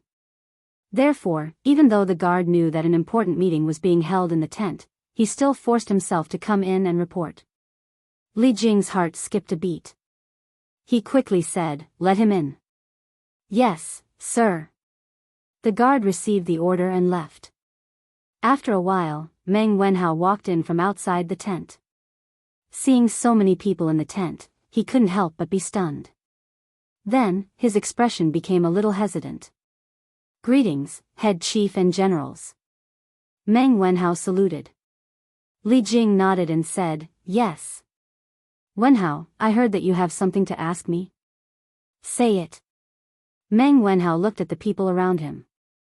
He knew Qin Xiong, Qing Yaojin, Niu Jinda, and Duan Jishuan, but he had never seen Wang Yu and the others. He didn't know if he should tell them the information he had just received. After all, this matter concerned the life and death of many people. Li Jing's eyes were very sharp. How could he not see the hesitation in Meng Wenhao's heart? He smiled and said, "Haha, Wenhao, you don't have to have any misgivings. Everyone in this tent can be trusted. In the battle yesterday, if any of them were missing, the rebel army in the city would definitely have killed their way out of the encirclement." Hearing this, Meng Wenhao looked embarrassed and saluted to the people around him. He said apologetically, "I was rude and offended the generals. I hope you can forgive me for being disrespectful." Ren Ken laughed and said, "Young master, you are so cautious. I guess you have very important information to tell the chief steward, right? It's never wrong to be cautious about such things. We are not unreasonable people. We will definitely not take it to heart." Wang Yu and Zhao Kai nodded in agreement. Seeing this, Meng Wenhao turned around and saluted to Li Jing. He said with a serious face, reporting to the chief steward, "I just received a telegram from Little Yu. It said that the Bian province army commander, Lu Rengui, has united 10 new recruits in the city who want to rebel against Chui. They can control 2,000 troops. Lu Rengui plans to bring these new recruits to kill the soldiers at the city gate at midnight tonight. He plans to open the city gate, lower the drawbridge, and lead the army in from outside the city. I wonder what the chief steward and the generals think. They are waiting for my reply." "Oh. There is such a thing?" Li Jing was shocked. They were now worried about how to break through the city gate with the least casualties. In the end, someone sent a pillow to them while they were dozing off. If someone cooperated to open the city gate, then all the problems would be solved. They would not lose too many soldiers, nor would they hurt too many innocent people. Do the generals think that Lu Rengui's plan is feasible? Li Jing looked at everyone and asked in a deep voice. Everyone looked at each other. Qin Xiong stood up and said, Guangxing County is the governing area of Zhengzhou. The city is strong. If we attack from the front, there will be heavy casualties.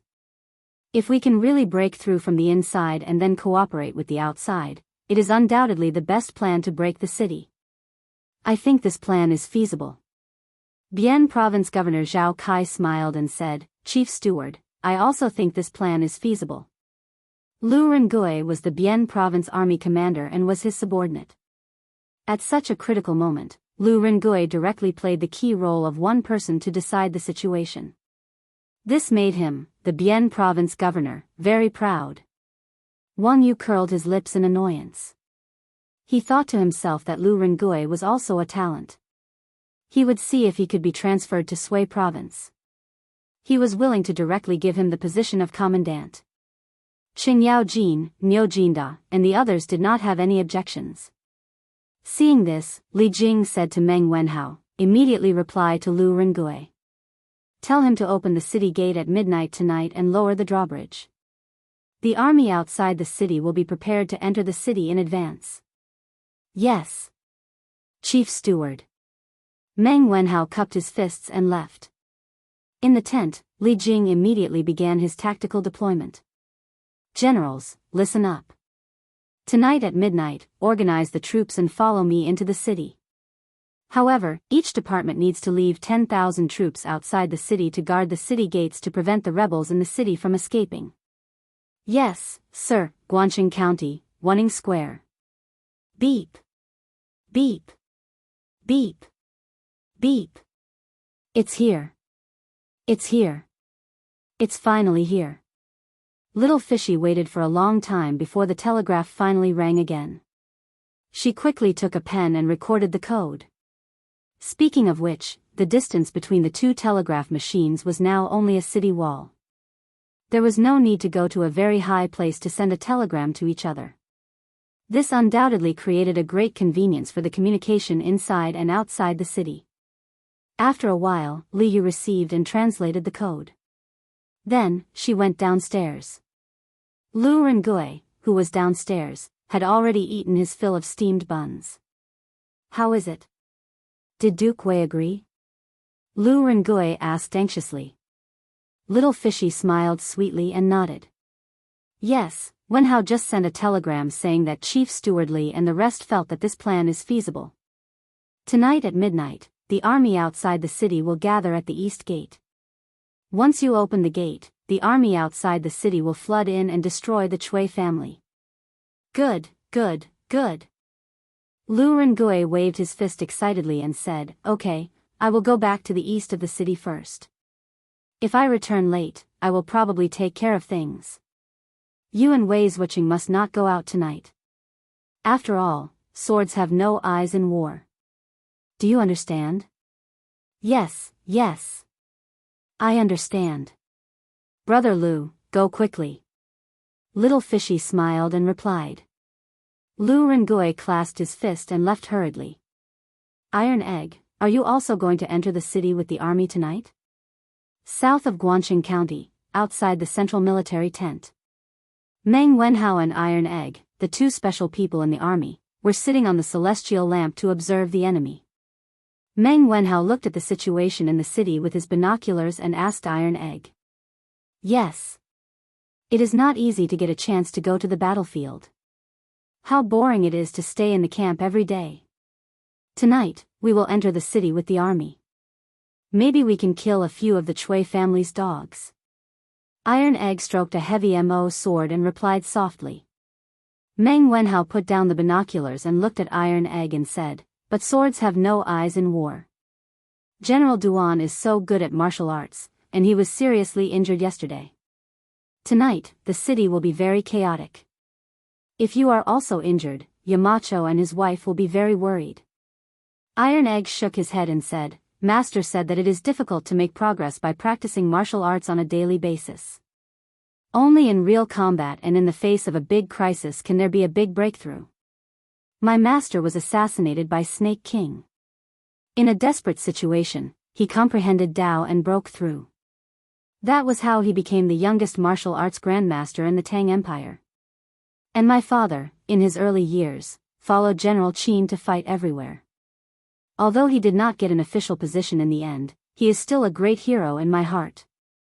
I want to be a master like my master and a great hero like my father. But how can I become a master if I am locked in a cage every day? How can I become a great hero? So tonight, I must enter the city and see for myself. Meng Wenhao was slightly moved. Everyone had different dreams. He wanted to learn martial arts well and become a useful person in the Tang Empire. He wanted to bring glory to his ancestors and let his father, mother, and sister live a good life. Iron Egg's dream was to become a master and a great hero on the battlefield. As a dream chaser, what reason did he have to stop Iron Egg? In that case, Iron Egg, you can go. I will wait here for your good news. Meng Wenhao said with a complicated expression. Yes, yes. Wenhao, don't worry.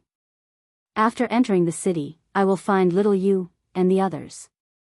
Then, I will let the army take them to a safe place. Iron Egg said with a big laugh. Thank you. Cui Quan, have you arranged the defense of all the city gates? We can't let anything go wrong. In the provincial governor's mansion, Cui Junshuo sat on the seat of honor and asked Cui Quan. Reporting to Grand Duke, rolling stones and hot oil have been prepared at all the city gates. Once the army outside the city attacks, there will be heavy casualties. Currently, there are 2 commoners who have been conscripted to guard the southern city gate. Along the way, there were 3 rebellions, but nothing else happened. Cui Quan bowed and replied. Oh. There were rebellions? Can they be punished severely? Cui Junshuo's eyes darkened as he asked. Cui Quan hurriedly said, reporting to Grand Duke, they have all been killed. After the rest of the commoners saw what happened to them, no one dared to cause trouble anymore. Yes. Then they should all be killed. These rebellions should be taught a lesson. Otherwise, it will be difficult to manage them. Cui Junshuo nodded. Then, his eyes darkened as he said, in the new army, there must be many people who are dissatisfied with our Cui clan. Therefore, you should also send some veterans to watch the city gates and prevent them from slacking off or secretly opening the city gates. Cui Quan nodded and said, don't worry, Grand Duke. There will always be veterans watching around the new soldiers. Nothing will go wrong. In fact, many people are still loyal to the Cui clan. Yes. That's good. That's good. Let's see how long Li Jing can drag this out. After a long time, won't he have to withdraw his troops? Cui Junshuo was completely relieved when he heard this. However, he didn't know that the current Cui clan was no longer the 5 surnames and 7 sects that everyone looked up to in the past. Especially the recent actions of the Cui clan had already made many commoners hate them. A just cause enjoys more support while an unjust cause finds little support. The Cui clan was about to pay the price for their recent unjust actions. As night fell, Guangxing County was lit up with thousands of lights. However, in these thousands of lights, there was no warm atmosphere like in the past. Because now, Guangxing County was no different from a huge cage. Everyone was a prisoner inside. No one knew how long they could live. Although they were fine today, who knows if they would be captured to guard the city walls tomorrow. Brother Wang Lang, is everything ready? Lu Rengui found an opportunity to find Wang Lang, the captain of the 6th squad, and asked in a low voice. Brother Dainu, don't worry, everything is ready. And tonight, the one who will be on duty in front of the city gates is our adjunct Wang. He will bring his personal guards. Wang Lang replied in a low voice. Lu Rengui frowned and said, personal guards? It is said that in this personal guards, everyone is good. At night, we have to be careful. We can't let anything go wrong. Understood. Understood. The city gate was quiet again. However, as the saying goes, the tree wants to be quiet, but the wind won't stop. Sometimes, behind the quiet, there was a bigger storm brewing. At 6:00 in the evening, a black shadow quietly sneaked into the tower where Adjunct Wang was temporarily staying. Chapter 1334. Huff. Huff. East of Guangcheng County, in one of the corner towers of the city gate tower, Zhengzhou's Shichong House's military officer, Huang Cheng, was sleeping soundly on a bed. Although it was his turn to supervise the new army tonight, it was already the middle of the night. How could he not sleep? Besides, in Huang Cheng's opinion, these new recruits were all very timid and could not cause any trouble at all. Therefore, he slept very soundly and peacefully. Tisk. Tisk. A black shadow floated by and a cold light flashed. The two soldiers who were dozing off in front of the turret didn't even have time to cry out before they collapsed on the ground. Blood flowed out of their necks like a stream. The black shadow landed in front of the door, then took out a blade and extended it to the gap in the middle of the door. Ta, ta ta. After a while, the lock behind the door was opened. The black shadow carefully pushed the door open and entered. Looking at the person who was sleeping like a dead pig on the bed, he quickly unsheathed the blade, and a cold light flashed. The head was separated from the body. The black shadow did not stop and immediately flew out. How is it? How is it? Brother Daniel? The black shadow came to a corner of the city gate tower, and Wang Lang quickly went forward to ask. It turned out that the black shadow was Lu Rengui. Huang Cheng is dead. Now that his personal guards are leaderless, we can start the operation now. Lu Rengui smiled and replied. That's great. Then I'll let the brothers start the operation now. Wang Lang said excitedly. Inform the brothers in the other teams to gather immediately and get rid of the personal guards. Let's end this quickly. After a while, all the soldiers on the city gate tower gathered. First, they killed a dozen of Huang Cheng's personal guards on the city gate tower. Then, under Lu Rengui's lead, 2,000 people went down the city gate tower and went straight to the personal guards at the city gate. Who is it? Stop. Which battalion are you from? Why are you not guarding the city up there? Why are you coming down? A soldier at the city gate hurriedly shouted when he saw Lu Rengui leading a large group of people over in an aggressive manner. Hearing the commotion, more than 100 soldiers behind him also became alert. Brother, Adjunct Huang asked me to come down and ask you to go up. He has something to tell you in person. Lu Rengui said as he led his men closer to the city gate. The soldier asked doubtfully, Sir Adjunct? Why is he looking for us? Besides, why would I let you guys come down? Before the soldier could finish his words, Lu Rengui had already pulled out his saber and pounced towards him. Kill! Lu Rengui's speed was as fast as lightning. Under his sudden attack, the soldier had no time to dodge and his throat was instantly slit. After standing still, Lu Rengui let out a low roar. Behind him, more than 2,000 recruits all wielded mo swords and slashed at Huang Cheng's personal guards. It's a rebellion. Someone is going to rebel. Someone from the personal guards immediately shouted. At the east gate, they were not the only group of personal guards. There were also 5,000 veteran soldiers stationed there. Quick! Let's end this quickly. Lu Rengui growled and took the lead to rush into the guards. Captain, wait for me. Feng Wu was so anxious that he almost called out Lu Rengui's real identity. Fortunately, he changed his words in time. After that, he also rushed forward with his mo sword. He had to protect Lu Rengui's safety. The two groups of people quickly clashed. Lu Rengui's side had more than 10 times the number of people on the other side. Although the soldiers of the personal guards were generally more skilled, it was still difficult for 2 fists to fight against 4 hands. After a short while, the personal guards of nearly 200 people were left standing. Of course, Lu Rengui's side also paid a heavy price. There were more than 300 casualties, which was almost double the number of the enemy. The gap between the recruits and Huang Cheng's personal guards was immediately apparent. I know you. You're Ren Dainiu of the 5th Battalion. How dare you rebel against the Chui family?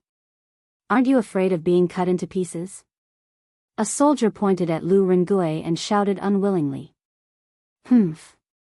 Even if I die, I won't be a lackey of the Chui family and harm the people. Kill. Kill them all. There's not much time left. At this critical moment, Lu Rengui did not waste his breath. He took the lead and rushed towards the soldier. Bang! Bang! Bang! At this moment, there was a rush of footsteps from afar. Lu Rengui's face changed and said, "Quick! Just a little faster. Their reinforcements are here. Kill." As soon as he finished his words, the recruits rushed towards the remaining 20 personal guards and launched the last round of attacks. After a few seconds, all of Huang Cheng's personal guards were killed. Lu Rengui quickly said, "Feng Wu, quick! You take a few people to open the city gate and lower the drawbridge. The rest of you, follow me to stop the rebels." Yes. In the battle just now, Lu Rengui had used his outstanding martial arts skills to conquer the majority of the recruits. At this moment, when they heard his orders, no one objected.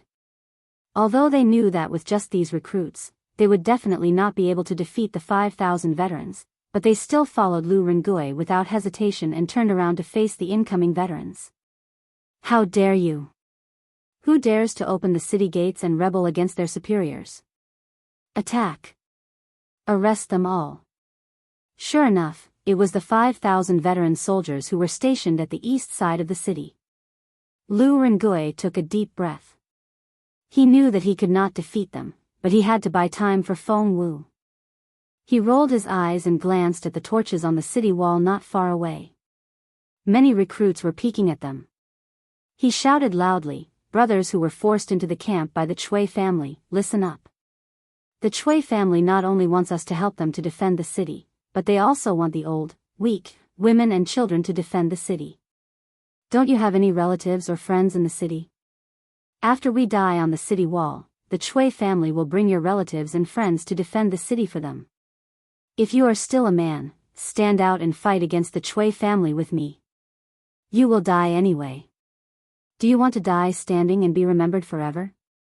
Or do you want to die kneeling and be remembered as a disgrace to your descendants? Come. Come. Fight against the Chui family. Fight against the Chui family. Fight against the Chui family." Lu Rengui's words struck a chord in the hearts of all the recruits. As soon as he said this, the 1,000 or so recruits beside him immediately roared in unison. "Fight against the Chui family. Fight against the Chui family." Very quickly, the recruits who were watching from the city gate tower also started to shout. They had long been dissatisfied with the recent actions of the Chui family. However, they didn't dare to resist as they didn't have anyone to lead them. Now that someone had raised their arms and shouted, what was there to hesitate about? Even if they had to die, they would rather die standing and be remembered forever. Dong dong dong. There was a series of footsteps on the city wall. It was obvious that the recruits were coming down the city wall. "Shut up. Go. Chop this bastard into minced meat." When the leader saw Lu Rengui's glib tongue trying to incite the other recruits to rebel, he quickly pulled out his sword and shouted, "Kill." More than 5,000 old soldiers rushed forward and engaged in battle with Lu Rengui's 1,000 over recruits.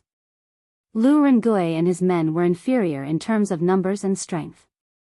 Naturally, they were forced to retreat. In just a few seconds, more than 10 of them were injured. Kill. At this moment, more than 500 recruits came down from the city wall. When they saw the battle at the city gate, they rushed up without hesitation. On top of the city wall, more recruits were rushing over. After a few minutes, the city gate was finally pushed open by Feng Wu and his men. At this moment, there were more than 5,000 to 6,000 new recruits. More recruits were coming after hearing the news. On the other hand, the 5,000 old soldiers were surrounded and nearly 1,000 of them were injured or killed. Do you people not want to live anymore? Rebel. Rebel. The provincial governor will not let you go. The Chui family will not let you go either. The old soldier shouted angrily when he saw the city gate being opened. Humph. This is called the righteous get more help while the unjust get little help. The Chui family is selfish and has done some heartless things. They have already lost the support of the people. Their retribution will come soon. Lu Rengui snorted and looked at the old soldier. Quick! Quick! Lower the drawbridge and let the imperial army come over. Feng Wu, who was at the city gate, quickly shouted to the soldiers around him. Yes! There was an ear-piercing screech, followed by the sound of the other end of the drawbridge falling to the ground. The drawbridge at the city gate was finally lowered. Quick! The city gate is open. Everyone, follow me. At this time, there were already more than 100,000 soldiers standing outside the city gate. Qing Yaojin shouted excitedly when he saw the city gate was open. He held his lance and urged his horse to gallop toward the city gate. Kill! Niu Jinda and Qin Xiong also followed closely behind. Bang! Bang! Bang! Hundreds of thousands of soldiers swarmed towards the east city gate of Guangqing County. The thousands of old soldiers in front of the city gate wanted to escape when they saw the army entering the city. However, they were blocked by the thousands of new soldiers and were quickly killed by the army of the imperial court that entered the city. Lu Rengui, take these new recruits and follow the army into the city to capture the leader of the rebels. Under Zhao Kai's lead, Qin Xiong saw Lu Rengui and ordered. Yes, sir. General, Cui Junshuo should be in the governor's mansion now. Pan Zhenyue should be in the provincial governor's mansion. Lu Rengui cupped his fist and said loudly. The new recruits next to him were dumbfounded. What is going on? Isn't this guy called Rendainu? Why is he called Lu Rengui? Also, how does he know the guards outside the city? Okay. Lu Rengui, take these people and follow General Cheng to the Chui family to capture Cui Junshuo and the others. I'll take them to the provincial governor's mansion. Qin Xiong gave a simple order and led the soldiers into the city. Lu Rengui bowed and shouted, Brothers, it's time to redeem ourselves. As long as we capture Cui Junshuo, we can redeem ourselves. Okay. Capture Cui Junshuo. At this time, Lu Rengui's identity was no longer important. To these new recruits, as long as they could redeem themselves and reduce their crime of defecting to the rebels, that would be enough. Hey! Let's go. I didn't expect you to incite so many new recruits to go against the Chui family with you. You're quite capable. Old Cheng, like you. Qing Yaojin looked at Lu Rengui with appreciation and then laughed. Chapter 1335. Lu Kanjun, where are Wei Zuoqing and Little Fishy now? Are they safe? Qing Yaojin led an army of 50,000 and headed straight for the Chui family. On the way, Iron Egg found Lu Rengui and asked. Lu Rengui saw that Iron Egg was only 10 years old and was following the army to battle. He couldn't help but feel surprised, so he asked, Little brother, you are? Iron Egg replied as he walked, Everyone calls me Iron Egg. Oh, Meng Wenhao and I were the ones receiving the telegrams you sent out of the city. We are good friends with Little Fishy, so we are very worried about her safety. Lu Rengui suddenly understood and asked, Then you should both be students of Yanhuang College, right? I heard from Miss Li Yu that this telegraph was invented by the Marquis of Yong'an. I think only his students would use this kind of thing. Iron Egg nodded and said, Yes. We are both my master's students. My master is also very interested in you, Lu Kanjun. He hopes that after this war, you can come with me to Chang'an City. When Lu Rengui heard Iron Egg call Li Zishuan master, he thought that all the students of Yanhuang College called Li Zishuan that way, so he didn't make a fuss. However, when he heard the last sentence, his eyes widened and he said, I have never met the Marquis of Yong'an. How did he know me? Tai Dan thought about it and said, Although my master lives in Cloud Mountain, he knows about the world's affairs. He's an extraordinary person. He knows that you're brave and resourceful, so he cherishes you. What's so strange about that? This child helped Li Zishuan to show off. Li Zishuan's image in Lu Rengui's mind instantly became tens of thousands of times higher. Living in the mountains but knowing about the world, wasn't this the work of a god? At this moment, Lu Rengui only thought of Li Zishuan as one of those immortals on earth. He hurriedly cupped his hands respectfully and said, I am indebted to Marquis Yong, and for thinking so highly of me. After this matter is over, I will personally go to Cheng and to pay him a visit. Iron Egg turned his head and looked at Pang Feiji behind him. Pang Feiji quickly gave him a thumbs up. With this, old Pang's mission in Zhengzhou was completed. Chicken Bro was full of admiration for Iron Egg. Ahem. Big brother Lu, where are little you, and the rest? Iron Egg coughed lightly and returned to the topic at hand. Oh. They are all in the tunnel of Wanning Workshop. They are very safe. Brother Iron Egg, you don't have to worry. I will take you there after we destroy the Chui family. Great-grandfather. Tai Gong. Something bad has happened. In the Chui residence, the old housekeeper hurriedly ran to Chui Junshuo's bedroom and shouted anxiously.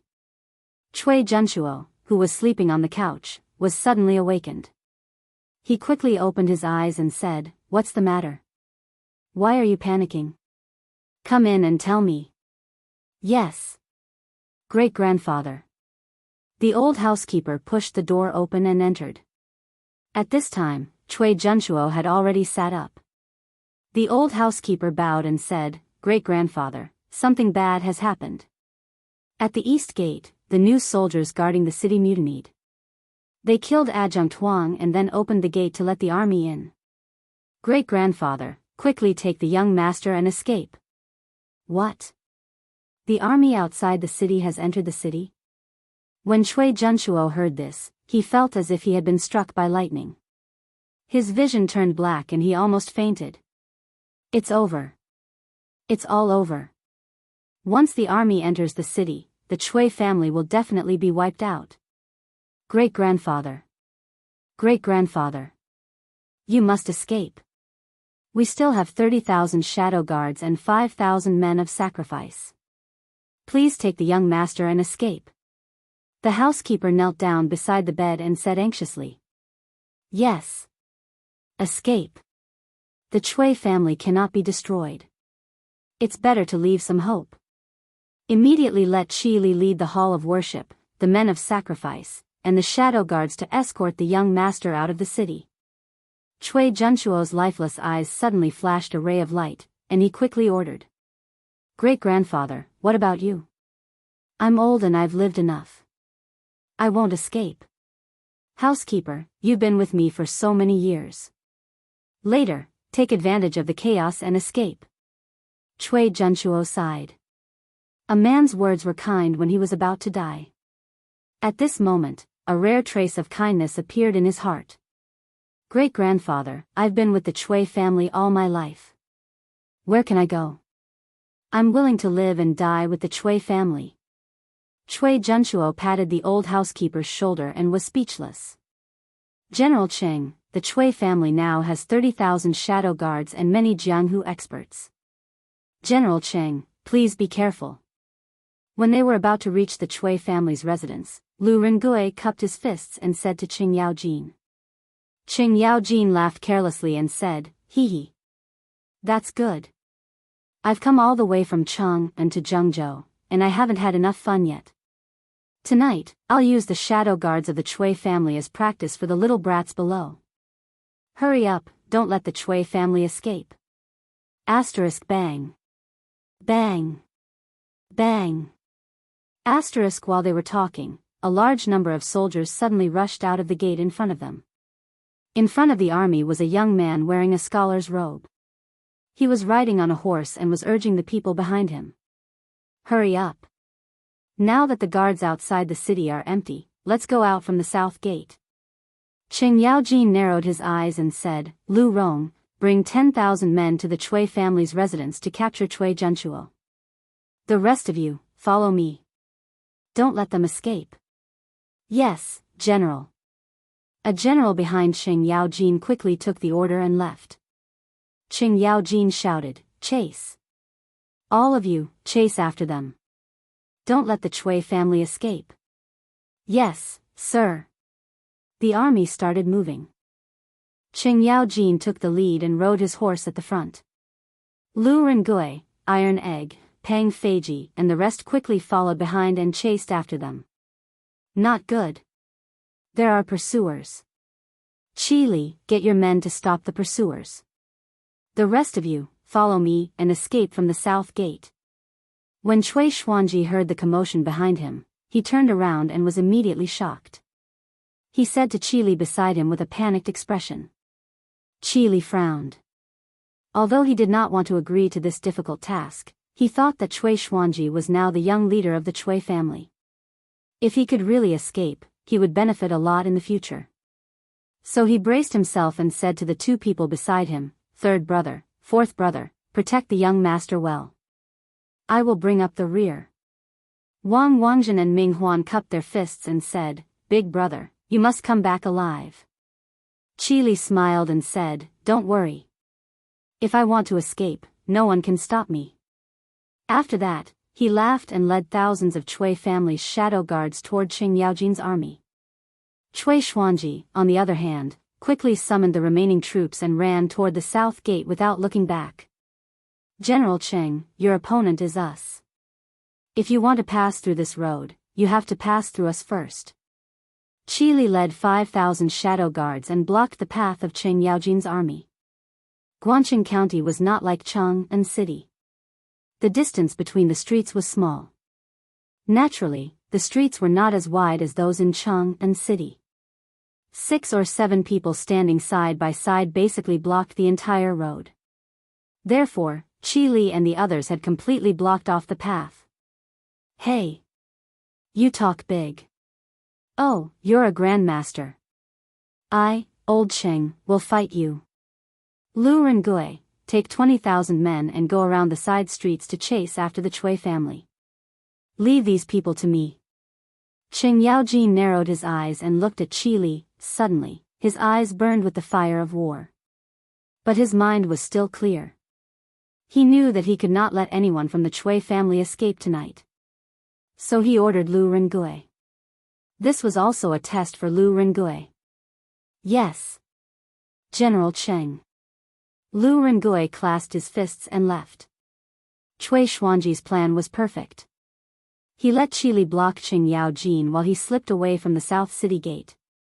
Once he reached the South City Gate, he could recruit the guards near the South City Gate. Wouldn't his strength increase by several times? But sometimes, dreams were full, but reality was harsh. Just as he reached the South City Gate, Cui Xuanji found that it was already chaotic. The recruits at the East City Gate rebelled. How could the South City Gate be spared? The recruits and veterans here were also fighting. In the beginning, the Cui family had recruited 250,000 new soldiers with 50,000 old soldiers, 30,000 shadow guards and 20,000 government soldiers, as the foundation to expand into a 300,000-strong army. However, their foundation was not solid enough. Moreover, the Cui family's recent actions had really made those new soldiers bitterly disappointed. In addition, Lu Rengui had raised his arms and led a group of people to rebel against the Cui family at the East City Gate. The time bombs that the Cui family had buried finally exploded on this night. Now, in Guangqing County, the recruits who knew that the Imperial Army had entered the city all picked up their weapons and fought with the veterans who usually shouted at them. When Cui Xuanji arrived at the South City Gate, he saw this scene. 50,000 to 60,000 recruits were fighting 5,000 to 6,000 veterans. It was basically 10 against 1, and veterans were dying in pools of blood. Cui Xuanji gritted his teeth and said, "Go to the West City Gate." "Haha. Young Master Cui, you can't go anywhere today. Stay here." While Cui Xuanji was hesitating, Lu Rengui arrived with the army. "Go. Go. Kill them." Cui Xuanji's expression changed and he said viciously. Clang. Wang Wangjin and Ming Huan looked at each other, drew their swords, and stabbed at Lu Rengui. They knew that it was impossible for them to fight their way out in this situation. Almost everyone in Guangqing County was House Chui's enemy.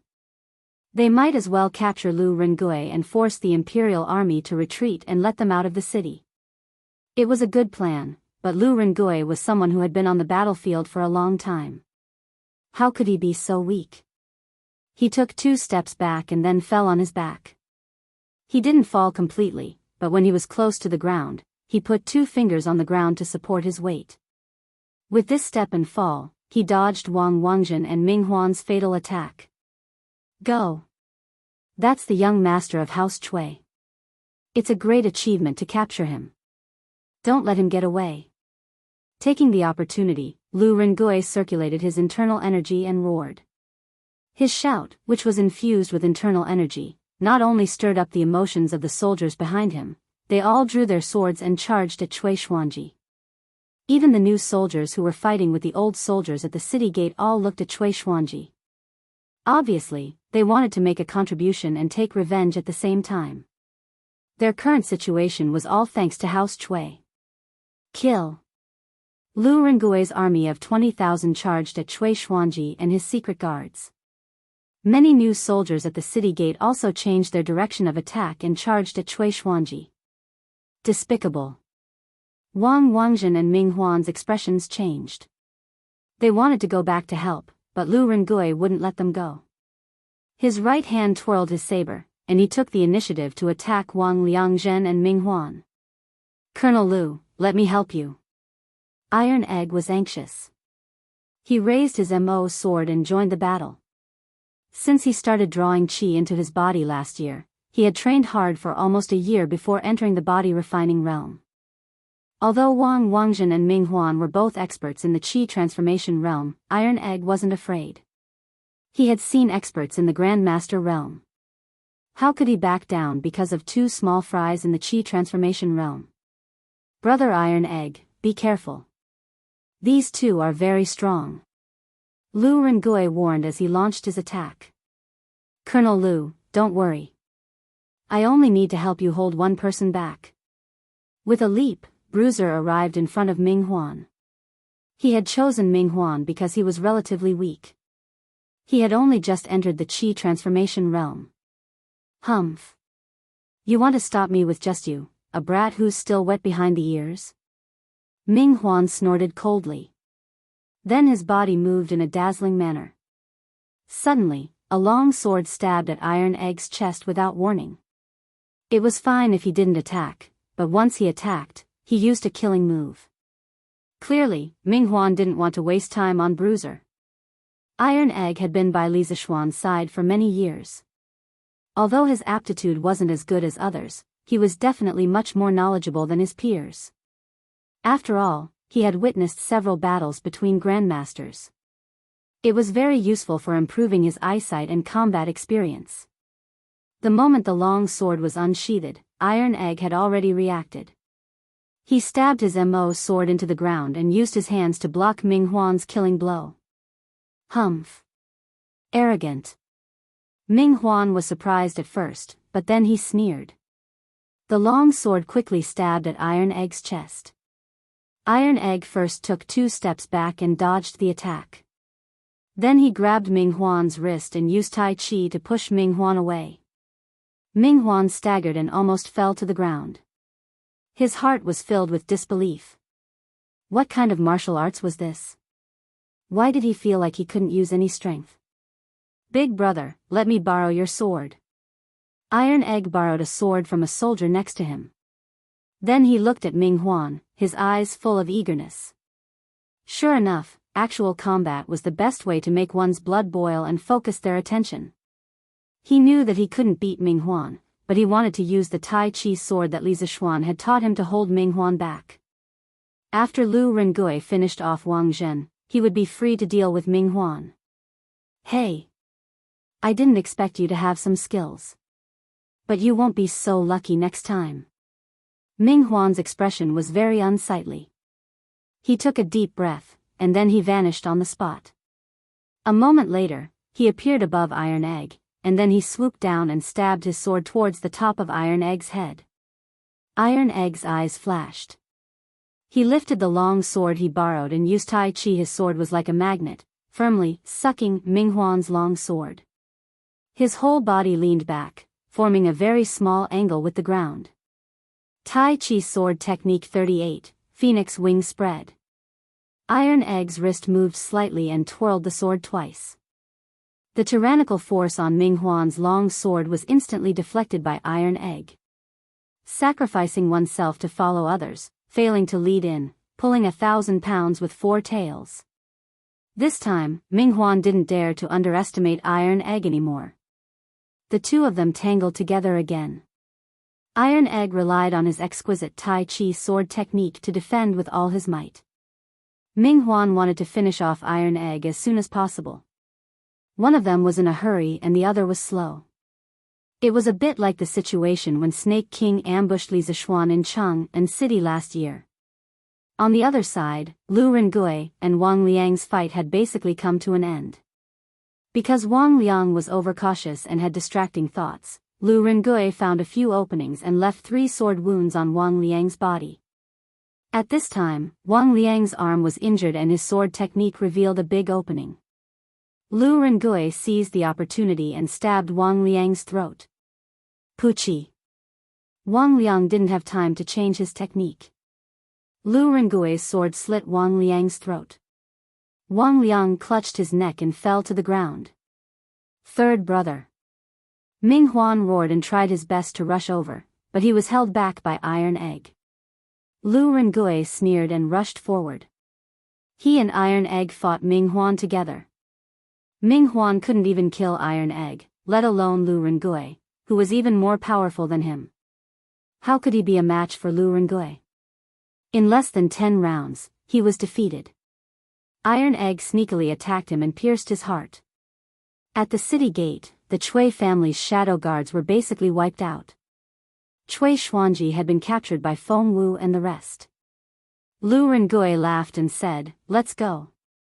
Let's go to the Cui mansion and meet up with General Cheng." As soon as he finished speaking, a loud voice came from behind, "Haha. No need. Everyone in the Cui family has been captured. Since you are done here, follow me to the provincial governor's mansion." It was Qing Yaojin leading a large group of people to support them. How could Qi Li and his men be a match for Qing Yaojin? The battle over there ended even faster. As for the Cui mansion, Cui Junshuo had sent all her shadow guards to protect Cui Xuanji. Qing Yaojin's aide led the troops to the Cui mansion and captured all the Cui family members without any effort. At this point, the Cui family of Qinghe had become history. A 1,000-year-old family was wiped out in one night. Life was unpredictable, how sad. Chapter 1336. All the guards of the Cui family were annihilated. The old soldiers of the Zhichong house in Zhengzhou didn't even need the imperial court's army to act. They were either annihilated by the new soldiers who had a deep grudge against the Cui family or kneeled down and surrendered. All the reactionary forces in Guangqing County were finally wiped out. The clansmen of the Cui family in Qinghe, all the officials and generals in the provincial governor's manor, as well as the county magistrate and registrar of Guangqing County, were all captured and locked up in the prison of the provincial governor's manor. Li Jing directly took over the provincial governor's manor. Hundreds of thousands of soldiers from outside the city entered the city at night. Guangqing County changed hands overnight. Yi Minglei, the position of county magistrate of Guangqing County will be temporarily taken over by you. Before dawn tomorrow, draft a notice to pacify the people and hand it to Wei Zuocheng for inspection. If there is no mistake, hurry up the printing and post it in the city tomorrow morning. We must let the people see the true face of the Cui family and let them understand that the emperor truly loves the people like his own children. The Cui family is just a hypocritical wolf that wants to kill its master. Although it was already late at night, the provincial governor's manor was still brightly lit. Li Jing sat on the seat of honor and made arrangements for the people after the war. In the early years, he followed Li Er to conquer the north and south. Every time he conquered a city, the first thing he did was to pacify the people. After the chaos, there would be great governance. This sentence not only applied to the change of the dynasty but also to the post-war reconstruction of the city. Those who had just been freed from the chaos of war, their hearts were restless. If they were not pacified in time, once they were instigated by someone, there would be another turmoil. Li Jing had been on the battlefield for a long time. It was because he was very clear about this that he solemnly told Yi Minglei. Thank you for your trust, head chief. Rest assured, head chief, I know the true colors of the Chui family and what they have done in the past few months. Tomorrow's announcement to pacify the people will definitely allow the people to distinguish between good and evil and return their hearts to the imperial court. Yi Minglei didn't expect that this time he would gain a blessing in disguise and become the acting county magistrate of Guangqing County. Although it was only a temporary position, but if he did it well, there was a high possibility that the word temporary would be removed and he would directly become the official county magistrate. He cupped his hands and left after receiving the order. Now, there were only less than 2 hours before dawn. Yi Minglei estimated that he wouldn't be able to sleep tonight, but what did that matter? Right now, his entire body was filled with enthusiasm. Left Minister Wei, the announcement to pacify the people is of great importance. When the time comes, I'll have to trouble you to check on Yi Minglei. After Yi Minglei left, Li Jing looked at Wei Zheng and cupped his hands. It couldn't be helped. After all, Wei Zheng was the best writer here. Otherwise, Li Jing would definitely not be willing to trouble Wei Zheng, because this old troll often liked to cause trouble. Wei Zheng did not shirk away and readily agreed, this is my duty. How can it be troublesome? Head chief, you can rest assured. Yi Minglei had stayed with him in the underground tunnel for many days. Strictly speaking, the two of them could be considered friends in adversity. For such a small matter, of course, he wouldn't decline. Li Jing's heart was slightly relieved. He looked at Qing Yaojin, Qin Xiong and the rest who were sitting below and said, this time, everyone has done their best to besiege Guangqing County. When we return to the imperial court, this old man will definitely report to the emperor and reward you according to your merits. Everyone stood up and cupped their hands. Thank you, head chief. Li Jing nodded and said, it's not early now. Everyone has been working very hard these days. Quickly go and rest. Tomorrow, all the generals must count the casualties and submit the battle report to this old man. This way, this old man can send the news of victory to the emperor. Yes. Everyone responded and cupped their hands to bid farewell. The incident happened suddenly and it was already 1:00 in the morning. There was no place for them to stay in the city. So tonight, they all stayed in the guest rooms of the provincial governor's residence. Who asked Pan Zhinyue to have so many rooms in the provincial governor's residence? Wenhao, at first, I really didn't expect that you would come all the way to Guangqing County to save me. You knew that there was a war here, but you still insisted on coming. Aren't you afraid of accidents? In a garden in the west courtyard of the provincial governor's residence, Little Fish and Meng Wenhao sat on a stone bench. With the faint light from the lantern beside them, they talked about the joy of reunion in a foreign land. Which girl didn't yearn for love? Girls of this age were all infatuated. In order to save her, a young man traveled hundreds of miles without any complaints and came to the dangerous battlefield. How could Little Fish not be moved? How could she not be moved? Meng Wenhao smiled and said, Little Fish, you are a girl. You are not afraid in the enemy camp. What do I have to be afraid of? Besides, the first person you met in Chang'an City was me. If you are in trouble, who will help you if not me? Hearing this, Li Yu felt warm in her heart. She didn't know why. She had always been open-minded, but at this moment, she didn't know what to say. After a moment of silence, Little Fish raised her head and rebuked. Idiot, I came here to take care of the city to get rid of violence and to save Left Minister Wei. As long as I can achieve my goal, even if I die, I think it's worth it. After all, I'm just an insignificant person to everyone. But you are different. You have parents and sister. If you have an accident here, what will they do? Meng Wenhao frowned and said, who said you are just an insignificant person? Although you don't have parents, in Yunshan, there is Yamacho who cares about you. Master's wife loves you. Also, Mr. Ma usually takes care of you. How can you be an insignificant person? After that, Meng Wenhao hesitated for a long time. As if he felt that it was not enough, he added, and I also care about you. So, you are definitely not an insignificant person. In Chang'an, you have friends and elders. When they heard that you had an accident in Guangxing County, everyone was very worried about you. Sometimes, the more ordinary the words, the more touching they were. At this moment, in Little Fish's mind, the scene of Meng Wenhao bravely standing up for her when she encountered bandits in Chang'an at the beginning of last year. In less than a year, she, a child without parents, not only established herself in Chang'an, but also made many friends and met many elders who cared about her. Li Zishuan was like her father and brother. In her most difficult time, he took her in and helped her. Ma Zhou was like her teacher. During the time in the editorial department of Datong Daily, she learned a lot of useful things from the talented Ma Zhou. Faubert was like her grandfather, indulging her to do whatever she wanted in the workshop. As for Meng Wenhao, he was her first friend and Zui Hao's best friend. Little Fish, what's wrong with you? Why are you crying? Li Yu was silent for a long time. Meng Wenhao was puzzled. Inadvertently, he caught a glimpse of tears in the corner of Li Yu's eyes. He quickly went up to her and asked with concern. I'm fine. It's just that a gust of wind blew sand into my eyes. Li Yu suddenly woke up from her memories. She rubbed her eyes and pretended as if nothing had happened. She said, Wenhao, it's getting late. You've been fighting with the army for the past few days. It's better for you to rest early. Meng Wenhao felt a little strange, but he didn't know where to start. He could only say, okay. Little Fish, you should rest early too. Let's talk tomorrow. Okay. Little Fish nodded. Meng Wenhao turned around and left.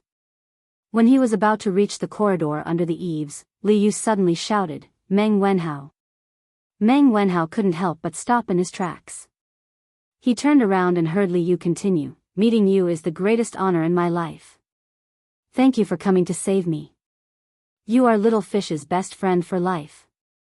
After that, Little Fish's face suddenly turned red. She hurriedly turned around and ran back to her room. Meng Wenhao was stunned. After a long time, he shook his head and smiled. He then walked into the room. Let old Chui go. Let the Chui family go. The Chui family are all good people. Let old Chui go. He is a good person. Yes. The current emperor killed his brother and imprisoned his father. It's a treacherous act. He needs a wise leader like old Chui to take over the throne to help the country. Li Jing, old Chui is only helping me to help the country. What's wrong with that? Why do you want to capture him? Let old Chui go. The next day, when the people woke up, they found that Guangxing County had a new master overnight. Most of the people were very happy. After all, when Guangxing County was surrounded 2 days ago, the Chui family had already shown their ugly side. The people all knew that as long as the Chui family was in power, they would very likely be captured and sent to their deaths to defend the city. Thus, the next morning, when the people learned that the imperial army had entered the city and that the Chui family had been destroyed, they all rushed to spread the news. The city could be said to be extraordinarily lively. However, there was a group of people who were filled with righteous indignation when they learned that the Chui family had been destroyed and Chui Zhenshuo had been captured. They went to the provincial governor's residence together and completely blocked the entrance. They stood in front of the door and loudly protested. These were all Confucian scholars of Guangxing County. They had previously relied on the Chui family, hoping that they could one day enter the court and become officials through the Chui family's connections in the court. Perhaps some of them had recently been fantasizing about helping the Chui family succeed in their rebellion and become heroes of the founding of the country. But now, Li Jing had destroyed the high and mighty Chui family in their hearts. At the same time, he had also extinguished their dreams in their hearts. Thus, these greedy Confucian scholars came to the provincial governor's residence to cause trouble. On the other hand, this also showed that the Zhengzhou Daily had been very successful in brainwashing these people. Li Jing, who had heard the commotion, couldn't help but be furious when he heard the Confucian scholars shouting at the door. He turned his head and said to a guard, "Beat them all away with sticks." Yes. After a while, a group of armored soldiers rushed out of the provincial governor's residence. They held wooden sticks in their hands and rushed toward the crowd. Ouch! My leg! Ouch! My head! Li Jing, how dare you! We are the disciples of the saints. How dare you use weapons? You are going against all the scholars in the world. Indeed, there are incapable rulers and treacherous officials. After you die, you will go down in history in infamy. The leading scholar shouted loudly at the top of his voice.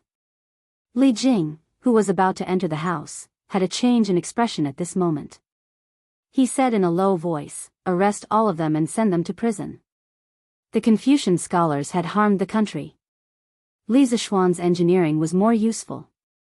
Li Jing couldn't help but sigh in his heart when he thought of the crucial role Meng Wenhao and the Iron Egg had played in this war, and then looked at these Confucian scholars who couldn't distinguish between good and evil. Chapter 1337. Chief Steward, there are so many Confucian scholars. Should we arrest them all? In front of the Guangxing provincial governor's office, a guard hesitated when he heard Li Jing say that he wanted to arrest all the Confucian scholars. The Great Tang was founded on martial arts. Although it was not like the Song and Ming dynasties, ordinary people still respected scholars. Today, more than 200 Confucian scholars came to the provincial governor's office to cause trouble. Compared to the number of scholars the Chui clan had raised, these were just a drop in the ocean. However, if Li Jing arrested all of these Confucian scholars, it would definitely shake the court and cause all the scholars in the world to attack him. Guangxing County has just been established. We need to calm the people down. Arrest them and interrogate them first. If they are innocent, then let them go. If they are in cahoots with the Chui clan, then no one can save them. So what if they are scholars? Can a scholar violate the law and slander the emperor? Li Jing also felt that this matter was tricky, but for him, the most important thing was to calm the people of Guangxing County. Yes. Chief Steward. The guard cupped his fists and walked to the door. He ordered loudly, "Arrest all these audacious students who slander the emperor and throw them all into prison." You dare? We are the disciples of the saints. We read the books of the saints. A hint of panic flashed in the eyes of the leading scholar. Then, he put on a fierce front. Humph. Disciples of the saints? You think you are worthy? The benevolence, righteousness, propriety, wisdom, and faith of the saints? What have you learned? The saints told you to be loyal to the emperor and love the country. Is this what you did? You are just a bunch of selfish and greedy scoundrels in troubled times. Are you worthy of being called disciples of the saints? You are simply ruining the reputation of Confucius. Take them away. At this moment, an old man walked out of the provincial governor's office and scolded the group of Confucian scholars. This is Minister Wei. A Confucian scholar recognized the old man. Who else could this old man be but Wei Zheng? Since the beginning of this year, Wei Zheng had been sent to Hunan province to clean up the government. He had appeared in public many times, so it was not surprising that someone recognized him. When the leading scholar saw that it was Wei Zheng, his face immediately paled. When it came to generals like Li Jing, he could use his glib tongue to accuse Li Jing, but when it came to Wei Zheng, who made a career out of scolding, he was truly terrified. After all, the person in front of him was a super ruthless person who dared to scold Second Emperor Li in front of him. Who could be compared to him? Humph. You can't differentiate between good and evil, loyalty and treachery. You've read the books of the sages in vain. Today you even came to the provincial governor's office to mislead the people with your lies, with the intention of inciting the common people to rebel with you. This old man will definitely report this to His Majesty and strip you of your academic status, so that you will never be able to participate in the imperial examinations. The more Wei Jing spoke, the angrier he became. His last sentence scared the group of Confucian scholars quite a bit. Wei Zhucheng, please calm down. Please don't take away the student status. We were all bewitched by Shui Guangwen and came here to cause trouble. Yeah. Left Minister Wei, please calm down. We were all bewitched by Shui Guangwen. I beg Wei Zuoqing not to deprive us of our academic status. Wicked people needed to be tamed by wicked people, and scholars naturally needed to be tamed by scholars. Wei Zheng had also read the books of the sages, so he knew what these Confucian scholars cared about the most. He immediately grasped their sore spot, and the group of Confucian scholars began to beg for mercy. The leading Confucian scholar roared in exasperation, "Stop! Nonsense! You are all talking nonsense. You came willingly. What does it have to do with me, Shui Guangwen?"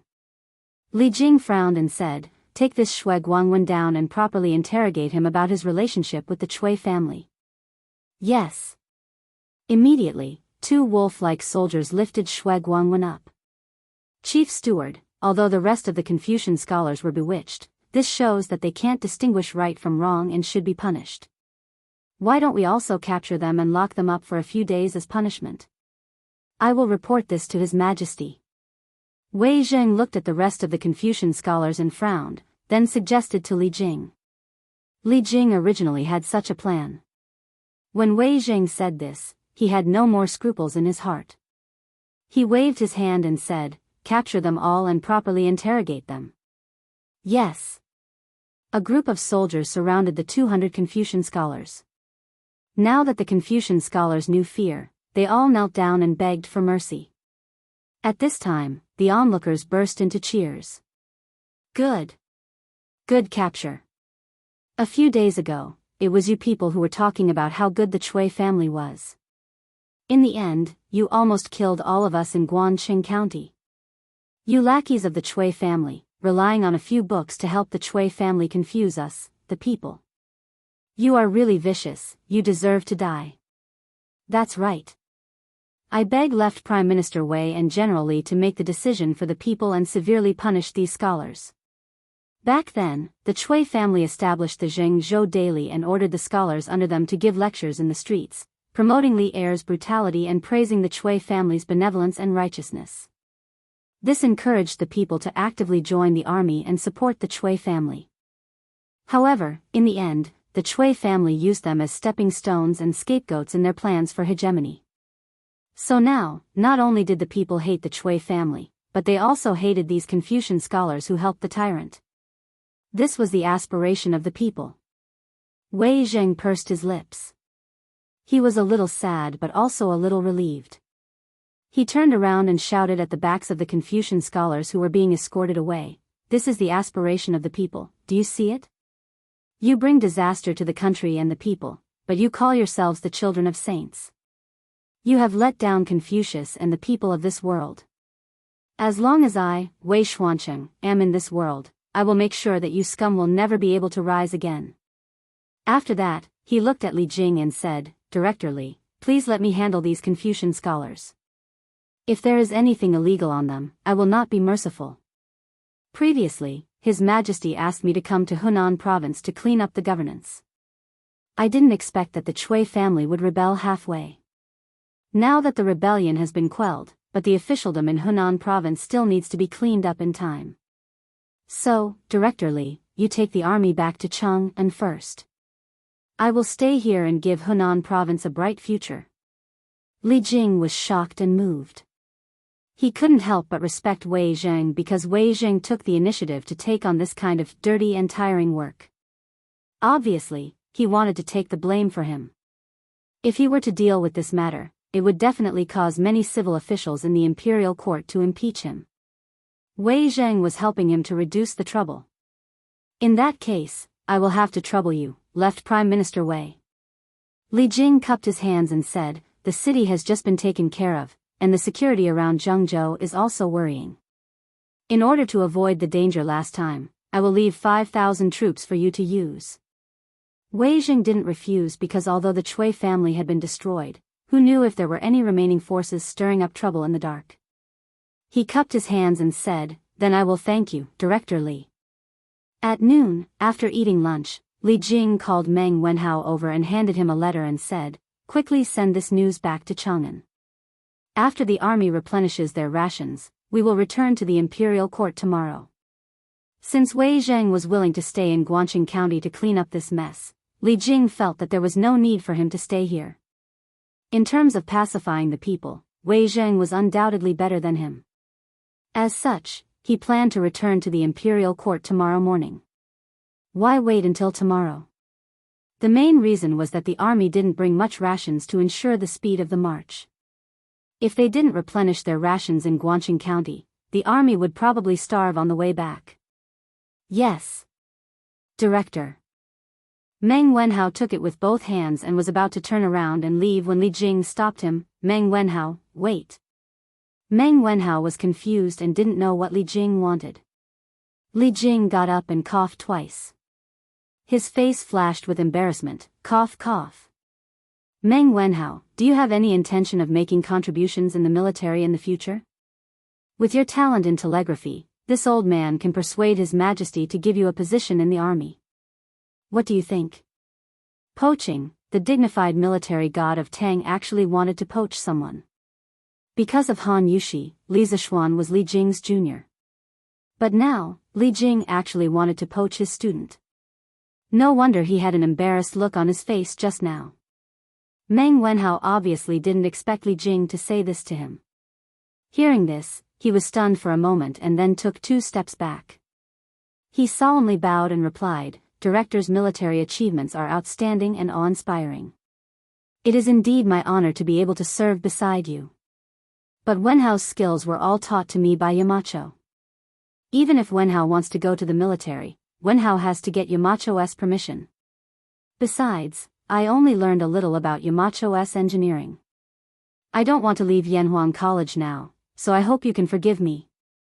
Li Jing's face turned red and he waved his hand. Cough, cough. It's fine, it's fine. I'm just asking casually. Don't take it seriously. When you return to Yunshan, don't mention this to Yamacho. If Li Zishuan were to find out about this, where would he put his old face? At this moment, Li Jing regretted asking just now. Meng Wenhao couldn't help but laugh in his heart. He didn't expect the invincible military god of Tang, Li Jing, to have such a moment. How rare. Don't worry, Director. I didn't hear anything just now. But I have something to say, I don't know if it's appropriate. Meng Wenhao cupped his hands and said. Li Jing raised his eyebrows and said, Oh? Wenhao, go ahead. Meng Wenhao said, It's actually not difficult for Director to use telegraphy in the military on a large scale. Yamacho promotes engineering so that the students of the academy can apply what they have learned. Yamacho will definitely be very willing to lend you a hand in this matter. Li Jing's eyes lit up. Indeed, it was better to go directly to Li Zishuan, the head of engineering, than to poach people behind their backs. Meng Wenhao saw that Li Jing was silent and deep in thought, so he quietly left. Father, Guansheng has been victorious. Director Li sent a telegram saying that the head of the Cui family, Cui Junshuo, and the governor of Zhengzhou, Pan Jinyue, had been executed. The army will return tomorrow. In Chang'an City, Li Tai had just finished his lunch when Li Er rushed over and reported. Oh. Guangxing County has been conquered so quickly? Quick. Let me have a look. Li Er was so surprised that he couldn't close his mouth. 2 days ago, he was still worried about how to conquer Guangxing. Today, he received news that Guangxing had been conquered, which really surprised him. Li Tai quickly handed the telegram over. As they weren't in a hurry to march this time, there was plenty of time to send the telegram. Therefore, this telegram described the process of conquering Guangxing County in detail. Li Er read it for a full 15 minutes before he finally finished reading it. He couldn't help but sigh, good. We didn't hurt the innocent people, and our soldiers didn't suffer too many casualties. This plan of cooperation from the inside and the outside was well done. Lu Rengui. This person is also a talent. He is brave and resourceful. The governor of Bian province sent him to manage the city. It was the right choice. If it weren't for him, Wei Xuanqing would have met with misfortune this time.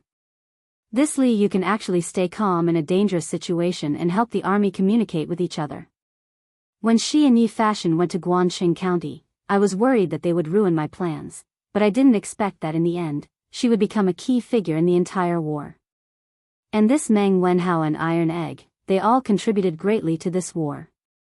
The people around Li Zishuan are really extraordinary. I'm not in Jianghu, but Jianghu is full of legends about me. Now, there is one person who didn't personally go to the battlefield, but the outcome of the war was reversed because of him. This person was Li Zishuan. Whether it was Yi Fashion and Li Yu working together to secretly visit Guansheng, Meng Wenhao and Iron Egg following the army, or Lu Rengui's successful plan of cooperation from the inside and outside, behind all of these, there was more or less Li Zishuan's shadow. Father, now that Guansheng has been broken, and Chief Steward Li has returned to the capital, there shouldn't be any military matters that need to be communicated by telegram. Therefore, I plan to return to Yanhuang College this afternoon. I hope that father will allow it. Li Tai cupped his hands and said. To be honest, he was really not used to leaving the academy for so many days. Now that the war was over, he naturally wanted to return to Yunshan as soon as possible. Li Er was stunned and said unhappily, You child, are you so unwilling to accompany father and mother? I don't dare. I just saw the importance of engineering in the Tang Empire from this war. I want to learn it as soon as possible so that I can help father build the country and conquer the world in the future. Li Tai quickly came up with a reason to shut Li Er's mouth. Li Er heard this and said happily, Good. You are indeed my good son. Then you can go. The next day, in the east of Guanqing County. After the three armies were assembled, Li Jing gave the order and the army set off.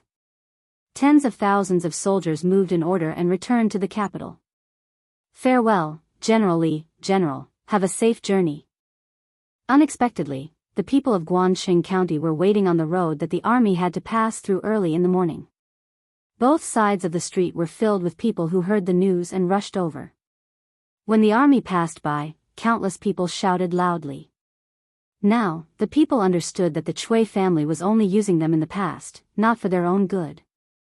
If Li Jing didn't lead the army to Guanqing County, the people of Guanqing County might have lost their lives for Chui Zhenshuo's personal ambition. It was Li Jing's army that saved them. Of course, they would be grateful from the bottom of their hearts. Wenhao, looking at these people, I now feel that the risks I took in the past half a month were worth it. Otherwise, there would definitely be many children who lost their parents because of the war and become orphans like me. Little Yu rode on the horse and walked side by side with Meng Wenhao. Hearing the shouts of the people on both sides of the road, she couldn't help but sigh. Meng Wenhao thought for a while and said, I also feel that everything I did was worth it. Not only did I save you, but I also saved these people. The Yamacho taught us to have a heart for the world and a life for the people. I did it. Chapter 1338. Husband, I'm back. Lantian County, Yunshan Residence. Han Yushi pushed open the door and entered. She saw Li Zishuan, who had just finished practicing his swordsmanship in the front yard, and said with a smile. How did my wife come back so quickly today? Li Zishuan took the handkerchief from Xiao He and wiped the sweat on his forehead. He was full of curiosity. Because Yi Fashion was in Guansheng, Han Yushi had been going to the residence next door early in the morning to chat with old Madam Yi and old Madam Yi. The main reason was that she was afraid that the old madam would be too worried and get a mental illness over time. Haha. Husband, aren't you asking the obvious? Yesterday, you told grandmother that Guanxing had fallen and that Fa Shan and the others had been rescued. Grandmother's mood instantly improved. Why would she need me to comfort her? When I went there just now, grandmother had already left with grandfather. I heard from the servant that they had gone to the academy early in the morning. Han Yushi said with a smile. After Yi Fashion escaped from Guansheng, he did not return to the capital with the army. After bidding farewell to Little Yu, Iron Egg, Meng Wenhao, Lu Rengui, and the others, he left for Nanyang. He planned to go home and bid farewell to his parents before going to the south to visit the famous mountains and great rivers. He wanted to visit the reclusive experts and pursue his own path. As for the merits, he did not care at all. Li Zishuan smiled and said, Grandfather and grandmother have reached the age where they should be enjoying their old age. Something like this happened a while ago and it really made them worry a lot. In the end, I did not expect Fa Shan to accompany little Yu, to Guancheng. This child is kind. The Yi family really has a successor. Grandfather and the others should be happy for Fa Shan. Han Yushi asked curiously, husband, do you value Fa Shan a lot? Li Zixuan now had hundreds of students, but she had never seen Li Zixuan value someone so much. Li Zixuan thought to himself that the future leader of the world's Taoist sects was definitely important to him. However, he could not say such things out loud. He thought for a while and said, the monk is very talented and intelligent. He is different from the other rich kids. He can endure hardships. It would be hard for someone like him to not succeed in the future. That's why I said that the Yi family has a successor. Han Yushi nodded with a smile. Then, she rolled her eyes and said, husband, Iron Egg has helped a lot during this expedition. Do you think His Majesty will reward him? In the end, this was his biological sister. Back then, after Iron Egg went to manage the city, Han Yushi was extremely worried every day. Now that Iron Egg was about to return in triumph, Han Yushi, as his sister, began to worry about whether her younger brother would be able to get the reward he deserved. Li Zixuan patted his wife's shoulder and replied, wife, don't worry. His Majesty has always been fair in his rewards and punishments. Iron Egg's contribution is obvious to all. His Majesty will definitely not ignore it. Actually, I don't want to see His Majesty reward Iron Egg too much. He is still young. If the reward is too much, I'm afraid he will lose the motivation to improve himself. Han Yushi said thoughtfully, Husband, you have a point. However, Iron Egg's contribution this time is not that great. I think he should only get some reward money. Young master, young master. Just then, Song Xiaoxi's voice came from outside the courtyard. Li Zixuan turned around and said, what is it? Come in and talk. Han Yushi saw that Li Zixuan had something important to do, so she went into the house first. Song Xiaoxi entered the courtyard and walked to Li Zixuan's side. He bowed and said, young master, the drainage canal beside the Ba River has already drained all the water in the Mei village section of the river. Today, the foundation of the dam will be built. Do you want to go and take a look? Li Zixuan heard this and his spirit was lifted. He said with a face full of joy, okay. You go first. I will change my clothes and be there soon. The reason why Li Zixuan did not personally participate in this battle was mainly because he was focused on the Ba River Dam. In the past half a month, under the joint efforts of him, Mo Huai, and Yan Shaoning, they had solved many engineering problems in the construction of the dam. The most important thing was that Li Zixuan had solved the most critical problem in the reinforced concrete dam project, steelmaking. Next to the ironworks of the workshop, a small steel mill appeared. The ancient people did know how to make steel. In the late spring and autumn period, before 476 BC, man-made steel had already appeared in China. By the time of the Eastern Han Dynasty, the technology of steelmaking had already been mastered. The most commonly used techniques were stir-frying and tempered steel. The so-called stir-frying was to heat pig iron until it was melted or basically melted, then stir it in the furnace. The carbon contained in the pig iron would be removed by the oxygen in the air, thus obtaining steel. The quality of steel produced by this method was not high. As for tempered steel, it was to repeatedly heat, fold, and forge a piece of iron. The purpose was to make the structure of the steel dense, the composition of the steel body more uniform, reduce impurities, and thus improve the quality of the steel. Therefore, the quality of the swords made from tempered steel was very high.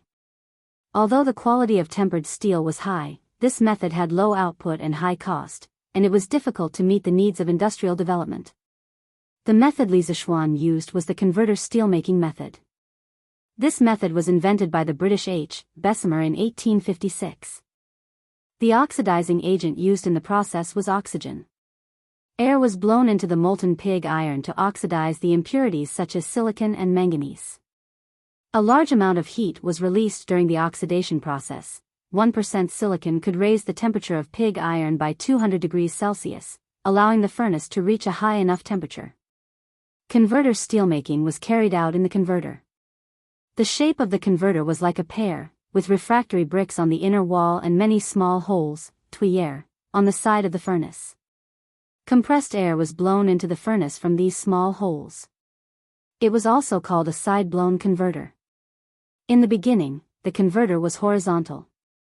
Liquid pig iron at 1,300 degrees Celsius was poured in and a certain amount of quicklime was added. Then air was blown in and the converter was rotated to make it stand upright. At this time, the surface of the liquid pig iron reacted violently, causing iron, silicon, and manganese to oxidize, FeO, SiO2, MnO, and form slag. Using the convection of the molten steel and slag, the reaction spread throughout the furnace. A moment later, when there was only a small amount of silicon and manganese left in the molten steel, the carbon began to oxidize and form carbon monoxide, exothermic, causing the molten steel to boil violently. A huge flame appeared at the mouth of the furnace due to the overflowing carbon monoxide burning. Finally, phosphorus also oxidized and further formed ferrous phosphate. Ferrous phosphate then reacted with quicklime to form stable calcium phosphate and calcium sulfide, which together became slag. When the phosphorus and sulfur gradually decreased, the flame subsided, and brown iron oxide appeared at the mouth of the furnace, indicating that the steel had been refined. The steel produced by this method, whether in terms of output or quality, was superior to the stir-frying method and the 100-tempered steel method. When Mo Huai saw the large amount of high-quality steel produced at the mouth of the converter, he exclaimed in disbelief. It must be known that the Mo family was not only proficient in construction, but also in steel-making and sword-making. In the end, he discovered that Li Zishuan, who was not a member of the Mo family, actually had such heaven-defying steel-making skills. Mo Huai could not help but be even more convinced of Li Zishuan because of this. After solving the steel-making process, Li Zishuan experimented with the mixture of steel and cement. The degree of hardness was comparable to that of a boulder. It was precisely because he solved these basic problems that he was able to build the foundation of the dam today. After changing out of his training clothes, Li Zishuan wore a white scholar's robe and came to the bank of the Ba River. From afar, he could see the black mass of workers on both sides of the river. In order to speed up the progress of the project, Li Zishuan used the tactic of overwhelming the workers, just like the last time when he built Yanhuang College. He recruited more than 10,000 craftsmen and commoners. Basically, all the young and strong people in Lantian County were recruited. This was a classic example of not having enough time, so he made up for it with numbers. After all, he had money. Yamacho, you're here. Mo Huai's eyes were sharp. After discovering Li Zishuan's arrival, he hurriedly came up to greet him. Mr. Mo, I heard that the dam is going to build its foundation today, so I came to take a look. Li Zishuan smiled and looked at the Ba River in front of him. Due to the drainage canal next to it, the water in this section of the river had already been drained, revealing the yellow riverbed. The soft sand on the riverbed had already been dug away by the craftsmen and commoners. In a while, they would be building the foundation from where they were dug away. Seeing this scene, Li Zishuan felt a surge of pride in his chest. With a sigh, he said, after several months, we've finally passed the most difficult time. Before this, who would have thought that we could cut off the surging Ba River in such a short period of time? Now, not only are we cutting it off, but we also have to build a dam with a width of several feet in the middle. From now on, the natural moat will be cleared. Hearing this, Mo Huai laughed and said, in the end, Yamacho's plan is the most appropriate. Moreover, Yamacho has invested so much manpower, material, and financial resources. If we can't produce results as soon as possible, it would make this old man look incompetent. Li Zishuan hurriedly said, why do you say that, Mr. Mo? During this period of time, the one who has worked the hardest is none other than you. When the dam is completed, you will be the hero of the entire Lantian County. All the people who have benefited from the dam will be grateful to you. Hey, Yamacho, according to what you said, I don't have to work hard? While the two were talking, Yan Xiaoning walked over from the side and said half-jokingly. He and Li Zishuan were very good friends, but because he was also on duty at Yanhuan College, when there were people from the college present, he would usually call Li Zishuan Yamacho and not directly call him by his name. This was to give face to his own friend. Li Zishuan turned to look at Yan Xiaoning and said, "Haha. It's all hard work. It's all hard work." "Oh, right, Xiaoning, why don't I see ink girl?" Yan Xiaoning's eyebrows twitched and he almost vomited blood. A trace of embarrassment appeared on his face. He thought to himself, this bad friend of mine is really touching the pot that doesn't boil. Mo Huai is still in front of me. Is it appropriate for you to mention his daughter in front of him? Ahem. She. Why is she here? She should be in the workshop right now. After being reminded by Li Zishuan, Yan Xiaoning didn't dare to face Mo Huai as usual. He was nervous and uneasy like a son-in-law meeting his father-in-law. "Young master, elder Mo, the materials are ready. Should we start building the dam's foundation?" At this moment, Faubert came over to resolve Yan Xiaoning's embarrassment and said, "Yes. Let's start." Li Zishuan smiled and nodded.